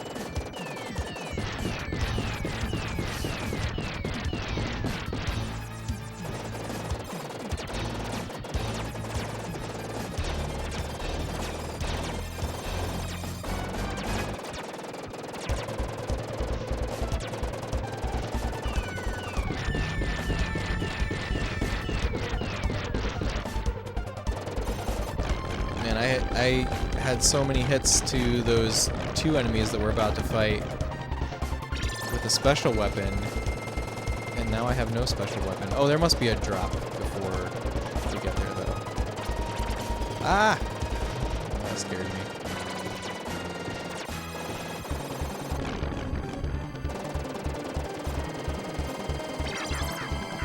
Ah, yeah, C.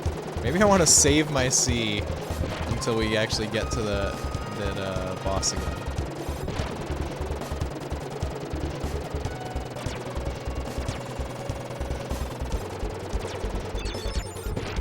Ah, we got a life. No, what? We lost the life. I didn't even get the power up.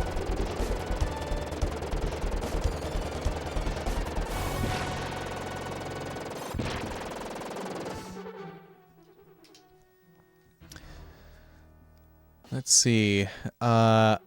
1,025 North American releases according to Google. That's more than okay, I think Tuffy's numbers are better. Wait, 880 still. I'm surprised that there's more Genesis games than Super Nintendo games. 1025 sounds like way too many. Yeah, I guess I'm really only wondering about North American.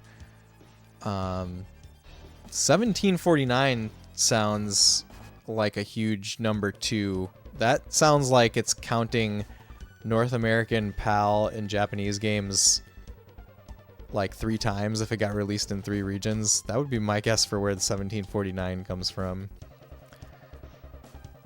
So you have like 10%. 880 for Genesis.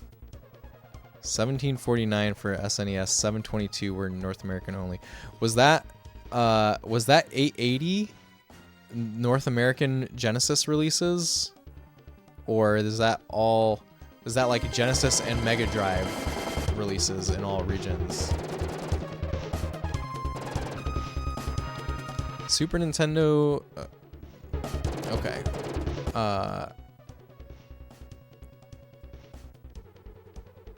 That's just for Super Nintendo though.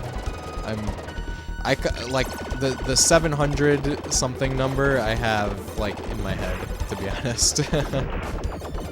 But I have no idea actually. I'm realizing that I have no idea what the Genesis total library count is. Ooh, I got scared for a second there. Oh, Crash. Crash is better. No, I should have. Like, as soon as I said that, I was like, wait, maybe I should keep it for phase 2 here because. Oh.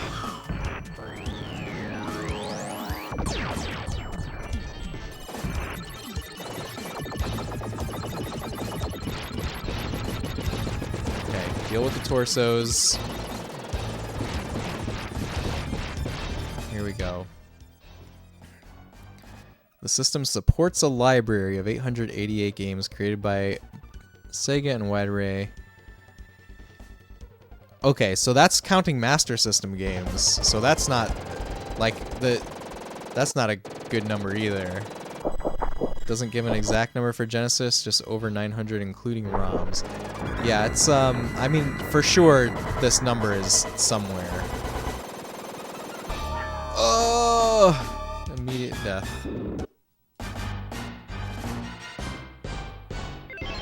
One more continue. I guess we get to start from this spot, which is not terrible.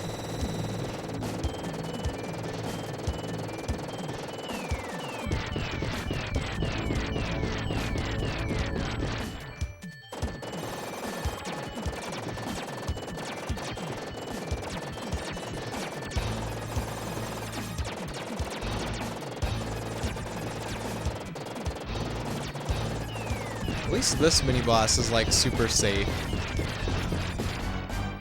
Like, I can just stand in this corner and be completely fine. At least I have that going for me.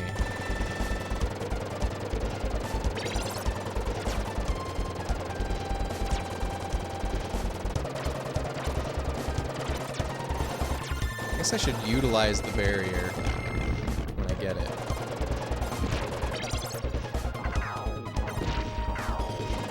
We are going to save Crash Gun for the boss. That is the strat. No! Why? Why did I fall there?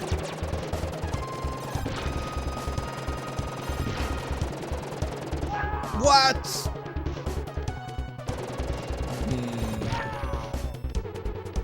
Well, this run did not work out. This run did not work out at all.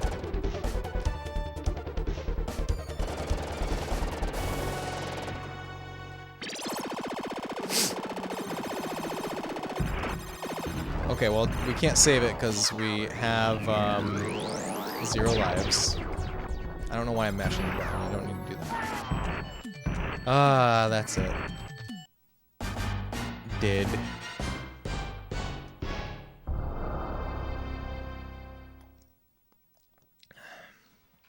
All right. That is going to be our final run of the night. That run lasted longer than I thought it was going to. Okay, we've made some progress. We've got to stage 3. Some kind of giant Terminator mini-boss thing. Let me figure out a place to raid out to. Let's see. Who do we have? Who do we have?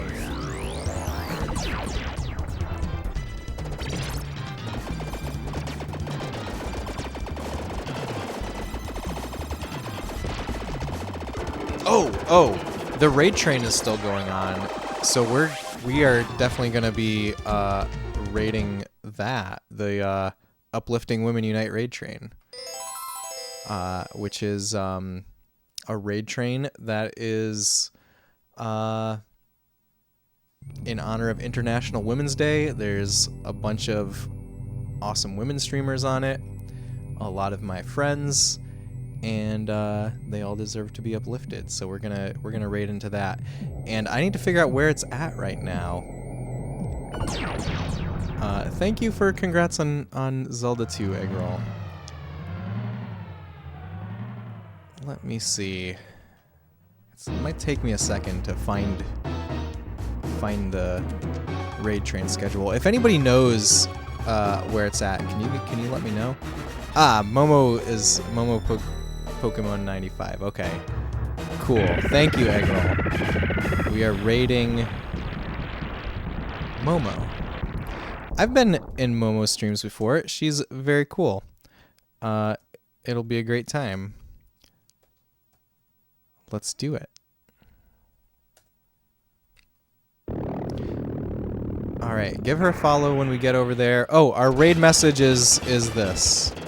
Our raid message is women. So just say that in all caps when we raid over there. All right, good night, everyone. I will see you again Monday night. Monday night is when I'll be back, and we'll continue Contra 3. Peace out.